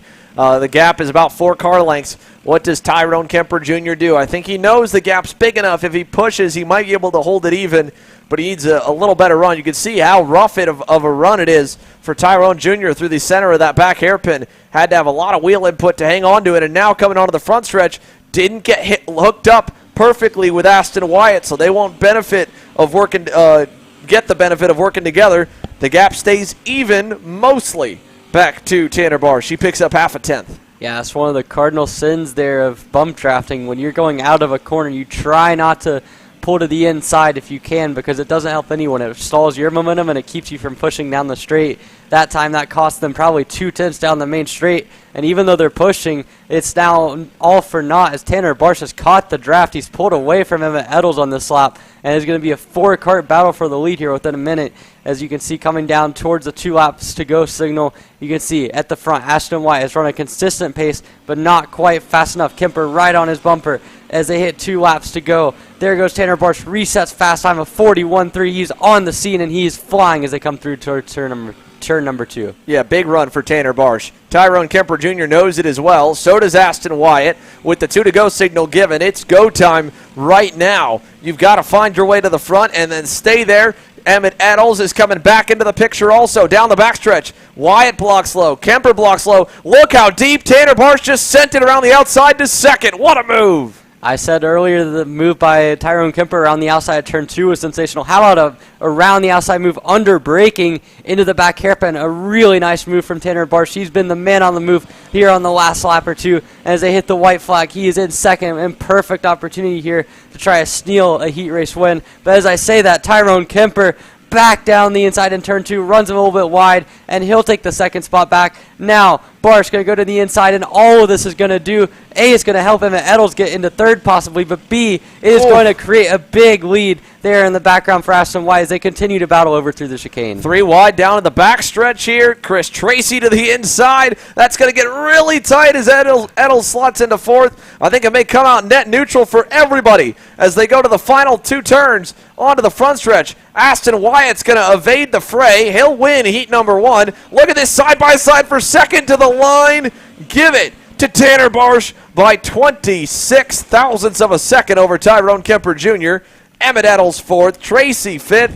That was a wild topsy-turvy final lap. I like the concept of Ashton Wyatt looking back on the last lap having no clue what just happened behind him, but certainly a really fun battle there. Tanner Barsh, Tyrone Kemper Jr., Emmett Eddles all going side by side through that chicane, and it worked out for all of them. Good efforts, keeping it clean and keeping all of their carts in one piece in that last lap. Yeah, that's a good point. He probably turned around and said, what in the world just happened? You guys were right there. What'd you do? Well, it worked out for him here in Heat 1. Aston Wyatt, your Heat 1 winner in 206 Cadet. 206 Juniors on deck.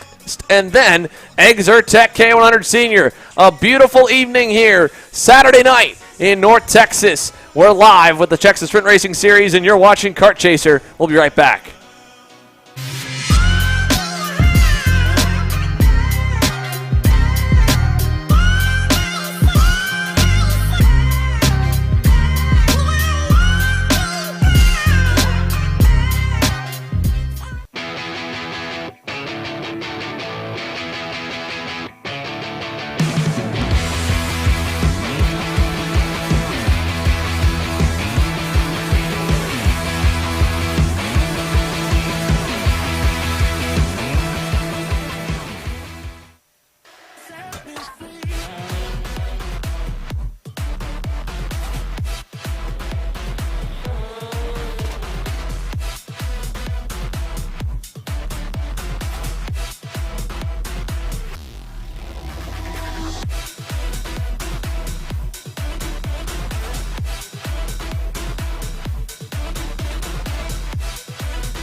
Well, the Rumble has started here at North Texas Kartway. 206 Junior almost set to go as they get the last of the 206 cadets off the racetrack, and we get closer to putting a nail in the opening round of heat races here. Been pretty entertaining so far, to say the least here, Emery. Lots of stuff to talk about so far. We've still got two pretty decently sized classes, double digits for 206 Junior, nearly 30 deep in KA Senior to go. Yeah, this has been pretty exciting, the 206 Junior category. We saw in qualifying a last-second effort by Derek Wargo to put himself on the pole position alongside Jensen Harrell. Those two guys looked like they were in 5th or 6th for most of qualifying. Reagan Saville had a bit of a rough qualifying effort for him. He'll start in 4th. Again, all of these guys inside the top 5 have had the pace to run up at the front. So we'll see what happens when we get to heat racing as it continues to get more and more dark here at North Texas Kartway. We saw the sun for a little bit. Now we're seeing a beautiful sunset starting to emerge. And in about 30 minutes, I would expect it to be almost dark, as you can see the 206 Junior cars continue to get... Oh, no! Oh, my God. Oh, big crash on the outlap, leaving the pit lane. Oh, man. Reagan Saville got spun around in front of everybody. And luckily, all the drivers are okay. Everyone's up. That was weird. But, yes, and I have to give, just off camera, Reagan Saville there did go and check out the driver that was flipped over. The kart that went up and over, that was a 364 Parker Fitz, and Reagan Saville quickly got out of his go-kart before firing his GFC TKS kart back up, went over and helped flip that kart over, and the same for the other driver involved, which looks to be potentially the 319 of Jonas Dovre. So he also helped get Landon Kart over. So good sportsmanship for these kids. Not a way you want to start a heat race. So our first red flag of the event comes out before we even get a green flag. I'm not sure if I've ever seen that before. Crash on the formation line. Not only that, but Saville got spun around, it looked like, coming out of the pits. Like 50 feet out of the pit lane. Yeah, I don't know. It looked like maybe it was contact between the two. And then, I mean, the guys coming out will have had no idea. They were probably not even thinking about the possibility of a kart being stuck backwards there. And to see it flip, I mean, first thing that's most important is that everyone seems to be okay. But certainly, I mean, that is extremely bizarre. And I'm sure some of the other guys that were in front of what happened have no clue of the severity of that incident. Wild, wild deal there. So obviously they're seeing the flip. They're going to send the onside EMT here. That's Tim Cullum here for the Texas Sprint Racing Series. He's just having a quick chat with the drivers, saying, hey, are you guys okay? I need to make sure you are okay before you go out and try and drive those things again. And right now they're probably also taking a look at the karts as well to see what kind of damage they might have. You can see Landon Fitz there shaking the wheel to see, all right, it definitely looks like the top of the steering wheel probably is bent with how much we're seeing on the left side. But as for the tie rods and everything else, I mean, it was a slow flip, so you think the impact when it hits the top of the hits the ground over, so the steering wheel could be bent, but the rest of it not so much. And so now, you know, here's a lot to it, right? First, if he's okay, the standard protocol is the drivers that are involved in bringing out a red flag go to the rear if they want to rejoin. But it depends a little bit series to series. That's kind of the last little bit that they're sorting out, it looks like. Yeah, and you can see Reagan Saville looks really upset here with himself. He'll know that best case he'll have to start at the back of the field. Worst case, he won't be able to start at all.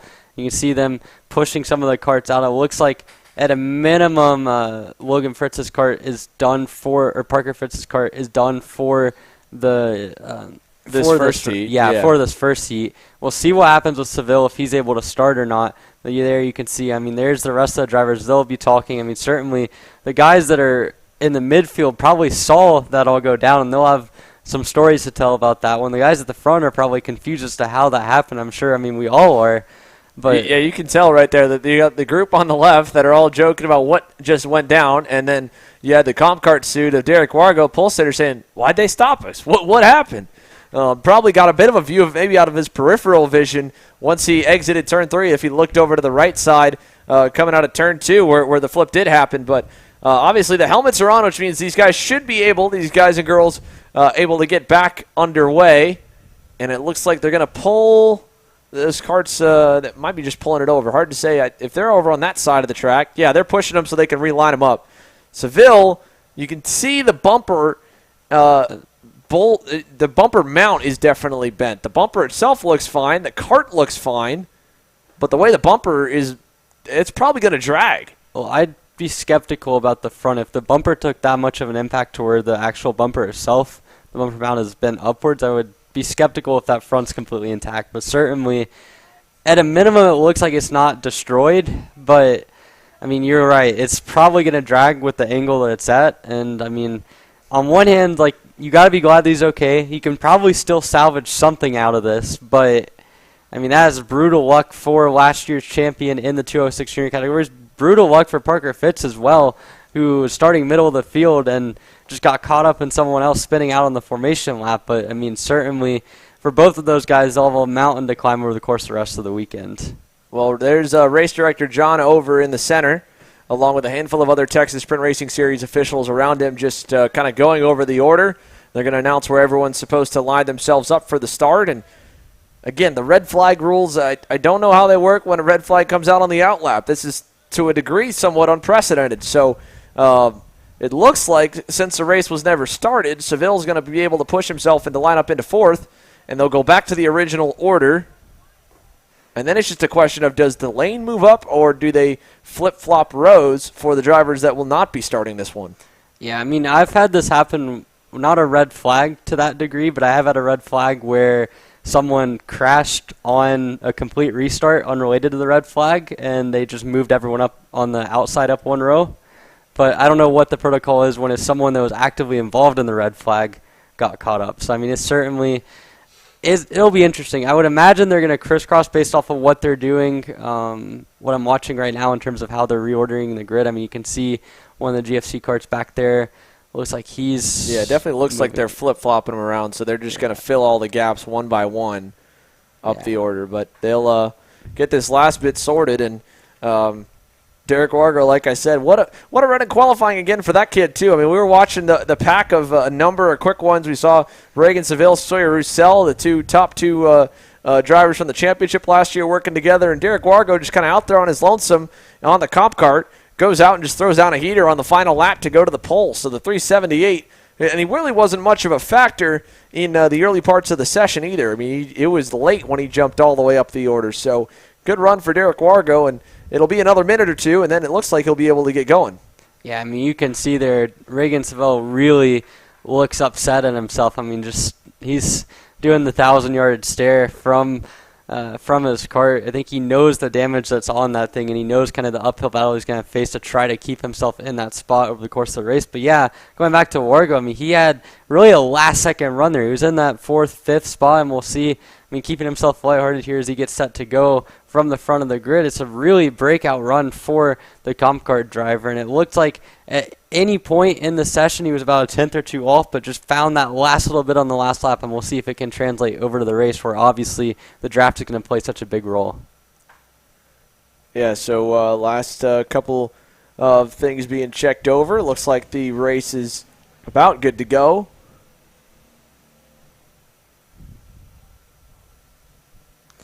Yeah, it still seems like drivers aren't yet quite back to their carts.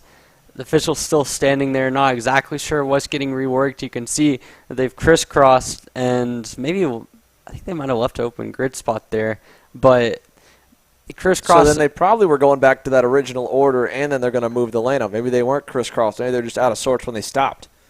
Yeah. If they're going to leave a spot open, then that's standard protocol, then that lane moves forward. So, again, they just want to make sure they get it right, go by the book. Don't do anything out of what the rulebook standard says. And the good part is our timing and scoring official here for the Texas Sprint Racing Series is phenomenal. He knows the book about cover to cover, it feels like. So he'll make sure that this will be done properly. And, again, race director John over there on the racetrack as well, making sure that he gives all the proper intel to the drivers. One little dispute's going to move one guy over. Yeah. And are we going to flip-flop him now? Let's see. Seems to be what might be happening as they've just moved Weston Criddle up one spot. Either way, we'll give them a moment here to sort this out a little better. Let's take a commercial break. We'll come back with the start of the 206 Juniors first heat race.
So let's give this another go. We've got the field back fired up once again here for Seville Electric 206 Junior. Unfortunately missing a couple, but the front runners are all set and sorted. Derek Wargo and Jensen Harrell will make up row number 1. Josie Chambers and Reagan Seville on row number 2. Again, keep an eye on that front bumper of the Trackside Karting Services GFC of Reagan Seville, how awkwardly bent it is. And hopefully, as he's cornering there with the load, right now it's obviously not dragging the ground, but it's so close that you would think when he kind of goes into a corner and that outside tire digs in, that bumper could kind of start to ground out on the pavement, and it'll hurt the handling a bit. But hopefully he's able to pull something together. The draft obviously is heavy in 206 Junior. That'll make things a little bit easier. Let's get set for heat number 1 as the field heads onto the front straightaway. Derek Wargo, hand in the air to the outside Jensen Harrell. This one looks good. It is good enough, and we'll get the green down to the bowl. Yeah, Wargo there, a solid start from the inside. We'll see if he's able to hang on. He is easily able to do so.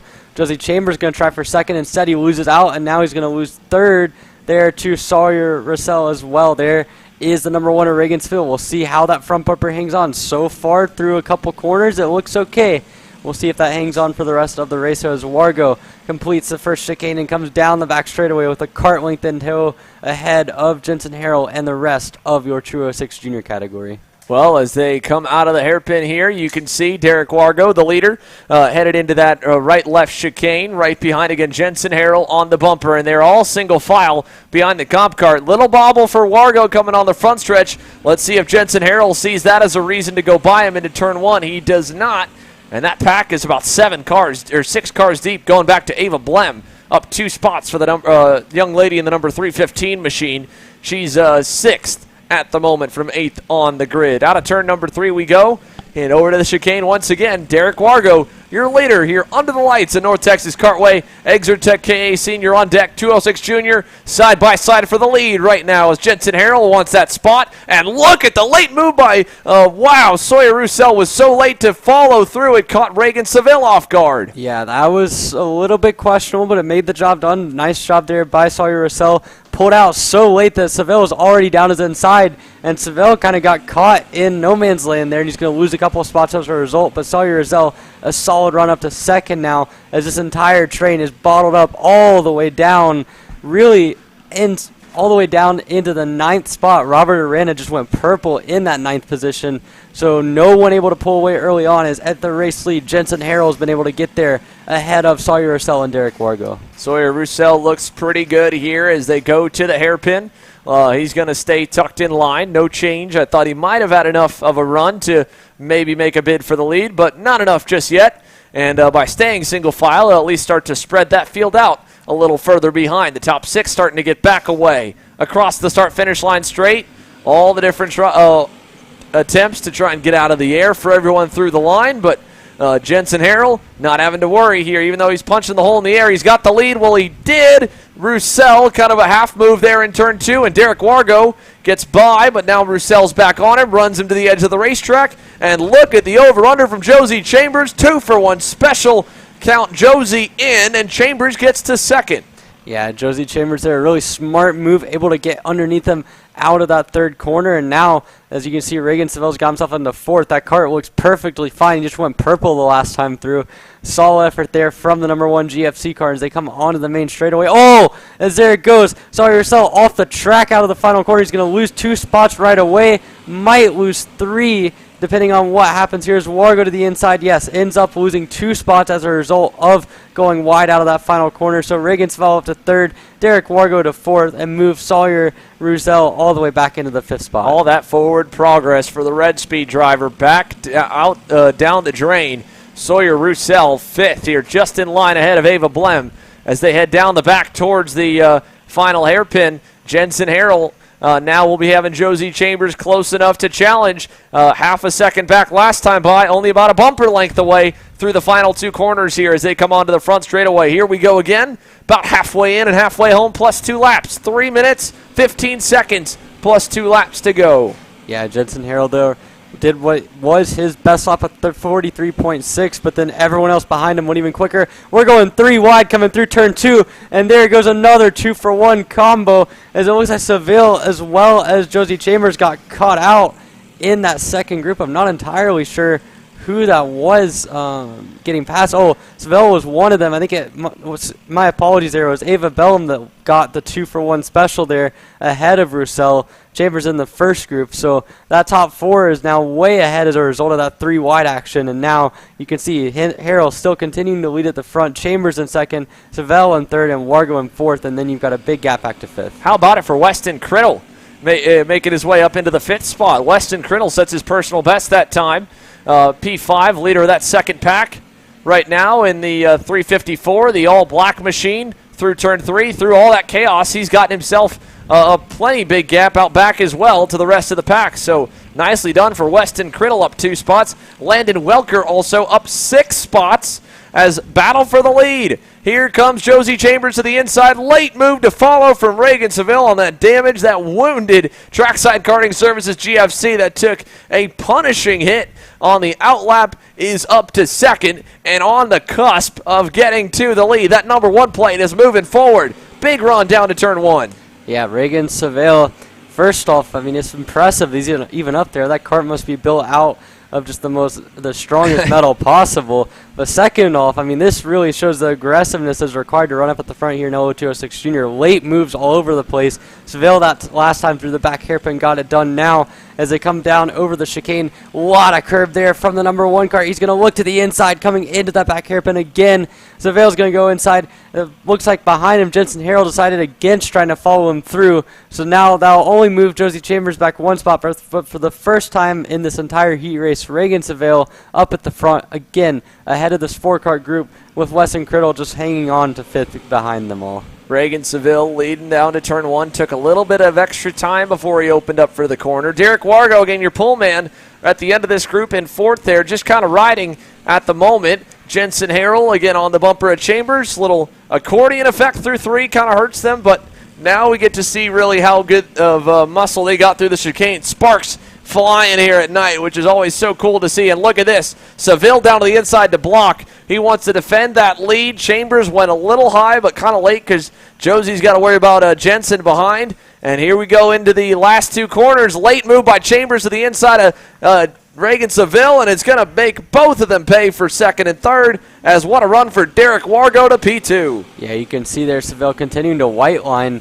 Seems a little bit early to do that, but it's working out well for him as it's kind of mixed up this front 4, and you can see behind Josie Chambers has lost a couple kart lengths, and behind all them, Weston Criddle continuing to try his best to catch up to them. That lap through a full 2nd clear. That's what happens when you start white lining it and start battling it. You lose a lot of time, but that might be what Seville wants. As again, down the back straightaway, goes fully defensive. Are we going to see Derek Wargo around the outside? Not going to have quite enough steam under the braking to get it done. Seville hangs on to that spot, and they're going to bunch all the way up through the chicane. Yeah, it's tough to make that work when you show your hand so early, because the driver on the inside, they can just hold on to that brake or let off that brake pedal or hold on to it to just pin you at the right outside rear tire. So nicely done by Reagan Seville. Now that was a slick crossover from Derek Wargo. New leader. The comp cart gets through in that DYL driver line karting deal. Down the inside in turn 3 on Jensen Harrell to hold it. He will. They're side by side. This is going to get hairy into the chicane. Big contact and around goes Jensen Harrell in front of Reagan Seville and Landon Welker along with Weston Krettel through the grass. They're 2x2 to the hairpin. Yeah, that was never going to end well, and unfortunately Reagan Seville again, wrong place, wrong time, and that front of that go-kart just took another beating. That looked a lot more severe, maybe a little bit more damage. As they come down, though, to the white flag lap, you can see Derek Wargo all the way at the front, continuing to lead the race ahead of Josie Chambers. They have a big gap now back to Landon Welker, who has worked his way from the back of the field up into that 3rd spot after all the chaos. Yeah, what a chaotic run it has been here in 206 Junior, and we still have the full field, the biggest field, the Exertech K seniors on deck. Down the backstretch here on the final lap. Wargo's going to block low. Chambers goes high. Big gap behind them, so they can take their time and battle as much as they need, as Chambers kind of mistimed it on the crossover, is going to end up on the outside into the last 2 corners. Little bit sideways, needs a big run. I don't know if Josie's going to get it. He's going to try down the inside, side by side. They'll drag race on the start-finish line straight. Give it to Chambers. Heat 1 winner in 206 Junior. Nicely done. Yeah, and a little bit, that sort of mistiming that crossover there in that last hairpin almost worked to his benefit, because it set him up on the outside, which gave him the crossover line and the better exit out of the last chicane to get a good run. So Josie Chambers pulls it off at the end, but wow, what a race that was. From before we even got going all the way to the checkered flag, lots of action, and it ends with Chambers, Wargo, Landon Welker in 3rd, Robert Arena in 4th, and Ava Bellum in 5th, all of them making up spots. Looking on the other side of things, though, Sawyer Russell falls to 6th. Jensen Harrell with a lot of contact the last couple laps finishes 7th. Reagan Seville with a couple of big hits in 8th. And then Weston Criddle falls back down to 9th. And Afton and Willander in 10th position there, rounding out your top 10 in LO206 Junior. Well, with that, you can see there's a lot of action, a lot of movement down on the grid. Exertech K100 Senior is going to have that fence and that grandstand full when we come back here with the final round or final heat race of round 1.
Here we go back again for the final first heat race of the day. It is KA Senior by Exertech. A big field of seniors here. Adrian Cruz on pole position. The boy who graduated earlier today now starts a heat race full with 30 full karts ready to go here on pole position alongside your defending series champion in Alex Stanfield, who has the really nice underglow going for him here. Peyton Phillips on row number 2, your round 1 winner on board the High Five Racing Machine. He starts alongside Braden Robertson in 4th, and Ruben Ascendo with a really strong qualifying effort will start in the 5th spot alongside Tyler Stevens in 6th. Yeah, best career starting spot for Ruben Ascensio, the 4th there in 5th. Ian Howell and Drew Chappell will start on row number 4. Row 5's got J.D. Lamping, and contender from round 1, Aiden Rudolph, has some work to do from the 10th spot on that AR Academy Bureau R. Jake Faulkner was pretty good in practice. He ended up down at 11th in qualifying. Dallas Dunlap in 12th. Joey Friend and Cohen Summers on row 7. Sebastian Trejo and local kid Kingston Himes on row number 8. Garrett Weaver and Taylor Roddy, row 9. Jacob Polak, Alfred Alvarez del Castillo, row 10. Dimitri Nolan and Matthew Cherry will start 21st and 22nd. Then you got Jonathan Westcott and Ibrahim Dean, Ace Parker, Landon Fitz, Sam Beck, and Caitlin Zahorski for 28 drivers in Exertech K100 Senior. The lights are on. The sun has gone down. They've got an even darker final heat race to go here later on the night. That'll roll probably around 11 to 11:30 local time, around midnight to 12:30 a.m. on the East Coast. As we come onto the front stretch here to cap off the opening round of heats here, let's see what the tone is set in KA Senior. The top 2 drivers from 2022's event are on the front row again. Cruz, Stanfield, on the power, in the box, and we're green. Down to turn number 1. Big jump to the outside for Aiden Rudolph to try and pick up some spots. He won't do much, and Stanfield quickly slots in line to 3rd there, you can see, with that pink and purple underglow behind Peyton Phillips. Yeah, already a good start there from Phillips. From 3rd, gets up to 2nd. Now he's right on the bumper. Cruz coming through the chicane for the first time. Whoa! A lot of curve taken there by Peyton Phillips. That's going to keep him away from making a move for the lead. But in the background, you can see some battling in the back half of the top 10 now. Phillips to the outside. Oh, it got forced on the grass a little bit. I don't think Cruz expected him to be there, and that's going to allow Stanfield to get back by for the 2nd spot as the top 4 are broken away to end lap number 1. Alex Stanfield, with that move by Cruz and Phillips, is able to get back to neutral. Now out of turn 1, let's see what it looks like over to 2. Cruz still just a little bit narrow through the couple hairpins. Stanfield going to dive bomb in 3. Nicely done, Alex Stanfield to the lead. And the underglow number 1 machine takes them through the chicane. Look who's joined the party. Here comes Braden Robertson, and here comes Peyton Phillips to the point. Yeah, Stanfield really did the job for Phillips there. Got the lead, kind of compromised his exit too. And now as they come into the chicane, a lot of battling here. That's going to get dicey. And Adrian Cruz gets back by for 2nd. And now he's going to look for the lead as he goes defensive down the main straightaway. And Stanfield pushes him on. Yeah, Stanfield quickly said, hey, dude, we're not for the lead anymore. This is for 2nd. We've got to go run down Peyton Phillips. They do with a nice run forward there that time. To close that gap up, and now with a late move by Adrian Cruz. What a send and a half there in turn 3. He takes back the top spot. Yeah, a little bit of bumper, a little bit of send, but certainly for Adrian Cruz, the result's all the same. He gets back to the race lead as Alex Stanfield works himself into 2nd. Peyton Phillips down to 3rd again, and there comes Braden Robertson, and there comes the whole rest of the field. There's Cohen Summers making a move in the back half of the top 10, and you can just see that train of go-karts closing in on the front 4 as they complete another lap, and Cruz leads from Alex Stanfield. So Adrian Cruz, your leader here. Alex Stanfield in 2nd, right behind. The top 4, their gap out back has gone down to only about a half second or so, but as soon as that midfield fights again, it'll open up. Now it seems like things have kind of settled out. Big jump over that last curve for Adrian Cruz. He flew that thing, the 916 CRD OTK, into the night sky, it felt like, coming through the chicane. And he pulled a car length doing it. It might be the fast way around. They still don't know the best way to that reformed part of the racetrack.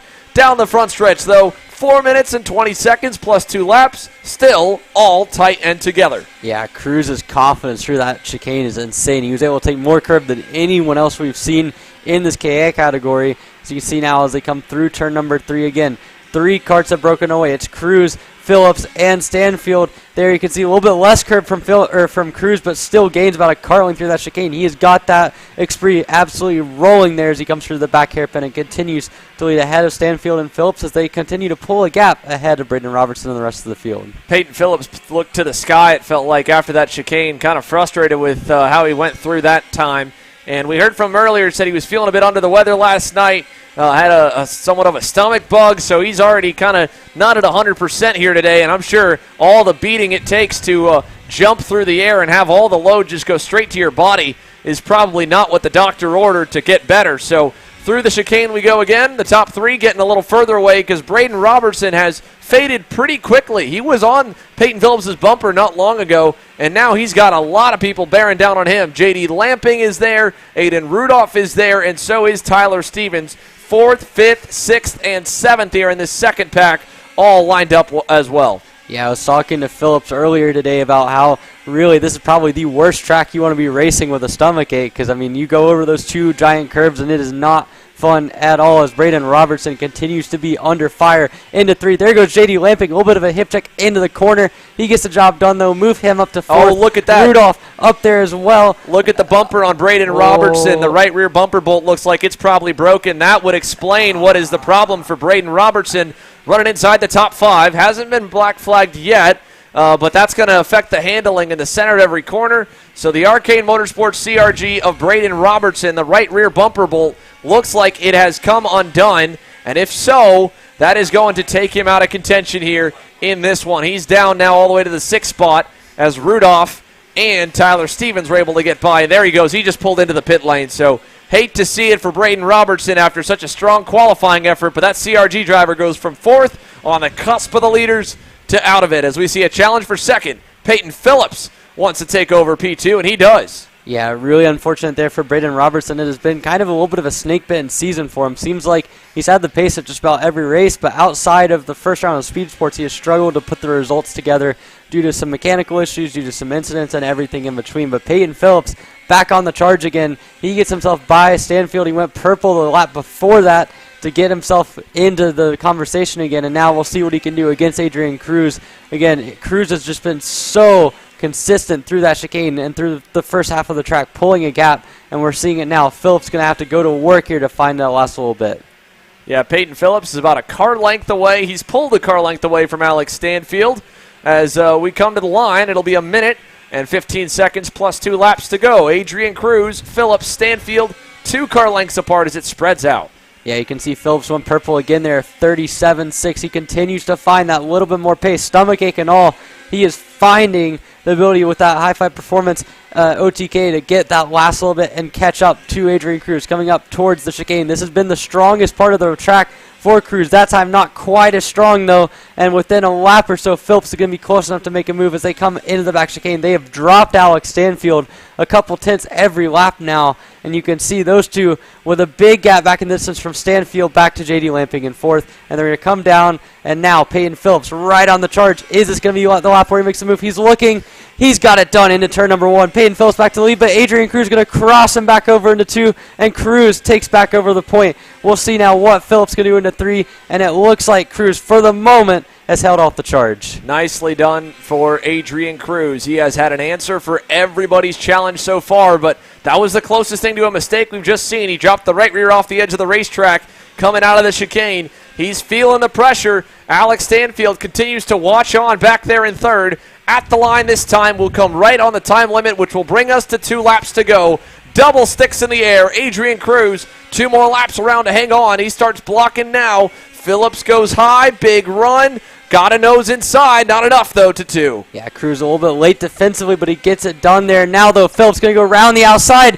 Whoa! Wait on the brakes. I think he's going to do it. Peyton Phillips to the lead on the outside of turn number 3. That was phenomenal. Peyton Phillips with an around the outside move. Adrian Cruz on the bumper as he follows Phillips to the low side into the hairpin. Here comes Alex Stanfield back into the picture. White flag this time by.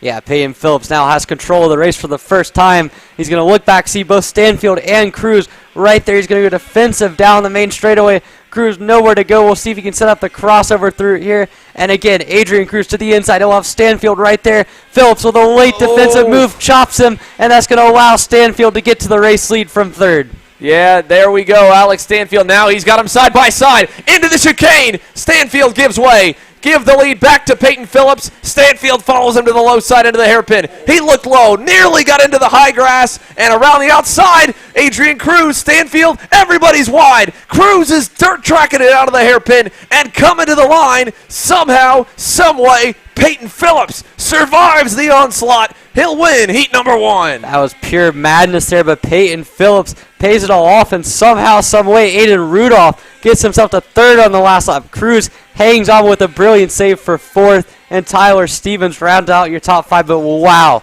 that last 3/4 of a lap there from the top 3, absolute madness, and it almost ended in tears in that back hairpin. That was crazy. That was crazy. A great save by Adrian Cruz. Never let off the gas. He was full throttle coming out of that hairpin, deciding to hang on there in any way he could. Good heads-up racing from Aiden Rudolph. That kid picked up 7 spots. So we said Aiden Rudolph had work to do from 10th. Well, he just went to work. The downside is he's got to do it 2 more times to get himself a top 5 starting spot in that main event. But credit to Peyton Phillips where it's due, and honestly, a lot of credit to Alex Stanfield. It was a blinker, who's going to blink first scenario in that chicane, Emery. Alex blinked here in heat number 1. I don't think he'll do it again in the final. Yeah, I don't think so, especially considering we've seen so far the guy on the outside is the one that gets the worst of it every time, and this time Stanfield from the inside backed out. If that happens again in the final in the same situation, it's probably going to be Phillips that comes worse off. I think so. But, again, for now, Peyton Phillips gets the benefit of it all. So what a performance, what a battle. Heat 1, Exertech KA Senior in the books, and we go back to the top of the lineup here for heat number 2, a full other round of heat races coming your way before we sign off tonight, folks. Don't go anywhere. We'll be right back with the Texas Sprint Racing Series here on Kart Chaser.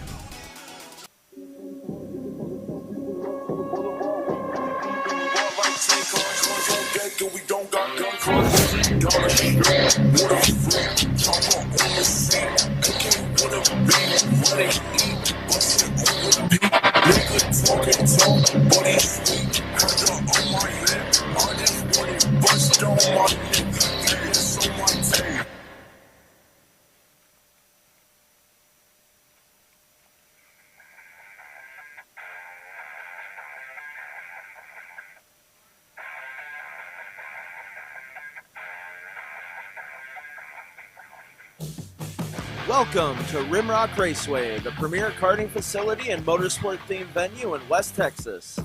While you're at the track, be sure to stop into Victory Lane and enjoy our full-service bar and event center. We have live music and entertainment weekly, along with Texas's fastest go-karts available to the public. Located on West Highway 80 in Odessa, get your adrenaline pumping at Rimrock Raceway and live life full throttle.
Welcome back here to North Texas Kartway, and we are fully under the North Texas night sky with the bright lights here in Denton, Texas on for the second round of heat races. Our final round on the night, going to run for about the next 2 to 2.5 hours or so. If you're just joining us now, 11 total classes. Your favorite ones there, you can check the official schedule at Texas Sprint Racing Series official website.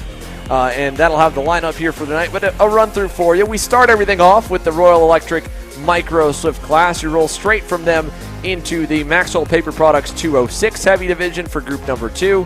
Then group 3, you've got the Honda Kid Karts presented by Rimrock Raceway. Group 4, the Allen Rudolph Racing Academy Mini Swifts. Slipstream Racing 206 Senior Group 5. Group 6, KA Master. 7th, KA Junior. 8th Shifter. 9th, 206 Cadet. 10th, 206 Junior. And the 11th and final class that headlines off the event, KA Senior, presented by Exertech. That, of course, just went off, and what a battle it was. Taylor Burris joining me here in the booth while we give Emery Lida a quick break on the sidelines. Taylor, first of all, before we get into this one, what a finish there in that KA heat race. It was absolutely exciting to watch the KA Senior drivers battling it out, and it just only gives us a little bit of a taste of what we could expect to see in Heat Race 2, 3, and the finals tomorrow.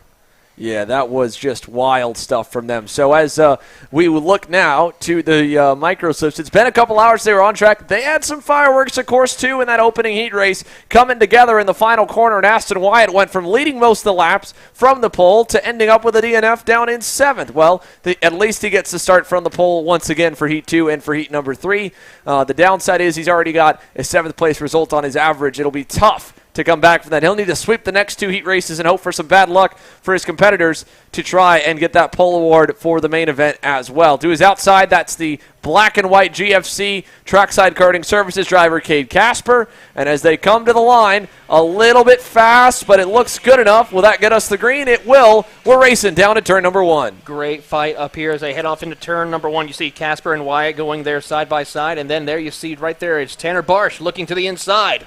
Yeah, down the inside, now to the outside. Barsh going to lose 1 spot in the process. Colton Schniegenberg was the kid on the move in heat number 1. He had some slick passes to get himself up to the lead. He's already up to 3rd once again here, half a lap in, and he's close enough to Cade Casper to dive him if he wanted there in that hairpin, but time is on his side. 7 minutes plus 2 laps. Plenty of circuits around North Texas Kartway. Plenty of times to try and make the pass if you want it, but man, he nearly tried the outside in that final 2 corners. Bold and aggressive move right there for Schniegenberg. That's going to open up the door right there for the next kart. That's going to be the number 21 machine. Nope. 51 of Tanner Barsh going right on by there for 3rd. He takes back that spot away, so Barsh in the red and white 51 gets back to P3. Schniegenberg slides to 4th, and that progress kind of goes back to neutral, unfortunately with a little bigger gap up to the race leader Aston Wyatt as we got 1 off. That is the number 12 of Marcelo Flores that is spun in a very weird position. I'd have to imagine that was coming out of turn 2. There's another driver too right there. No, it's the same one, just off on the... Oh, no, you're right. That is one more. That might also be Andrew Anastasio. I don't know if they were around each other last time by across the stripe, either him or Dutch Westbrook. So one of the two coming together. I think Anastasio might still be running, but that's over in turn 2. Here come your leaders through the sector. We'll get the update, and it looks like indeed it was Dutch Westbrook and Marcelo Flores. They came together in that first heat race as well. So unfortunate Saturday for them. 2 DNFs, or at least 2 kind of collisions. Back to the lead, though. Schniegenberg getting to 3rd while we looked away to get back around Tanner Barsh and reset the clock, go back forward again. And speaking of going forward, how about this run from Cade Casper in 2nd? He has nearly cut that gap in half. Last time by, it was 0.7 of a second. This time, maybe 3 or 4 tenths.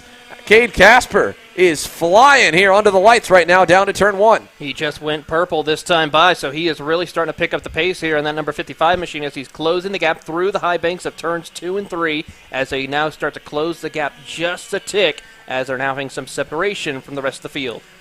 Yeah, through the S chicane we go. Aston Wyatt right there, about 4 carts up on Cade Casper. They look like they've kind of evened out a little bit. Oh, big mistake there by Casper. Heavy lockup into that hairpin. Nearly lost it there all by his lonesome, and now Schniegenberg gets through a bumper. Colton Schniegenberg now has the opportunity to get a good run out of the final corner. He'll look down to the inside, try to drag race him side by side as they head off into turn 1. Nicely done. Schneegenberg takes over second. The gap now to the lead, 1.4 seconds to hunt down the Allen Rudolph Racing Academy Beer Alert of Aston Wyatt. There's a wide shot that shows you the gap from first back to second. Can Schneegenberg get there? That GWR Energy was rolling in the sunset hour. How good is it here at midnight hour with a fully dark skyline and about probably 5 degrees, maybe 10 degrees cooler temperatures in the air, probably about 20 degrees cooler track temperatures as well for the number 17. So how good is that night setup? We're going to find out this time here with a good lap. Colton Schneegenberg at the line, 41.2, 41.4 for Aston Wyatt. That's almost enough to get there by the end of it. He needs still a little bit more per lap to kind of close in to that kind of half-second window where that draft will pull him the rest of the way, Taylor. Yeah, it's going to be a little difficult, but he does have help from Casper and Barsh, who are now trying to see if they can close the gap just a little bit. But if these three keep fighting, that's going to allow Aston Wyatt to start to pull away even more on the rest of the field. 1.3 separates them. Yeah, out of turn number 8 here this time. Casper, good run through that hairpin. Seems to have been able to close up after that one mistake he had early on here in this heat race. And down the front stretch we go. Let's look at the margin again. It was 1.36 seconds. Now it is 9/10. That was a big-time gain for Schneegenberg. Casper as well went faster even than he did. So second and third rolling right now. That gap is going to come down pretty quickly if Aston Wyatt can't find some more speed out of thin air. He's really got a lot of struggle right now as those two are starting to work together and try to close the gap. Down the back straightaway they go, heading into the hairpin. Still going to keep it single file, not going to push the envelope with each other, and they have really started to close that gap even more. Yeah, through the right-left chicane. Here we come on to the front stretch again. 2 minutes plus 2 laps to go still. Still time. More than enough, it looks like, at the rate they're closing to arrive on the scene. Another big gain, that time about 3/10. It's or 2.5 tenths, really, about 7.5 tenths away. So 2 more laps like that, and we are going to be all together in this first sector of the racetrack. This is where, to me, Schneegenberg looks the strongest right now through the opening couple hairpins, Taylor. Turns 1, 2, and 3. He is really, really good. We saw Aston Wyatt. We kind of commented about it in that first heat that he looks pretty good around midway through this hairpin into the final 2 corners of the racetrack. But at the moment, the advantage definitely swings the way of the blue and red energy in second. He certainly is, and he's getting a lot of momentum built up in those high bank corners to be able to help close the gap. But now he's got a bit of the toe now from Aston Wyatt as they come across the line. It's now down to under 4/10 of a second, and Colton Schneegenberg sets the new fast lap. Yeah, there we go into turn 2. Schneegenberg, a 40.7. Wyatt, a 41 flat, and yeah, there's no gap anymore. It's 2 car lengths or less. Aston Wyatt has company. Here comes Colton Schneegenberg, Cade Casper, and Tanner Barsh as well has been decently quick. He's quicker than the leader, little slower than second and third. Once they battle, though, he'll be in the mix once again if he can just keep his head on and keep putting down consistent lap times. At the stripe here, this will be about 4 laps to go as we cross the line. 50 seconds plus 2 laps. They'll get in just about 2 more before it expires. Towards the turn 1 section, through the big banking of turns 1 and over to turn number 2. Schneegenberg pulls into within half a car length out of turn 2. Great opportunity maybe to set up for a crossover attempt here as they make the run down through the chicanes. They'll hop over the curb just a little bit. Not as high as we've seen some of the other competitors tonight, but they will work their way. Here comes Schneegenberg to the inside. Side by side for the lead. Colton Schneegenberg gets it done in the hairpin turn 6. Aston Wyatt's going to answer back with a little outside move into the final turn. Can't hang on tight enough, though, and now it'll give Cade Casper a big head of steam. He wants second. He's got a nose looking low. Side by side, Casper going to get through in turn number 1. You saw Aston Wyatt try to pinch him just a little bit, but gave him enough room. That will give Cade Casper the opportunity to get into second. Now has to start reeling Colton Schneegenberg back in as they work their way out of turn 3. Yeah, there we go. So Cade Casper closing up over the chicane curbing. Down the back straightaway, Cade Casper wants a shot at Colton Schneegenberg. He's been just as fast as him, and now Schneegenberg doesn't have anyone in front to give him draft. He's just going to give draft out back to the 55 and company. And again, Tanner Barsh loving this, getting a little bit closer into the picture on that red and white Bureau Art machine for the Trackside Karting Services camp. Through turn number 1 we go, and out of it, it's a 2 car length gap from Colton Schneegenberg back to Cade Casper. Still a little bit of time for Cade Casper to try and find the opening he needs. They'll come out of the corner here, heading over to the chicanes, get a good run here, but not close enough to make anything happen just yet as they work down the back straightaway into the hairpin. Yeah, here we go towards the hairpin. Cade Casper, a car length back. Didn't gain a ton compared to where he was last time around, and we're already at the very end stages here. The timer has elapsed, so this time by as they come out of the final turn down the front straightaway. White flag in the air. 1 lap to go. Colton Schneegenberg leads by 3 car lengths. Just needs to be smooth and consistent. No mistakes as Cade Casper makes a small mistake. This opens the door for Ashton Wyatt to try to send in for an opportunity to get back into P2. Yeah, he's close enough to maybe dive him. Doesn't go there. Trying to go into maybe the back hairpin. He'll apply enough pressure that he'll probably force Casper to go low. Maybe. No, not close enough. Casper got a great exit out of that curb section. So, final time out of turn 6 over to 7 and 8 to close it off. Colton Schneegenberg, another phenomenal run through the field. And as he comes to the line, he will win heat number 2 in Royal Electric Micro Swift. Casper second, Wyatt third, Barsh finishes in 4th. Great run by all 4 competitors here as they will now head their way over and bring the conclusion for them here tonight.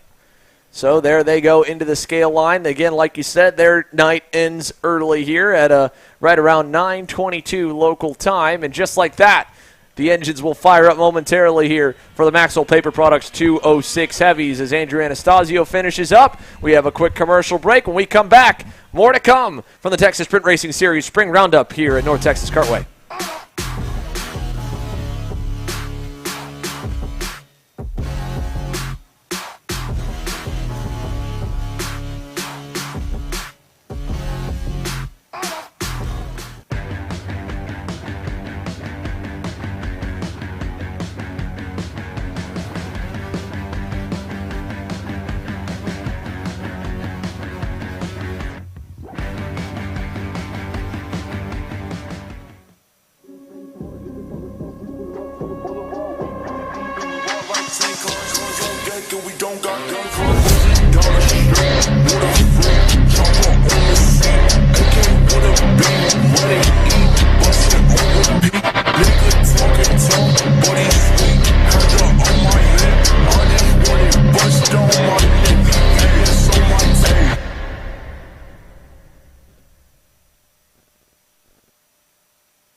Welcome to Rimrock Raceway, the premier karting facility and motorsport-themed venue in West Texas. While you're at the track, be sure to stop into Victory Lane and enjoy our full-service bar and event center. We have live music and entertainment weekly, along with Texas's fastest go-karts available to the public. Located on West Highway 80 in Odessa, get your adrenaline pumping at Rimrock Raceway and live life full throttle.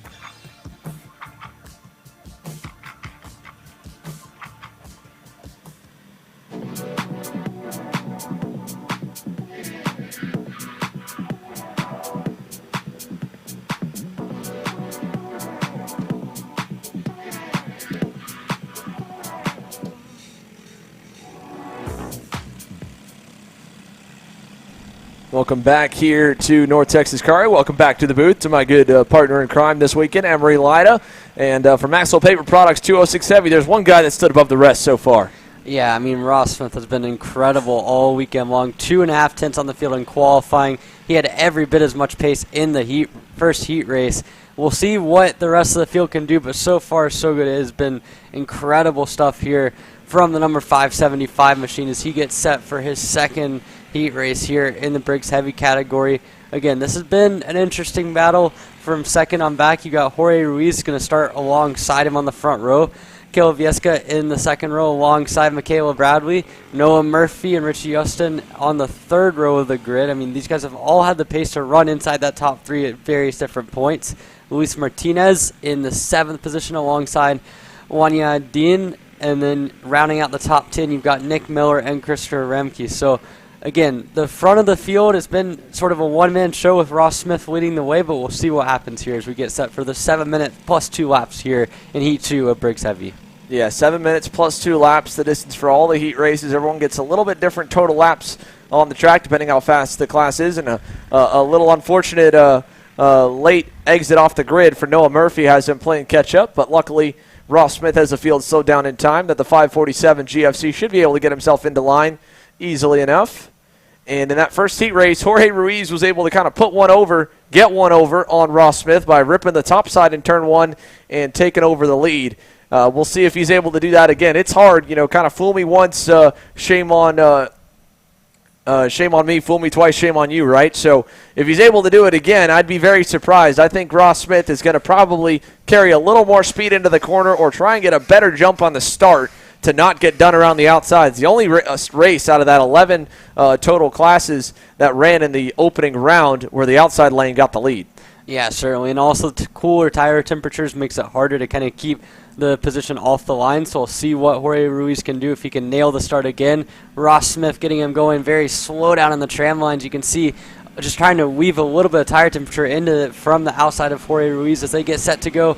Getting set, green flag in the air. We'll see what Ruiz can do. He goes in front of Ross Smith. So we were both wrong. He didn't even wait to go around the outside of turn 1. He just got the start, jump from the start.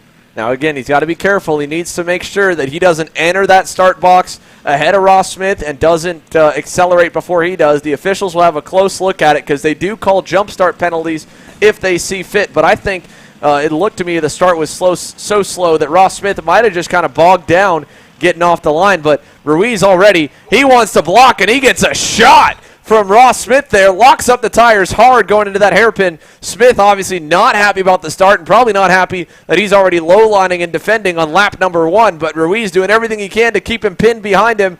Here we go down the front stretch.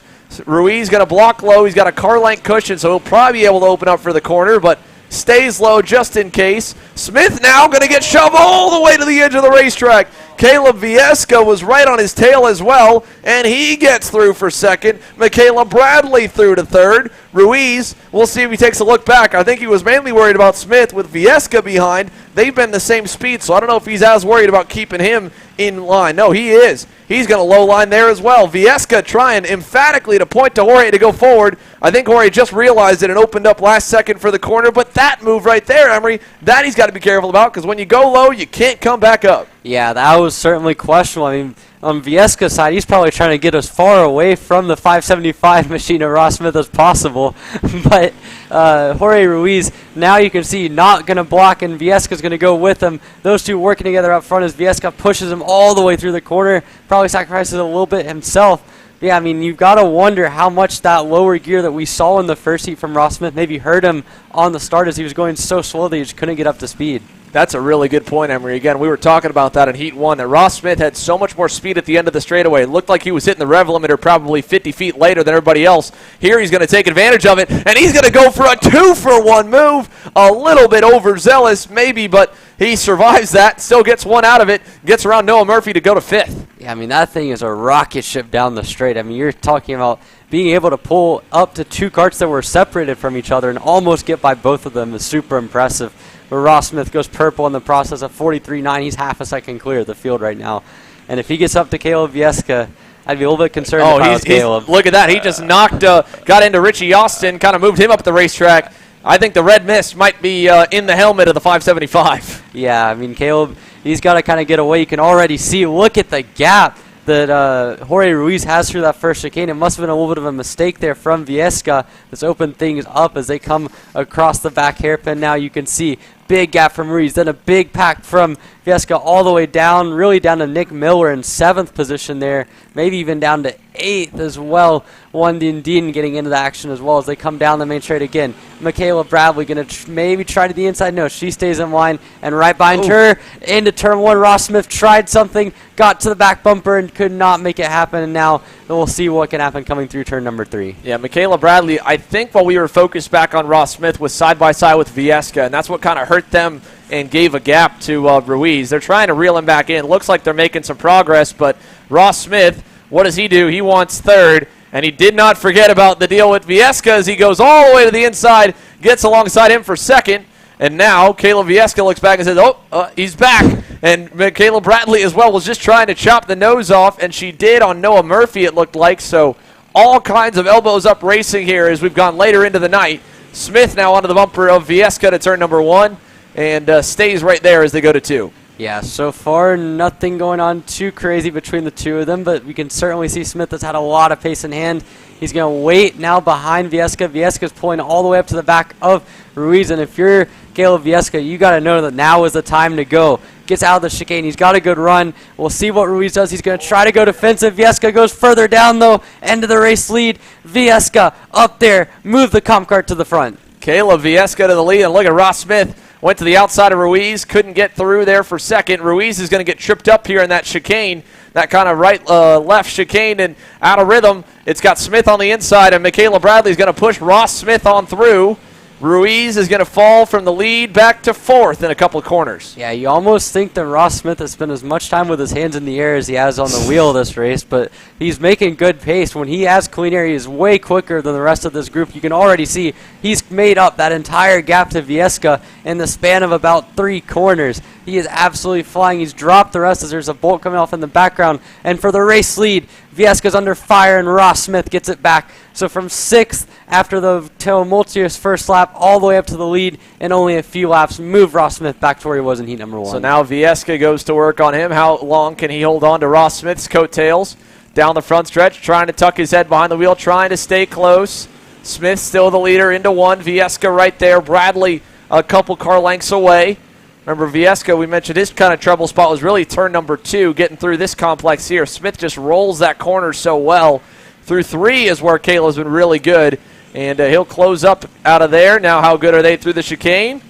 Decent. Good run. Not good enough to really challenge in the hairpin, but he's still right there on his bumper as they go down to turn number 6. Yeah, this is big warning for Caleb Vieska. If nothing else, I mean, he can at least stay up there in the draft of Ross Smith. He can kind of protect him from that second group that certainly has about equal pace to the comp cart machine. So down the straight to complete another lap, you can see he's got about a cart length, 2 cart lengths back to Ross Smith. Smith, again, tapping his helmet, using his hand motions there. He goes purple in the process. Vieska, though, gets a solid run. I mean, 43.4, 7/10 quicker than anything else he's done in this race, and we'll see how much longer he can hang on to that draft. Yeah, there we go. Through turn 3, Caleb Vieska right there. Unfortunately, just losing time to Ross Smith in the first 2 corners of the racetrack. That gap is now almost outside of the drafting distance for him to get a benefit off the 575. And that might be all she wrote here in this one. We're getting towards the end of it anyway. 30 seconds plus 2 laps to go. Vieska and Bradley are pretty safe. Ruiz has got a hungry pack of wolves behind him there with Noah Murphy in line, Richie Austin, Janae Din all lined up there, 5th, 6th, 7th, trying to get back around the MGM chassis driver. But we'll get another lap. Oh, big off! Big off for Ross Smith. Went way too wide in turn 1. That was the dust right there. And now, all of a sudden, new life for Caleb Vieska and Michaela Bradley. Yeah, Ross Smith just basically threw a rope to Vieska and Michaela Bradley with that mistake, and it's also going to hurt him for the next few corners with dirt on his tires. But again, now Vieska looking maybe, no, he's going to just stay in line and push. Smart move there by Vieska as it pulls him away from Michaela Bradley a little bit. And for him, he has to know that he probably doesn't have the pace to beat Ross Smith on merit. But if he can just use his draft to pull away a little bit, it might shield him from any sort of attack here in the final 2 laps. We'll see. I think he definitely wants a shot at him, though. He's on the bumper into 1. Not enough to make a move there. Loses a little bit through 1. Smith probably a little more careful this time around through turn number 1. Turn 2 sends it, runs it wide, keeps momentum up, and opens the gap back to a car length. Vieska trying to get back close again. Very good run here to stay closer to Ross Smith than he was in heat number 1, but not enough to really force him to block at this point with the 2-to-go signal given. Caleb Vieska losing time back. Smith gathered himself back up after that mistake in turn 1. And for the Maxwell Paper Products driver in the sponsored class as well, he'll come across the start-finish line to the white flag. 1 to go. Vieska needs a perfect opening sector for a shot at him. He has not been able to do that thus far. Yeah, Vieska's been close, but again, this is his weakest spot on the racetrack. Through turn 2, you can see the confidence that Ross Smith has to just carry that momentum out wide. Gets him another kart length or so. Vieska through 3 is a lot better. You can see he closes the gap center of the corner, but just not quite enough on exit. Through the chicane now, it looks like Ross Smith has him covered going down the back straightaway. Yeah, he's going to be a little bit too far away. It'll still be a good points result, though, for Vieska. Good for Michaela Bradley as well as Ruiz, of course, had them covered in heat number 1. He's back there in the 4th spot as they battle further away. Ross Smith will come across the line. He'll get his 2nd heat win on the night. 2 for 2 from the pole. Ross Smith wasn't clean, wasn't perfect, but he survives it. And there is the black and checkered being given. The black flag blending into the black night sky, but nonetheless, the black and checkered flag is displayed. Of course, that reminding everyone this race unofficial, pending post-race penalties and intervention. That's what that signal is there for, and that's not surprising for us to see. That was elbows up, start to finish, Emery. Yeah, certainly. I mean, you have to wonder if the start from Ruiz would be under review. You have to wonder what Caleb Vieska's contact with Ross Smith would be, the verdict of that would be, and just a lot of contact in general, of course, across that race. But still, strong effort from Ross Smith. He seems to have the pace advantage over the entire field. Vieska and Bradley with a solid run to 2nd and 3rd. Jorge Ruiz finishes 4th, and Noah Murphy, after a little bit of a scare on the formation lap, rounds out your top 5 in the LO206 heavy category. Coming up next, we've got the Honda Kid Karts coming up for their final heat of the night, live on Kart Chaser.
Well, the Rimrock Raceway Honda Kid Karts are on the racetrack now. Brendan Barsh looking to try and get another heat win, and it looks like, unfortunately, different heat, same story. The engine just won't idle for them, so when they do their traditional kind of stop and then go back again, a little bit slow off the line, he just gives a little too much throttle. Maybe it's just flooding the carburetor. That's all I can think of, but probably a lower idle rate than the rest of the field. But whatever he's got on that motor, it's tuned up. Everything on that number 82 machine is working good right now, including the kid in the driver's seat, because he pulled away by a big-time margin in Heat 1. He'll look to do the same here in Heat number 2 under the lights for the youngsters, ages 5 to 8 years old, as they go into the tram lines. Nice and slow, a good-looking start. Killian Short on the outside, and they're racing. Green flag down to turn 1. Yeah, already a nice start there for Barsh. As long as he can keep it going, I think he's got a good chance here. I mean, he's a second clear of the field on pace. There you can see Killian Short in a second. Remember, the last time we saw these guys, a little bit of contact there between him and Beckham Lee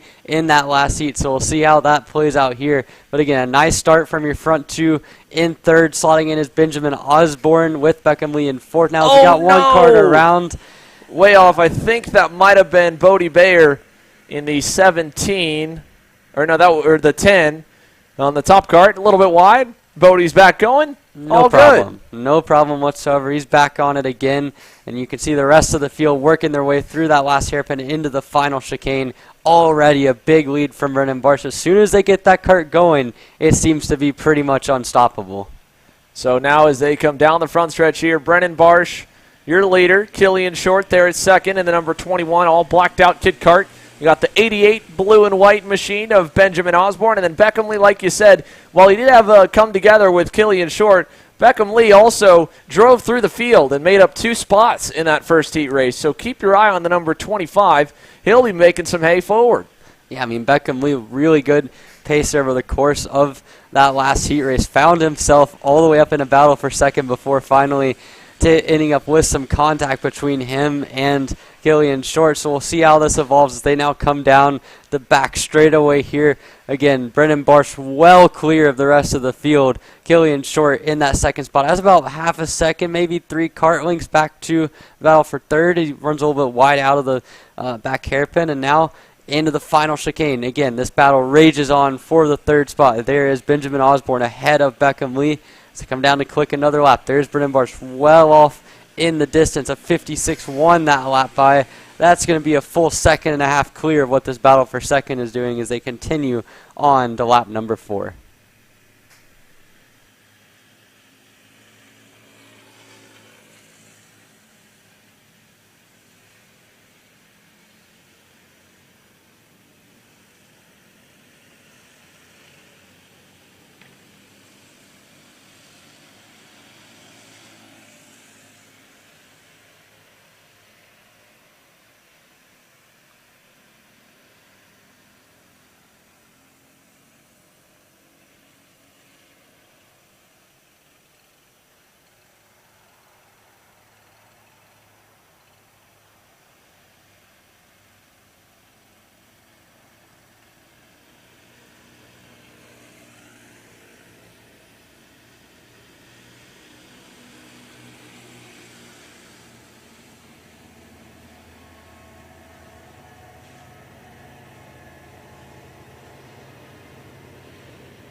Final couple laps underway here. Beckham Lee, unlike in heat number 1, hasn't been able to just quite figure out how to get around Benjamin Osborne in the 88 machine just quite yet.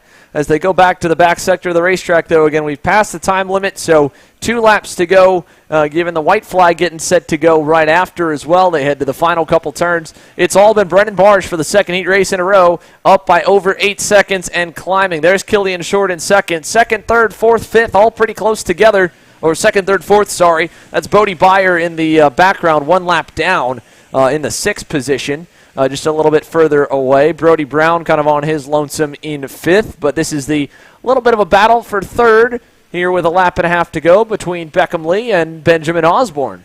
Yeah, Osborne getting a little bit sideways there through that second hairpin, but he's still keeping it right about in line. And you can see Beckham Lee, that first he was able to get himself up into second. This time not quite so successful. He's on the bumper of Osborne, but lost a little bit through the chicane. But he will have another chance here on the white flag lap to get that position. And again, this is just good confidence. Getting to race one-on-one in these sorts of situations is a big deal for these kid kart guys. White flag in the air here for Brendan Barsh as he crosses the line. You go further back. Little spin out for Bodie Beyer, but he's okay. And he'll get back going up to full speed in the number 10 as he's just checking around everybody, making sure you can see. Look how small Bodie is, just being able to barely see over the wheel, kind of having to tilt his head to the left and the right side. Again, these kids ages 5 to 8 years old. Some of them could be even starting the year at 4 and turning 5 later in the year. So you get such a early exposure to karting, to being at the events, to being around the atmosphere, and a bit late at night for these kiddos here, just coming up on 10 p.m. local time. But right now they're still fully locked on and energized. They're definitely going to sleep pretty good tonight. Yeah, certainly. And you can see Beckham Lee's gotten around Benjamin Osborne on the back half of that lap, and now he's putting pressure on Killian Short down the straightaway. He might have a chance here at second. Short's done a really good job of maintaining the gap all race long, and there is your race leader, Brendan Barch, able to take the race win ahead of Killian Short and Benjamin Osborne. As we now have more contact. The same two from the first heat. In the second heat, make contact coming to the line. This time not quite as catastrophic as it will be Killian Short hanging on over Benjamin Osborne. And for the second race in a row, Beckham Lee on the last lap loses a couple spots. You can see poor Beckham was just a little bit frustrated there. He got so close right up to Killian, and I think just kind of misjudged the gap of how much faster he was to the center of the corner, and it got him sideways. Bodie Beyer there goes across the line. There's Brody Brown as well in the 17, ends up in 5th. And that'll bring them to a close as the Honda Kid Karts presented by Rimrock Raceway heads into the scale tower. So that one done. The kiddos done for the night. 3 down. Still got 8 more coming your way out of the 11 classes. Next up here, which should be a good barn burner, the Mini Swift division. And then, of course, 206 Senior on deck here live from the North Texas Kartway. You're watching Kart Chasers coverage of the Texas Sprint Racing Series Spring Roundup.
Back again here for the Allen Rudolph Racing Academy Mini Swift category And the first heat was a lot of entertainment between all of these mini Swift competitors. Tyrone Kemper Jr. was right in it with Carson and Mason Berry for the heat race win. Came up short in that one. He'll start alongside your heat race 1 winner, Carson Berry. 2 energy carts at the front. Make it 3 with Mason Berry starting on the inside of row number 2. Emerson Lane aboard the number 150 Allen Rudolph Racing Academy entry is in 4th, along, and Sawyer Chambers will round out your top 5.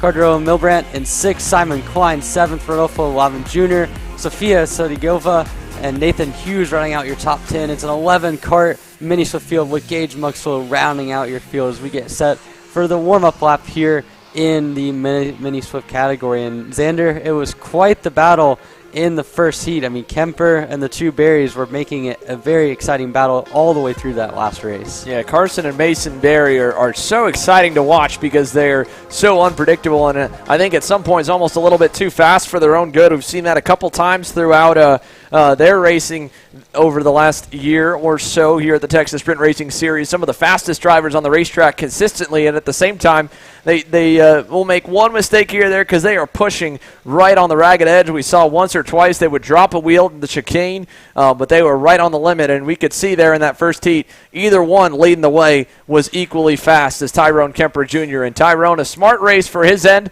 and the pole kid will get to try and get himself some more points towards that main event. So they've got them nice and slow already here going back to the hairpin. It'll give us a moment to chat just a little bit more about this for these young kids here. It's a different experience racing under the lights. We heard from Peyton Phillips. Everything feels like it's coming at you a whole lot faster, Emery. Yeah, certainly. And I mean, for a lot of these kids, it's one of the first few times that they've driven under the lights. And certainly in this magnitude, a regional series, big sort of a lot of people watching. There's a lot of nerves that could be going on with it, but it's a different track. Just trying to learn what you can, get used to the different grip feel at night. And I mean, for a lot of these guys, this night racing experience is pretty big. And so Tyrone Kemper Jr., we saw he's had good pace all day long. We'll see what he can do this time through as he gets the field set to go for heat race number 2. And we'll see what they can do as they get lined up and ready to go, as it looks like it's a slow warm-up lap as they crawl down to the start-finish line.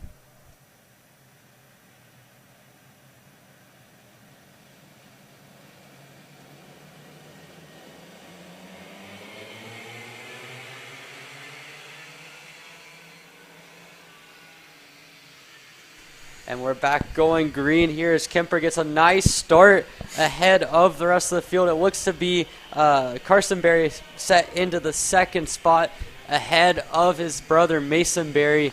And Taylor Burris with me in the booth here. Taylor, it's so far a little bit more of a spread out first lap than what we saw in the first heat. A lot more calmer compared to what we saw in heat race number 1 as they make the run down towards the hairpin, but it is all 3 energy carts of both the Berry brothers and Tyrone Kemper Jr. leading the charge once again.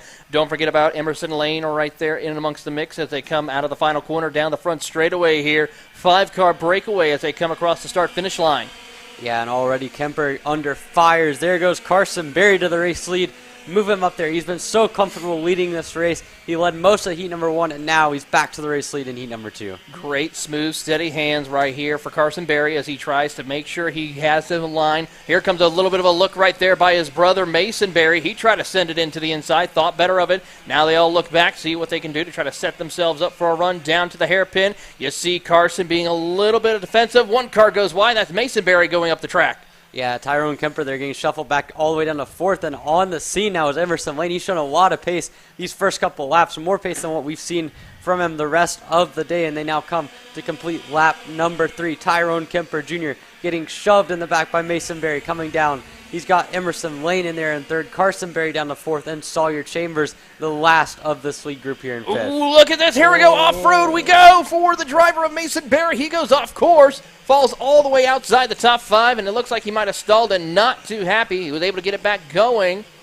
He is not happy right there. Yeah, and it looks like just another self-inflicted error. We talked about this with Xander earlier. I mean, one of the biggest things about Mason Berry and his brother Carson, they can be so fast, but when you drive right on the edge like that, just a little bit of a drop wheel, this track is unforgiving, and we saw it right there. One dropped wheelie, goes off the track, loses a lot of time, and he's way outside the top 10 now. As you can see, a battle for the lead. Tyrone Kemper Jr. back to it. Ahead of Emerson Lane, crossover there, and the top two now have a couple kart links in hand over the battle for third. Emerson Lane in that Kart Republic trying to see what he can do as he can try to find the opening as they come through the chicane. Down the back straightaway they go, and for Tyrone Kemper Jr., he's going to try to be a little bit defensive, try to pull away just a bit. Sawyer Chambers holds third. Then it's Carson Berry in the fourth spot. 4 cars broken away by about 4 seconds over Rodolfo Levine Jr. There he is coming out of the hairpin. He's got 4 karts with him as they head over to the final corners. Yeah, you can really see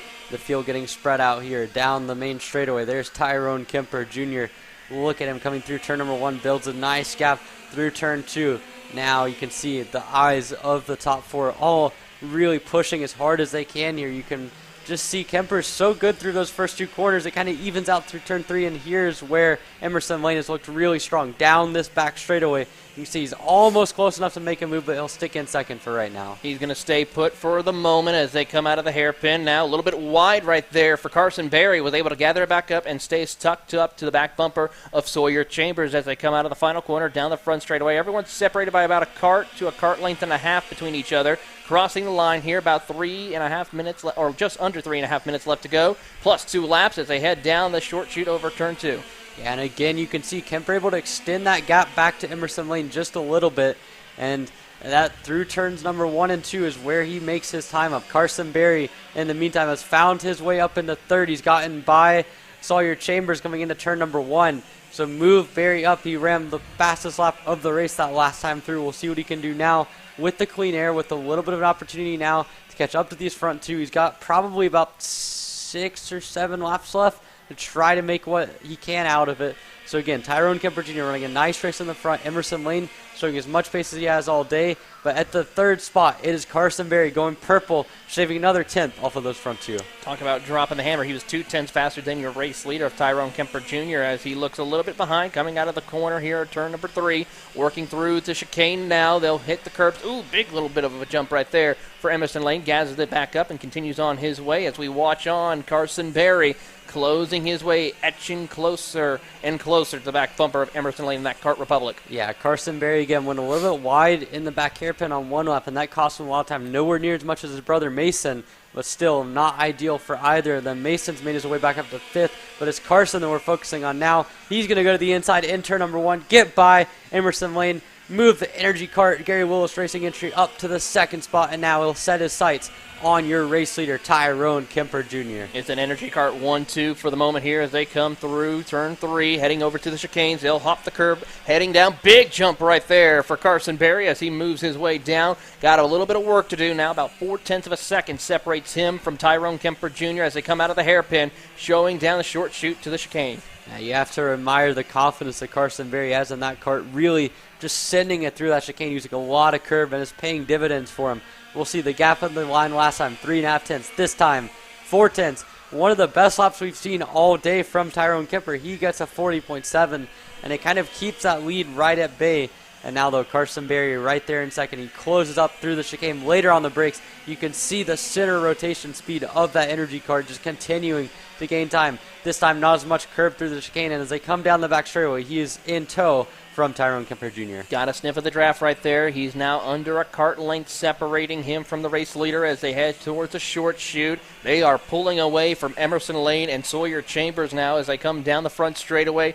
Just about under a minute left to go on the clock for your race leaders as they come across the line, plus an additional 2 laps. Yeah, you can really see now Lane and Chambers might have used up their tires. Lane in particular, I mean, he's running 41.0s now. He got down to the 40.7, but at the front, Carson Berry, a 40.3 to get right on the bumper of Tyrone Kemper Jr. So Kemper has led pretty much all of this race so far.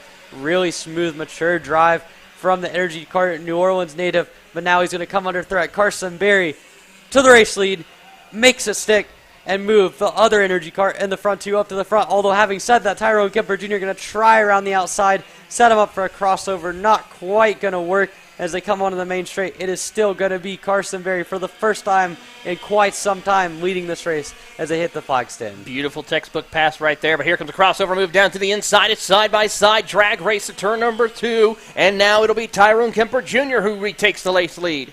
Yeah, Tyrone Kemper Jr., the New Orleans native, doing everything right here, crossing it over at every opportunity. And it's going to be an Energy Kart 1-2, but the order is still very much up in doubt. It is up in doubt. We're going to find out how it will happen here. They're getting ready to take the white flag this time by as they come out of the hairpin. Still got plenty of time between the two to determine. Here comes Carson Berry. He'll look to the outside, thinks better of it, tucks back in line as they come out of the final corner. Yeah, you can really see Berry trying to find any opportunity to get by Kemper Jr. You'll see now coming down to the 2-lap-to-go signal. We'll see what happens. He's going to go defensive is Kemper, and unfortunately Berry tried to take the outside there, and it almost kind of kept him from crossing back over. But now to the inside, Berry's got that spot somehow in turn 2, and he's going to take the lead, and now Kemper's going to have work to do with Emerson Lane right on toe. Emerson Lane had a big run coming out of turns 1 and 2, and he is now all over the back bumper. Not enough to make anything happen into the hairpin. Has a little bit of breathing room for Tyrone Kemper Jr. for the moment, but as they come through here towards the chicanes out of the final corner, Tyrone Kemper Jr. has one more opportunity. He has a couple of good passing spots to try to make it work, but is close enough to get that pass completed. White flag in the air. Yeah, Tyrone Kemper Jr. has got about a kart length to make up here. Berry, we've seen him be so confident aboard that energy kart now, but this time in the lead, he's going to have to hang on against Kemper. Again, Tyrone Kemper Jr. really smooth and consistent all race long. He's got about a kart length to make up here, and as they come to the back straightaway, going to have to make sure he gets every last little bit. He's got it. He's on to the slipstream. He's onto the inside, and he's going to make the move stick. Move Tyrone Kemper Jr. back to the lead. He's going to go defensive into that last chicane. Berry trying to set up a crossover, hits the back bumper, and as they come out of the final corner, they're going to be side-by-side going to the line. Berry pulls out. They're still side-by-side, and it's going to go to Carson Berry to win heat number 2 here in the mini Swift category. How about that drag race right there? Of course, we got the old dragway right behind this track, so we have a little bit of throwing it back to drag racing history here as they make their way. But for Carson Berry, beautiful pass here to take home the win here as we have a couple of more karts coming across the line for the moment. And I do got to wonder, Mason Berry did able to come back to a P5 position for him. So tough break for him where he could have had a shot of maybe taking home the checkered flag in heat race number 2. Yeah, I mean, with the field spread here in Mini Swift, it's all just down to track position and getting yourself in the right spot for those last couple laps. Mason Berry, a good recovery to finish in 5th again. Rodolfo Lavin Jr. finishes 6th. Simon Klein 7th. Cardillo Milbrandt in 8th.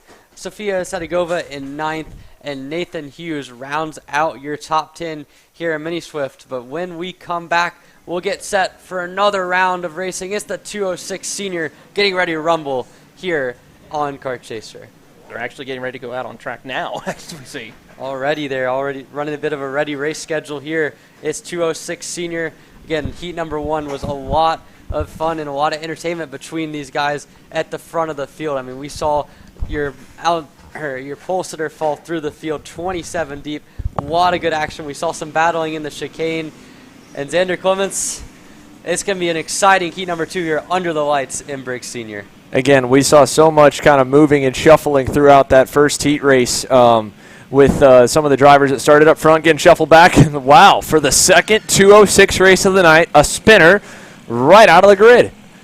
But again, a little bit of that's to be expected. Slightly cooler temperatures, cooler track temperatures for sure. So the tires are colder. And what you may have been able to do in terms of how much you could turn the wheel and get it sideways without spinning out because you had more grip in the afternoon, you don't have here at night. But what I was saying there a moment ago, Emery, is that there were so many different guys that started kind of outside edge of the top 10 that moved forward, guys that started up front that went backwards. Now they all go back to that original qualifying order again, and they have to do it again. So it's a reset for Trey Arnzen. Right, qualified on the pole, got shuffled backwards. It seemed like almost every single corner in heat number 1, and then had a big jump through the infield chicane. So for him, it's a good reset. Now he gets start from pole again. He knows exactly how these guys kind of treated him in heat 1, what moves they did, what moves he could have done a little bit different, and then he gets to reset and start from a good spot again. So we're going to see probably a lot of that shuffling again. If those guys further back in the field have the speed that they did, the guys like Caden Wolf that started a little bit further back. Kelvin Ching even kind of faded back on the start and went forward. Drew Chappell rolled off 5th. He was digging through the entire race and methodically cut his way to the front. So you've got fast guys in the top 10 on the backside, fast guys at the front that kind of didn't have a first heat, might be a little more aggressive.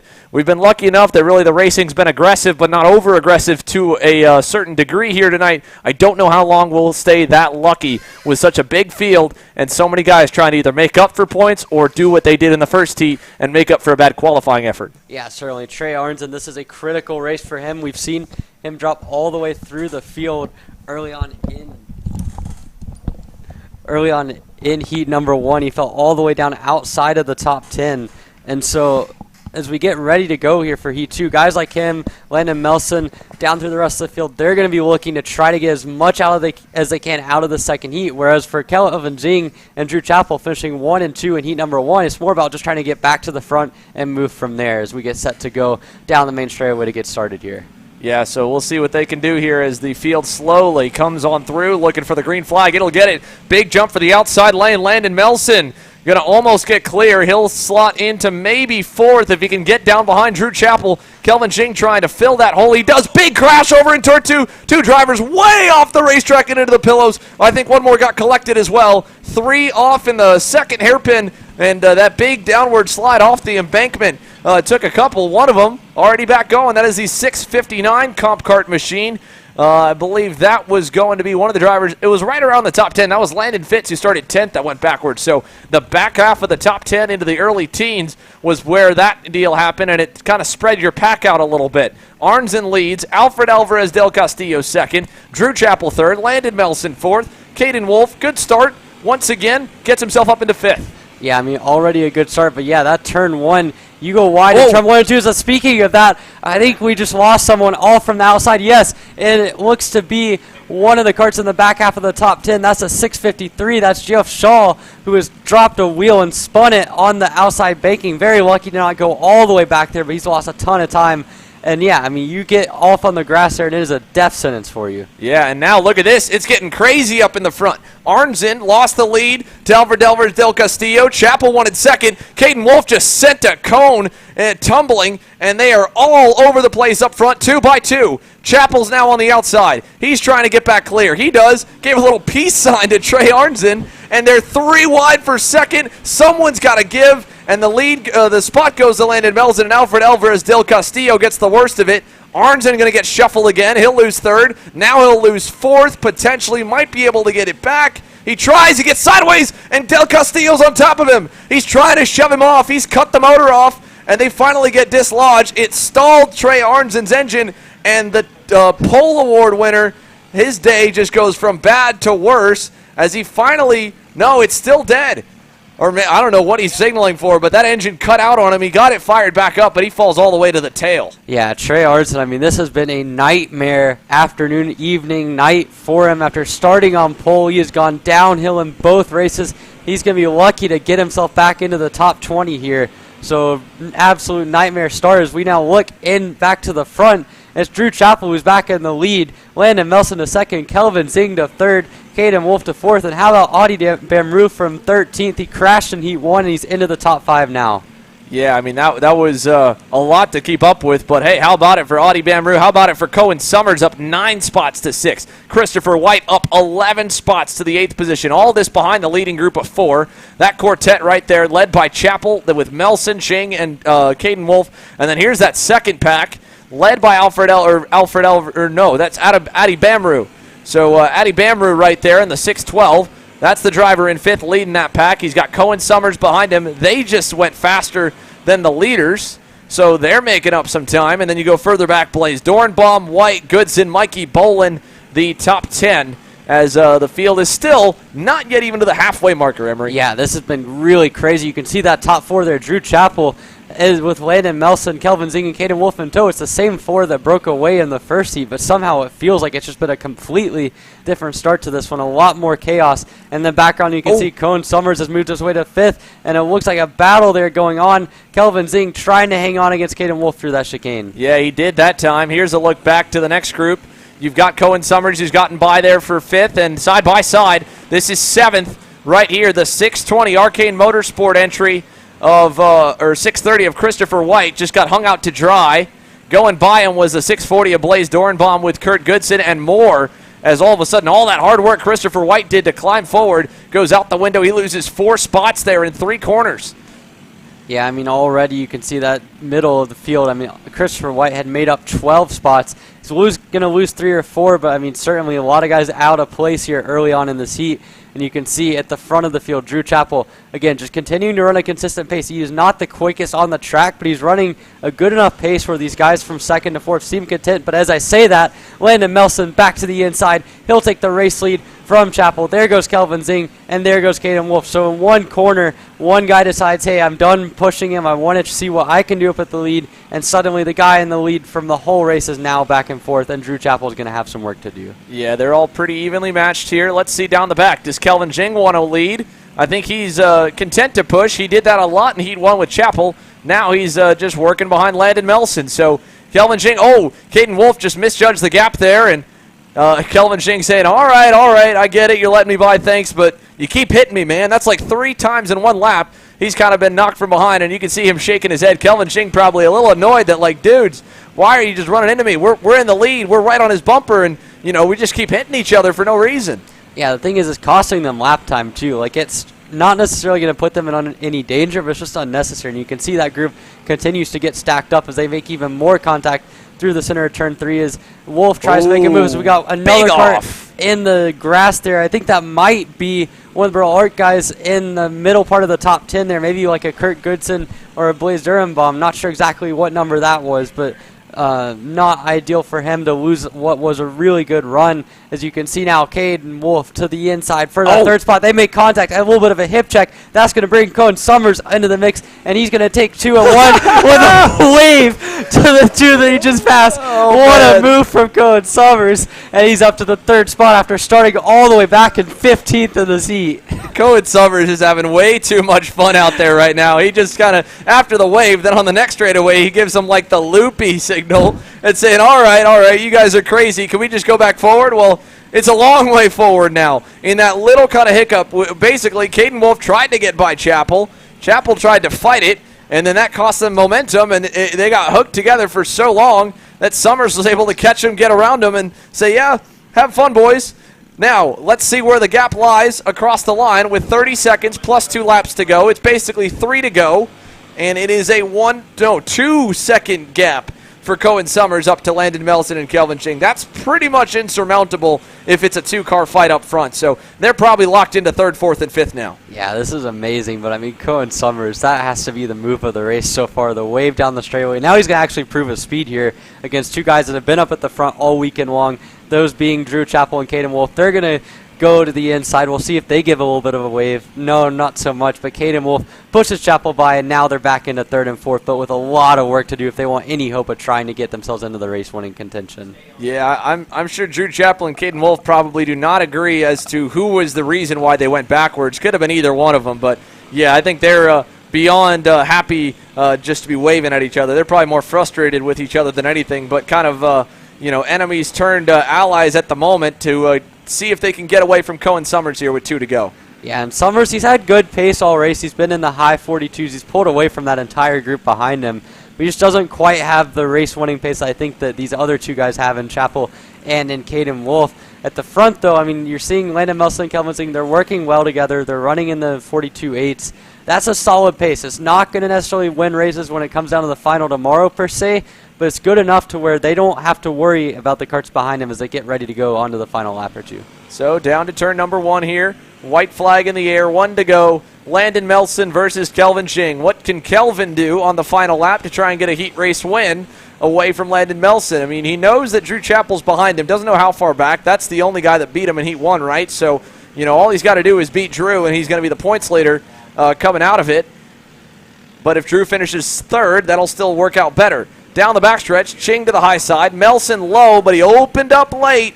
Again, we've talked about that move already tonight. You got to be careful. And now look at this late move. Ching on the inside. What a move there into the final corner. Can he hold it onto the front straightaway? The momentum's going to be on the side of Melson, but I don't know if it'll be enough. It's a drag race at the line.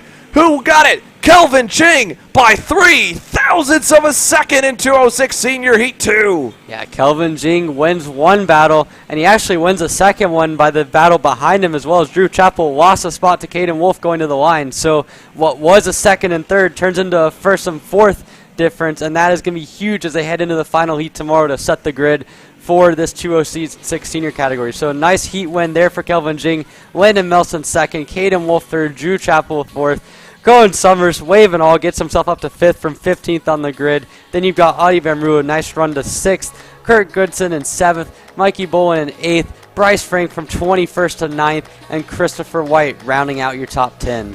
That does it for 206 senior here, presented by Slipstream Racing. We move on now down the order. 5 classes complete, 6 still to go, and we'll see if we can get a word maybe with our heat race winner in Kelvin Ching in just a moment with a phenomenal last lap move. Stick with us.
Welcome back to Kart Racing Solutions KA100 Master on the racetrack. Morgan LeBaron was solid in that first heat race. Taylor kind of had to fight a little bit, but for the most part was able to pull away and kind of keep the gap even back to Miguel Mir and Andy Miller. He really was. Put on a great performance here, was able to hold off Miguel for most of the race and had no issues whatsoever. We'll see if he can do it again as we get ready to closing in for heat race number 2, halfway through all the heat races for tonight's action. Yeah, for the second round again, you got 6 races still to go, 5 completed so far. We've got KA Master on the racetrack for those of you tuning in just now. KA Junior will follow.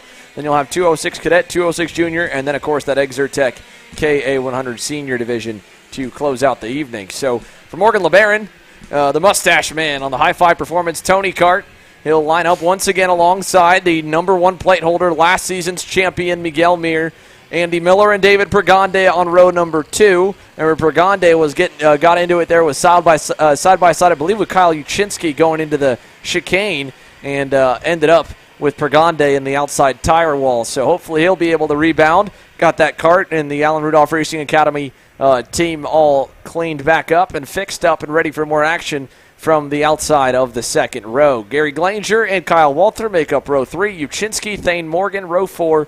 Adamar Callargo, Shane Burkett, row 5. Scott Cherry, Tam Nien, Jose De La Garza, AJ Guajardo, Randy Russell, Kogan Wright, and Keithan Hutchins, your 17-car KRS KA100 Master Field. As they round through the final turns on the courts, we'll head down the front straightaway and look for a green flag. This time, clear visors for everybody through the grid. Nothing for Miguel Mir with that tinted visor. So you get to see straight into the eyes of everyone as they get set to go. Looking for a good start in the start box. Mir was kind of creeping back a little bit to try and line up for a good jump. He's going to get jumped a bit, though, regardless, as it's a good start for the pole man. And, Andy Miller turns sideways in front of the field. That'll stack him up. It's going to give a big gap to the top 2. Big opportunity for your top 2 drivers. That is a stack up over there at turn number 2. 2 and 3 wide action as they snake their way through the high banks of turns 3, coming out towards the chicane. Single file as they get through the chicane, but it's all clean and green for Morgan LeBaron and Miguel Mir. Through that chaos, it looks like Kyle Walter's gotten away into 3rd. Andy Miller slotted into the 4th spot, back to 5th. You've got Kyle Uchinsky there in the 408. He started 7th, so he's up 2. And the rest of the pack will cycle on by here as we get an idea of where everybody landed after that chaotic first corner madness that kind of really went all the way through the first sector. So LeBaron and Mir about a second lead or so, back to Kyle Walter.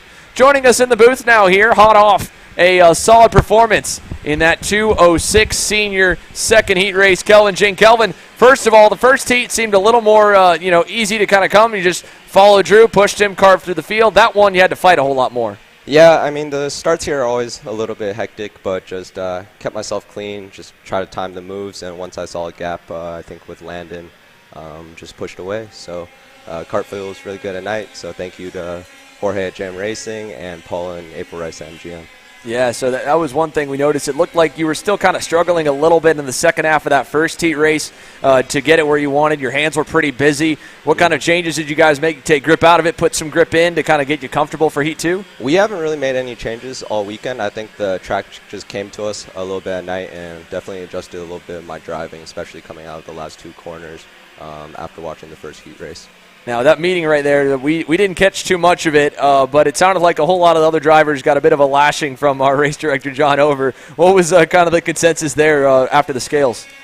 Yeah, the starts are, like I said, a little crazy. It's even more different than, what I've raced in national 4-stroke competition. I think they were just trying to say, since we're, on camera showing live to a bunch of people, that we try to show, I guess, better respect for each other. And obviously, when I'm out on track, I try to work with anyone, will work with me, and just worked out that way. So really happy about that. Well, pretty good. Obviously, like you said, the track came to you. This will be about the time tomorrow night that you'll be running your feature. So I'd imagine you'll try and keep the kart stock and then just keep working on yourself with how fast the piece is. Anything you want to try and warm up tomorrow afternoon? Honestly, I have to talk to Jorge about it. We've been just making very, very small adjustments. For me, it's more about the driving, getting myself mentally focused. Well, that's Kelvin Ching here. Congrats again on that Heat 2 win. It was exciting all the way down to the line there by 3 thousandths. Yep, of course, as always. Thank you, Xander. Thank all you, right. Chaser. Thank you, Kelvin Shing there again, your 206 senior Heat 2 winner. What a performance he was able to put on, and a great showing to do so. We go back to the on-track action here in KRS, KA Master. Let's give you an update of where everybody kind of cycled on through. Well, Kyle Walter's been on a charge forward. He's gotten around Andy Miller there. He's gotten up into third, and we got problems further back. That is for the 414, or the 404 of Adamar Kayargo. Adamar Kayargo with a problem. He was way off over in the hairpin. Looked like one other driver was kind of slow coming out of that hairpin, so maybe some contact that knocked him wide, but nonetheless, problems there for the 404 machine, so he falls all the way to the rear. Meanwhile, great stuff for Kyle Walter. Unfortunately, by making that pass, he gives up a little bit of time. It's now 1.8 seconds to these two out front. And for Morgan LeBaron, he's kind of had it on lock right now. That gap back to Miguel Mir, about a half second, it has stayed the same for the first 6 laps of this heat race. And as we went to go to them, we go back, and it's changed again. Andy Miller going back around Kyle Walter for that third position. They've been trading positions back and forth from start to finish here and putting on a really good show, but Andy Miller is going to start to pull away just a little bit by about a kart length and a half through this opportunity as they come through the high banks here, heading over to turn 3. We'll have some more interviews to come here right after this race gets all wrapped up, so we'll continue to go through the final couple minutes in Kart Racing Solutions KA100 Master. Down the back straightaway we go once again. Andy Miller's pulled away as a little bobble for Kyle Walter. That lap has cost him some time. And up front, I think it's gotten a little bit tighter. It looks like Miguel Mir is hunting down Morgan LeBaron. The gap was at half a second. It is now down to about 3/10. Fast lap of the session going to Andy Miller back in third, but for Miguel Mir, that was a big chunk taken out of the lead that really he had not been able to do earlier on in the session. So the number 1 plate holder finding his own line here, finding his rhythm on that Cruise Racing Development Lando Norris kart. Big jump there through the chicane. We were talking earlier, Taylor, about how a lot of these guys were either trying to take a little too much or too little and seemed a lot more out of shape jumping that chicane. Mir and LeBaron, they both look like they've started to really figure it out now by this point of the weekend. They were able to test things out, try different lines, but just having that balance of hitting a little bit of curb to get you enough momentum and also keeping the car in a certain position on the track, a big benefit compared to some others who were pretty much up on 2, and some of them we've seen up on off all 4 wheels pretty much throughout today's race. So we're going to be seeing how this will play out between the two.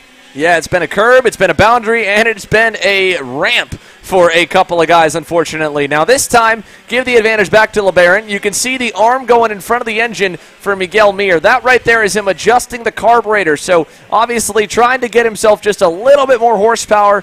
You can lean down the fuel intake or kind of richen it up. That's to either get more fuel with it being rich into the carburetor or lean to kind of keep it a little bit less. And both kind of have pros and cons on the bottom, mid, and top end of the spectrum for speed. So whatever he feels like he's missing, small little turn of the needle there by his fingertips, and it looks like it might have just worked. He closed back up a little bit to LeBaron, but Morgan LeBaron, such a great launch out of turn 3, so much wider coming out of there.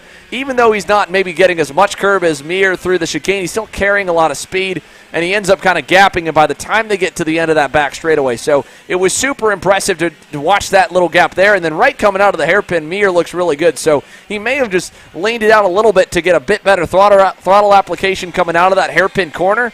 And I think if that was what he did, it definitely helped him get out of there because that just little bit closed up into the final 2 corners. One thing I've noticed about LeBaron is he's a lot more smoother and consistent through that chicane with those bumps compared to Miguel. He's a little bit more aggressive hitting those curbs. You see right there as they come out of there, and you see that LeBaron just keeps it a little bit smooth. That opens up the gap for him. But as we see right here, Miguel gets a good run into the hairpin to try to close the gap. So there we go. Miguel Mir back up to a car length. Again, his best part of the racetrack is coming out of that hairpin, really from the chicane to the hairpin. Then when we get to the more high-speed parts of the circuit, that kind of seems to be favoring the 415 High-Five Performance Tony Kart. That time by the stripe, they got the 2-to-go signal, so Mir's low on time. He got a really good run through turn 1. He just needs to get through 2 and 3 as good as LeBaron is. It feels a little bit like deja vu here, Taylor, when we were comparing the lines of Ross Smith and Caleb Vieska. That turn 2-3 complex where they're able to go a little bit wider, go a little bit deeper, has been the big difference maker for everyone. Even more so, I feel like, than getting through the chicane, good or bad. It certainly is. It's either about carrying momentum on the outside lane or cutting the course a little bit to make it shorter for you around the circuit. That's the pros and the cons when it comes to racing on those high banks. Well, this time by, white flag, 1 to go. Mears as close as he's been all race. He picks up another couple hundredths that time by. Big slide, though, in the center of turn 1. You saw his hands get pretty busy. I don't know if he'll be close enough to maybe dive bomb him in the hairpin, but he's definitely closer than where he was earlier in the day. Little curb hop on the inside of turn 3. That'll open that gap back up. And for the final time down the back straightaway, I think Morgan LeBaron just about has it on lock. Into the hairpin, 3 car lengths or so back to Miguel Mir. Lap traffic up the road to Keith and Hutchins. That won't matter. Final time through turn 7 and 8 and onto the front straightaway. Morgan LeBaron, the mustache man, will pick up another one. Heat 2 winner in KA Master over Miguel Mir. Beautiful drive by Morgan LeBaron, and he gets it underneath a sub 38 or sub 39 second, 38.8 fastest lap of the race. That was a burner final lap from Morgan LeBaron on lap 14. That setup, he better keep it right on with air pressure for tomorrow's main event. If you peak at lap 14, that's phenomenal. We watched through the rest of the pack there. Andy Miller, Kyle Walther, Gary Glanger, Kyle Uchinsky, David Pergande, Scott Cherry, Shane Burkett, and Jose de la Garza, the top 10. Now we're going to be joined here in the booth by another one of our 206 senior competitors, Cohen Summers. Cohen, you had all of us absolutely busting our pants laughing up here with the wave down the straightaway. So first of all, I assume you're having a blast out there here this weekend, are you? Yes, I am. So explain to me a little bit. First, we understand the wave going by. That was probably, these guys are being a little bit goofy. We're going to wave to them. But then what was the hand signal you did out of turn 2? Which one? Well, the second one, right after you got by Drew and I was telling them to push me. No one wanted to work with me. Okay. Okay, so walk me through your weekend here so far. Double duty, keeping you busy. Obviously, Texas summer heat, so how are you feeling? Is the body holding up? It's very tiring. I believe it. Obviously, a big amount of help to be able to pull that off for you. Who do you got to thank here to make it possible to run 2 classes full time? I got to thank my dad and my mom for helping me, and GWR for helping me with my 2-stroke. Well, we got the engines fired, so we got to let you go here out of here. But again, big thanks to you for joining us, and hopefully some more action puts you in the spotlight once again later this weekend. Yes, sir. Thank you. All right, that's Cohen Summers. We go back to the on-track action. Ultra Racing Engines, KA100 Junior on the racetrack. Little bit of an issue coming out of the grid. That is our 3rd on the spin counter coming onto the racetrack here so far. So not ideal for what looked to be one driver a little bit further back, but some more underglow on a couple karts here tonight. That's cool to see. One kid that always seems to have a lot of cool underglow is Justin Music in that Arcane Motorsports 852 machine. I don't see any on him tonight, but it looks like we got some on a few karts a little bit further back. The pole sitter, though, David Ibarra, he was, again, on the pole. His best qualifying effort to date. Kind of got swarmed, I would say, in the first couple laps of Heat 1. Yeah, I mean, it's a learning experience for a lot of these guys. Once you get past about lap 3 or 4, they're pretty much all the same speed. So just down to racecraft, I think Ibarra maybe got a little bit caught off guard by how aggressive some of those guys at the front were. You got shuffled to 10th before you even knew it. Same thing goes for Landon Welker as well in the 3rd spot. So both of those guys are going to try to maybe hold their ground a little bit better in this second heat. I mean, it's a learning experience for all. I mean, I always look at a good example of that would be Elio Meza in Houston in the X30 Pro, and it applies to KA Junior too. When you get a heat race in and you're starting at the front, even if you have the pace, if you get shuffled back and bullied a little bit, it can make life more difficult. So we'll see what Ibarra and Welker have learned from this experience in Heat 1 and how they apply it into Heat number 2. Well, they've got the tires nice and warm here as the field gets set to go for action. You go further back there from all them, Graham Tremmel and Santiago Duran on row 3.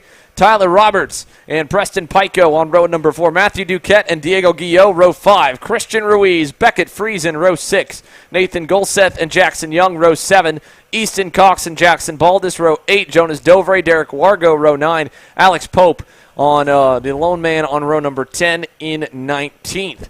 Here we go to the final turns. Let's line them up here. The final heat race of the night for Ultra Racing Engines KA Junior. Remember, folks, if you're just tuning in, 3 more races to go still right after this as we head down the start-finish line straight. So let's see it. Looking for the start, David Ibarra, Justin Music, the front row, looking for the green flag as they head down to turn number 1. They'll get it. We're racing. No, not that time. Looked good enough, but again, an early jump onto the power for the front row. Waved that one off too fast. Yeah, I think Music might have gone in particular a little bit soon there, and it kind of pulled Ibarra along with them. So we'll see with a whole nother lap, maybe the speed onto the straight was fine. It was all on the launch. And then you get as we see one kart all the way at the back. That might have been another reason why they didn't start. That's the 819 machine. I believe that is Jonas Dovre all the way back at the tail end of the field, struggling to get up to speed there. We'll see. He should be fine, though, with another lap to get set. And David Ibarra, again, we'll see. Second time, is it the charm getting the start going?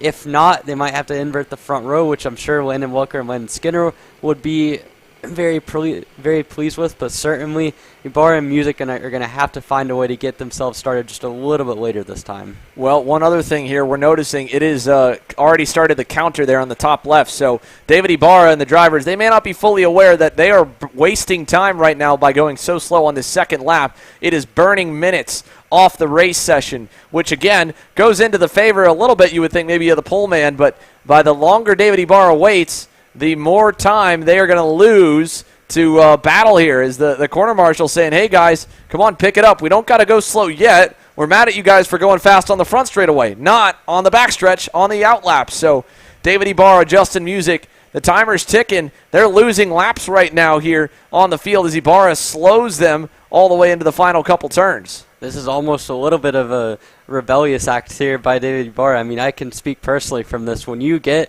the wave start for going too fast and they start doing the whole hand motion thing, it makes you want to go a lot slower. Now, in this case, they're costing time off of their own race. I'm not sure if that's what they want to do. There's a Texas Sprint Race Series official, D. Conine, saying, hey, we're not mad you're too slow. We're mad you're accelerating too early. It's the cone that's the violation. So now let's see. With burning 2 minutes of time, they've lost about essentially 3 to 4 laps, but at least they got the start off this time. Green flag to turn 1. Look at Justin Music around the outside to the lead. Music had a lot of confidence there, and he's able to get himself up to the lead, and with how cold the tires would have gotten from that lap, we'll see how that impacts the first lap. And into second place as well, I believe that was Landon Skinner from the outside. So from fourth to second, from second to first, a good start from the outside lane. Ibarra is going to have to kind of settle in third and try to get going back forward because that front two has a big gap to the train behind them. Out of the back hairpin, Justin Music and Landon Skinner were the two that broke away in race number 1. We'll see if they're able to do it again. They've already got a nice little head start on it. Ibarra, a much better start here to heat number 2. Down the front straightaway. 1 lap at full speed completed. The timer is showing 4 minutes plus 2 laps to go. Music in a great spot on that Arcane Motorsports OTK. Yeah, so a 2-minute first lap there. That's essentially 2 laps that they cut off of their own race just by going so slow. So now it's essentially turned into a 5-minute shootout plus 2 laps, and that really is going to favor these two guys at the front. Justin Music and Landon Skinner running really fast lap times at the moment. You can see them continuing to just pull away already 0.8 of a second back to the group from third on back, and it just continues to be these two working together, finding solid lines and finding quite a bit of time. Down the front straightaway, Justin Music, Landon Skinner, first and second still. Where is the gaps going to lie?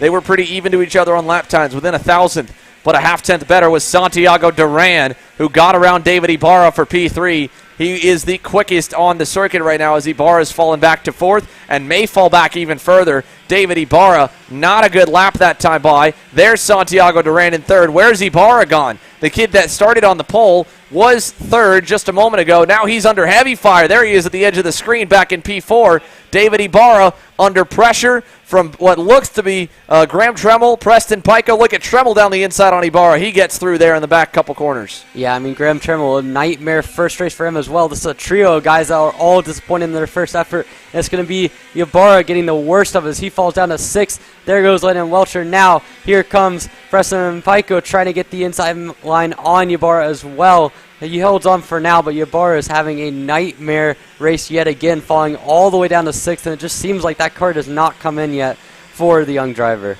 Yeah, and again, you would think that they probably had something good, maybe a little bit in his head, but also going offline, defending like that, you get a little bit kind of less grip the next corner. We saw that in turn 1 where he slid wide after blocking going into the final couple turns, and now he's got Diego Guillo bearing down on him as another little bobble just hangs the right rear off the edge of the racetrack coming on the front stretch. Guillo's probably going to go. Pico is coming. Here goes Guillo to the bumper. Doesn't go. Tyler Roberts to the inside. That's going to be 1 spot gain for Tyler Roberts as he gets himself up into 9th, getting around Matthew Duquette. And they're still battling here at the edge of the top 10. Little contact as well as they go through turn 3. Yeah, certainly a lot of displeasure around the back half of the top 10 again. Duquette, Tyler Roberts, Beckett, Friesen, all of them in that battle. And at the front, I mean, continuing to run down the leaders is Santiago Duran. He's running a 39.6, a touch quicker than Justin Music, 2/10 quicker than Landon Skinner, so a good pace for him. And in fourth position as well, Graham Trammell, we're seeing him run a pretty good pace, which is much needed. That last time through, though, another 10th or so from Santiago Duran. I don't think he's going to have time to catch the front two, but certainly an encouraging sign for him considering the race is going to be run at about the same time tomorrow night. So if he can find that little bit of extra pace, it might not lead to a heat race win, but it's certainly a good confidence booster for him. Justin Music, 2/10 out on Landon Skinner. Santiago Duran continues to chip away. He was fastest on the racetrack again that time by, and now with Skinner going through to the lead, that gap is already cut in half. Santiago Duran, fastest car on the circuit. What does he do this time by? With 8 laps completed, 50 seconds plus 2 laps to go. Another fast lap of the session for Santiago Duran in the 874. He is on the charge and only about a half second away from the top 2. Yeah, Santiago Duran finding a rhythm here in the night. He has got himself within half a second of Justin Music as Landon Skinner's gone to the race lead. And again, Skinner, Music, those were the top 2 last race. Duran had the pace to run up front as well. All 3 of those guys should be in contention for the race win tomorrow. So as they get down to the end of this heat race, it might not be so much about being ultra aggressive going for the win as much as it is just trying to keep yourself in that battle. I'm sure the racing side of things, they're going to want to battle as hard as they can for the race win, but it's also just about being smart. As Landon Skinner resets fast time in the race lead. As having said that, Diego Guillot resets that back in 6th. Landon Skinner about a 10th of a second up on Justin Music now and starting to pull away as they go through the chicane. Pops the curb there. Duran, all that forward progress, well, it's kind of starting to go a little bit stagnant because that time by he was only even to Skinner and Music. He wasn't really any bit quicker. He needs Justin Music to get a second wind, and they're running out of time. This time by the start-finish line. 2 to go for the race leaders. Music might get that second win. Big run of steam to Landon Skinner. He'll force him to block in 1. Tries to cross him over to 2. Can't quite get there. He's on the bumper through the second hairpin. Yeah, you can see Music really has found that little bit of extra speed that was lacking a couple laps ago. Now, though, Skinner continues to hang on. He's got 2 laps more to do. A lot of curb being used by both of your front 2. Skinner's going to go defensive down the back straightaway and coming into the back hairpin. He hangs on for right now, but all this defending is bringing Santiago Duran back into things. Yeah, he's close now, half a car length away through the final 2 turns. Big setup for Justin Music. That should get him a lot of speed. Skinner blocks low. Music goes high. White flag in the air. 1 to go as they go out down to turn 1. Music again tries to set up for the crossover, but he just can't get it. Landon Skinner doing a fine job defending. Yeah, Landon Skinner really putting his cart in all the right places. Music, though, getting a lot of good rotation out of the corner, and that's going to allow him to set up really well here for the chicane as they come onto the back straightaway again. It's Music. Oh, he found a little bit of gap there. He's going to go to the inside of Skinner, and now Duran's going to follow through, try to get that second spot, and he's got the job done. Move Music to P1, Duran to P2, and now Skinner's only got 1 more corner, and he's not going to be able to do it. And so Justin Music out of the final corner on the last lap, able to get himself back to the race lead and collect heat number 2. Heat 2 winner, Justin Music in the Arcane Tony car, or Arcane Red Speed, as he pulls down behind the embankment into the scale house. Santiago Duran second, Landon Skinner third, Graham Trammell fourth, Diego Guillot, Landon Welker, David Ibarra, Preston Pico, Beckett Friesen, Matthew Duquette, the top 10. 3 more classes still to go, 4 more still to go. Open shifter on deck, along with the likes of 206 Cadet, 206 Junior, and KA Senior. So 4 more classes still coming your way.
Victor Racing shifter, group number 8. Problems already. That is the CRG of Juan David Gomez going around. So the spin counter, I don't know what it's up to, Taylor, but it's got to be at least approaching double digits on these outlaps. Everybody kind of getting caught out by the number of spins on cold tires here with the night racing going on. But at least the outlaps completed. He was able to get back going and keep that engine fired up while we get set for the field. Jordan Musser will start on the point once again. Yeah, again, Jordan Musser, a strong showing in heat number 1. He came under fire from Chris Jennings in that heat. We'll see how this goes in the second heat. There you can see Landon Wilkins, Rob Kennard, Noah's Ark all coming through the chicane. And it's going to be interesting to see with these shifter carts on the softer tires how they're able to go here in heat number 2. Is that it's colder temperatures, completely different track from what they last raced on. And Chris Jennings looks like he's lining up at the rear, so potentially something of like an engine change or maybe a penalty of some sort for Chris Jennings, because he's slated to start at the rear, or he may have scratched from this one, because I don't know if I see the 275 on the racetrack. We may just be down to these 6, which is good news for Jordan Musser if so. Yeah, not sure what is up there with Chris Jennings, but it'd be kind of a shame if he wasn't running, because he was all the way up there at the so you see the warm-up spin-out count right now. It'd be a shame if Jennings is unable to run, because he had Jordan Musser on the ropes in that first heat, as we're lights out and away, and it looks like Musser's going to get the whole shot ahead of Rob Kennard and Landon Wilkins. Yeah, Wilkins was nose-to-nose with him into turn number 1, and then he kind of opened up for the corner and just didn't have the grip to hold it around the outside. A much better start. And there's Jennings. There he is. He did start that one. And from the rear, he's already up to 3rd. What a start for Chris Jennings. Chris Jennings picking up right where he left off, all the way up to 3rd already. A fantastic start, but now he's going to have to try to chase down both Landon Wilkins and Jordan Musser, who's up in the race lead. Landon Wilkins got a good exit out of the hairpin. He's pretty racy here early on in this one. Musser leads lap 1, and it's Musser by a car length to Wilkins and a car length to Jennings, who I believe probably started on that 3rd row. Now he's trying for 2nd, and he gets it done. Nicely done on Landon Wilkins. He'll bring Rod Kennard with him. Yeah, so already now back to the top 3 being the exact same order as they were in heat number 1. It took all of 1 lap from Chris Jennings to go from the back to almost the front. Now all he's got to do is chase down Jordan Musser here. Yeah, similar story here from heat 1 as we see Wilkins going back by on Rod Kennard in turn number 6, so he'll retake 3rd. But Jennings versus Musser, and Wilkins looking a little bit better here under the lights. Maybe the young gun can take it to the master shifter drivers as the Victor Racing Open shifters complete another one. 2 down here at full speed. Yeah, you can see Jordan Musser and Chris Jennings already have a pretty big gap back to Landon Wilkins and Rob Kennard, as Jennings is all the way up to the bumper of Musser as they come through turn 3. He's going to have a run down the straightaway, but he's got to get a good exit here from the chicane. So through the chicane we go, down the back. Oh, this was a great exit. Talk about it, Emery. Here we go. Chris Jennings to the inside for the lead, and he's got it out of turn number 6. Yeah, almost perfect there from Chris Jennings on exit. Used more track than we've really seen him run all day long, and it gets him to the lead, and now he'll set his sights with no one in front, and now Jordan Musser going to have to try to hang on against Landon Wilkins in the 3rd slot here. Now let's...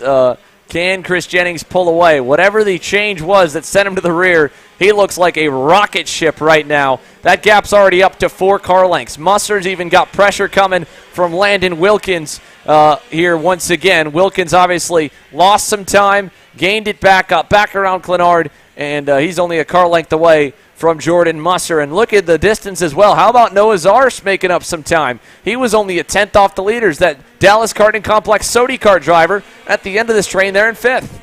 Yeah, I mean, really, this is a lot more compact than what we saw in heat number 1 as Jennings goes purple with a 36.78, a full 3/10 clear of what Jordan Musser were able to do. And now Musser again under fire from Wilkins as they come through turn 3. Yeah, out of that infield hairpin through the S's, Jordan Musser had the field at least covered, and as he shakes his head through the chicane, not happy about something. I don't know if it was whether it's set up the way he got through that or just seeing the 275 start to rock off into the distance, because from being on pace with the speed to win to now being 3/10 a lap off, that's not where Jordan Musser is used to being at, and not where he'd like to be. Yeah, Jordan Musser, this is the most he's struggled all weekend long. He's only losing about a 10th a lap to what Chris Jennings is running, but it's adding up lap over lap. And you can see now Landon Wilkins right there on Musser. He's been there for 3 laps in a row. This is the best Wilkins has looked all weekend long. and he's really closer to what Musser is than Musser is to what Jennings is able to do. Well, as they exit the back hairpin, this time by will come at the halfway mark. 3.5 in, 3.5 to go, plus 2 laps. Chris Jennings down the front stretch with a nice healthy lead. Jordan Musser back in second. Wilkins third. Clenard fourth. Zarsk in fifth. Juan David Gomez in sixth. A.J. Chapman was the scratch that I was mistaken about earlier. There's a wide shot at the margin to him. Credit to Jordan Musser. Maybe a late start. He's getting going. Yeah, it might have been they were a little bit too low on tire pressure, but Musser has found his rhythm a little bit here. A little bit quicker there on the last lap by. He's only about 2/100ths, but if he can continue just getting that little bit of extra time every lap, it will add up over the course of the next few laps. Well, here we go through the back chicane, down the front straightaway. Just under 3 minutes plus 2 laps to go. Who's the advantage? Give it back to Chris Jennings. He retakes fast lap honors of the session, puts a 10th back on the margin. It's up to 7/10 of a second now back to Jordan Musser. Landon Wilkins still impressive compared to where he was in heat number 1 to be able to hang with both of these guys. They were able to pull away from himself, and the same to Rod Clenard, who's also improved his overall speed. As they exit 6, let's look here. The gaps about the same over to the final 2 corners. Yeah, it looks like Musser has kind of stabilized the gap to Jennings, but he's certainly not gaining too much as they come out of the final corner. Again, Chris Jennings from the back to the front. This time, though, as I say that, Jordan Musser pulls 2.5 back and is within half a second. Yeah, he's definitely close. Through the turn 2, turn 3 hairpin now. Jordan Musser, any bit better that time. Looked good. How is he through the chicane? Oh, that time must have been better. Didn't see a shake of the head. That gap now is only 3 car lengths away. A late race charge in the works for the 216 Bureau Art driver. I'll tell you, that time was the first time we've really seen Jordan Musser use a whole bunch of curb, and it paid off for him. Now, I don't know if the ribs are going to like that over the course of the next few laps, but if he can find that kind of pace, it might be worthwhile.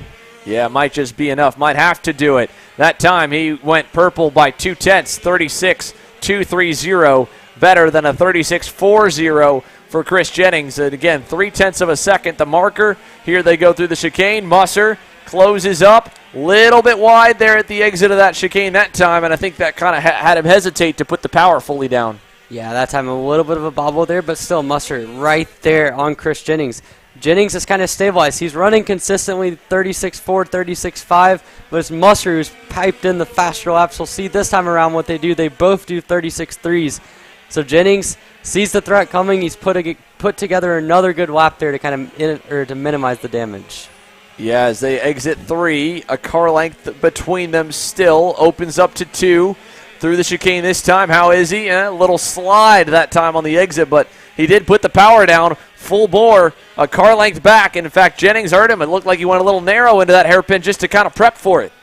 Yeah, they're really good exit by Musser. When he gets that chicane right, he is really quick.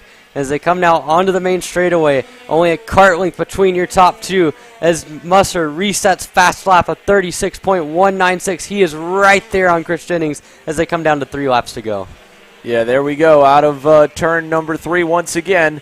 This time by, that 2 to go signal will hit as the timer ticks to 0. Through the chicane, down the back straightaway.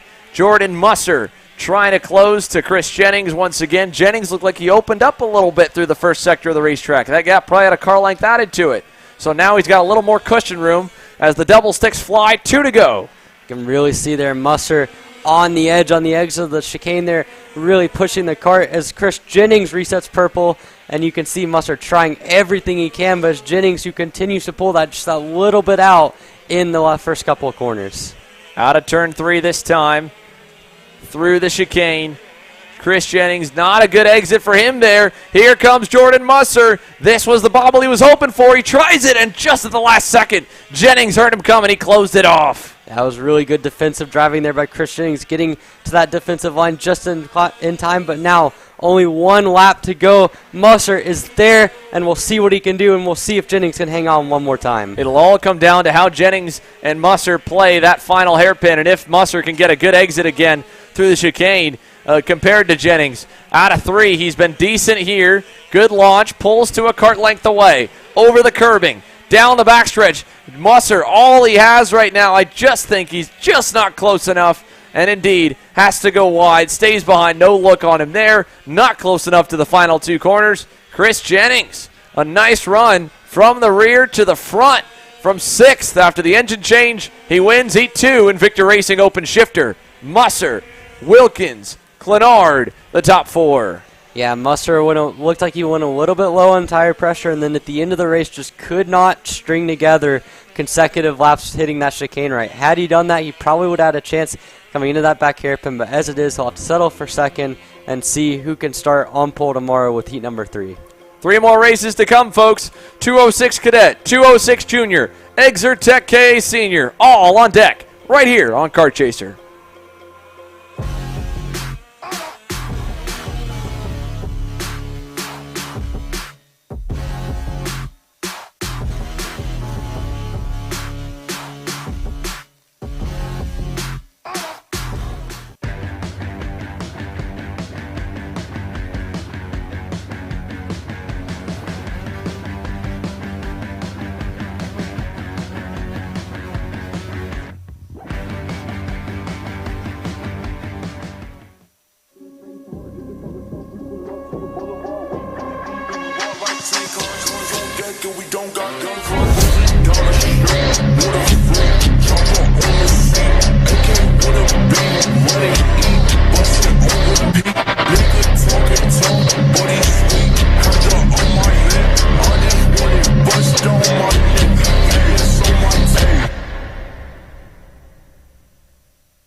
Well, and again, if you've liked the racing so far here tonight, you are going to love when we head to Amarillo Kart Circuit for the next round of the Texas Sprint Racing Series Championship, June 30th to July 2nd, about 4 to 5 hours north of here from Denton to Amarillo, Texas. And the Amarillo Kart Circuit has undergone a major facelift with the ownership changeover last year, a ton of new amenities here to add on to what was already a legendary racetrack built in a big, wide-open space. It's got a lot of room for a lot of big Texas-sized fun. We're headed that way here to continue the summer stretch that we've got 8 weeks of Kart Chaser live-streamed action kicking off this weekend here in Denton, Texas at North Texas Kartway. But don't forget, again, to continue to check our schedule for all those live tune-in dates.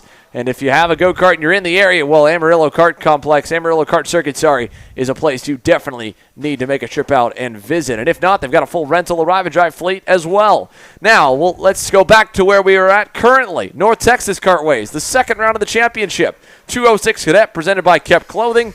Emmett Eddles on the pole here in this one. Lots of underglow on the karts on the racetrack. Aston Wyatt on the AR Academy Bureau Art there second. More underglow from the kid in third. Tanner Barsh and Tyrone Kemper Jr. rolls off P4. Yeah, I got to give a shout-out to one of Kart Chaser's own, Massimo Sanchez, or the MSL racing machine there. Got the nice underglow there. Emmett Eddles, will see what he can do in heat number 2. As you can see, getting nice and slow, getting set to go in the back hairpin. We'll see how this 206 Cadet class will go again. A really exciting first heat. And as the second heat goes on, again, different conditions, maybe some different players at the front, but hopefully still the same high level of racing.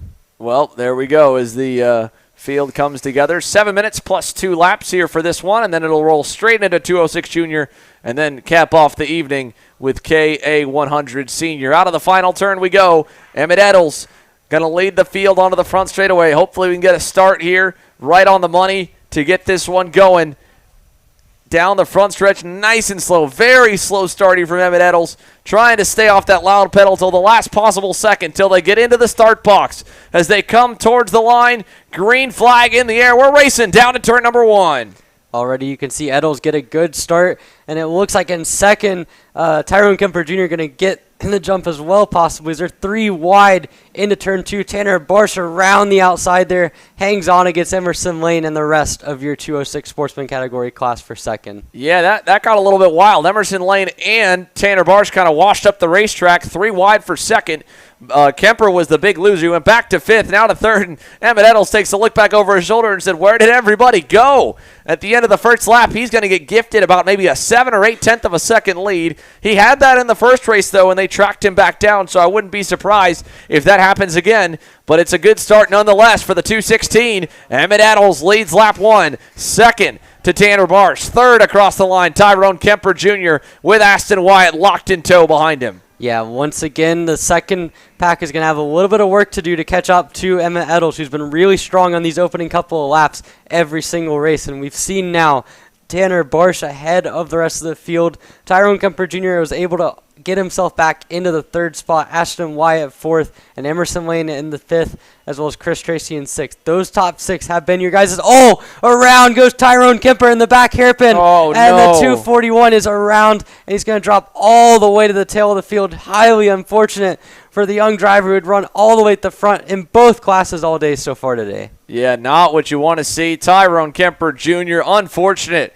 here to end the night on a bad note like that, but he's got a long day of racing still ahead tomorrow and a good first heat at least to fall back on, and it's not over. He can start to charge back forward with what he can. He's already picked up the back couple drivers, so he'll get going. Meanwhile, Aston Wyatt has really gotten onto the bumper of Tanner Barsh now and is starting to try and make a little headway towards Emmett Eddles. That time by they had lost 2/10. They need to find more. That won't help. Barsh goes wide. Wyatt goes through. Little hand in the air from Tanner Barsh. I don't know if he felt like he got hit from behind or what, but the 251 is sliding backwards. He's now got Emerson Lane kind of looking for a way around him down the front straightaway. Yeah, you don't often see a pass in the center of the apex there, but Aston Wyatt really feeling confident with that card as he goes purple, a 42.643 or 6.26 as he continues to pull away from the second group. Side by side out of two, not where he wanted to be. Emerson Lane still seeing if he can't find a way to get around Tanner Barsh in the 251. Let's see them down the backstretch. I don't think he'll be close enough, especially with Barsh still getting a little bit of a toe off Aston Wyatt, but Aston Wyatt is definitely pulling away. Looks to be the quickest out of that little group. And with a 1/10 of a second advantage over Emmett Eddles last time by, he might just be fast enough on his own to track down the leader. We'll see. Yeah, I mean, Aston Wyatt, we saw last heat. He had the most pace out of anyone. Was able to track him down and then eventually get himself into the race lead and pull away. This time, not quite as fast. He's not as fast as what Emmett Eddles was able to do that last time through a 42.43 compared to a 42.56 for Wyatt. So Wyatt's going to need a little bit more to track down your race leader. Here we go through the S's and down the backstretch. Barsh has now gotten some separation as Emerson Lane and Chris Tracy are going at it for P4. Jared down into the hairpin. You can see Tracy there on the 224 down the inside. He goes by. Lane back to the outside. Not able to get it. That's back again just behind where we're looking right now with Wyatt and Barsh there. Then Tracy, then Lane. Look who's joining the picture as well. How about Drew Blem in the 215? A good run for Drew closing in and getting into the spotlight a little bit here this evening. Yeah, it's the first time we've really seen Blem up at the front end of the field. But pace-wise, he's looking pretty good at 42.9 that last time through. Not anywhere near as quick as the top three, though. Tanner Barsh has found that rhythm again, and he's within a 1/10 of what Ashton Wyatt is doing now, and you can see the battling going on down through the rest of the field. But certainly at the front, Wyatt and Barsh going to have to find a little bit more pace to be able to run down Emmett Eddles at the front. I figured he might have pushed him there, but he obviously felt like he'd be better off leading the way. So Tanner Barsh back to second, Aston Wyatt down to third. Another lap in the books, 2.5 minutes plus 2 laps to go. Yeah, Barsh seems more confident in himself than he was early on in the race. As I say that, though, he runs wide coming through turn number 1. But we'll see what they can do with his 251 Burrell Art machine up at the point, because they're going to need to find something. There's only got about 5-6 laps left. They're not pulling a gap towards Emmett Eddles, so there's going to need to be some massive change here in pace for them to have any shot at this one. Yeah, down the back straightaway, looking close, not quite close enough to really make some hay by pushing him.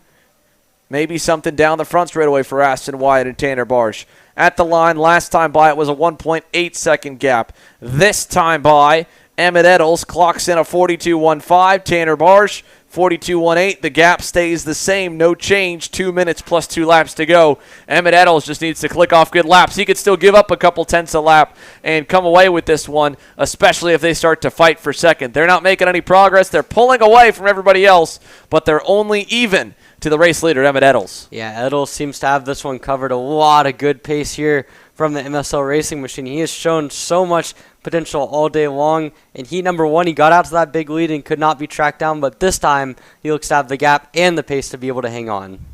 Yeah, through the final 2 corners, down the front stretch again, another lap in the books. You look further back, Chris Tracy, Emerson Lane, Drew Blem, nothing changing there.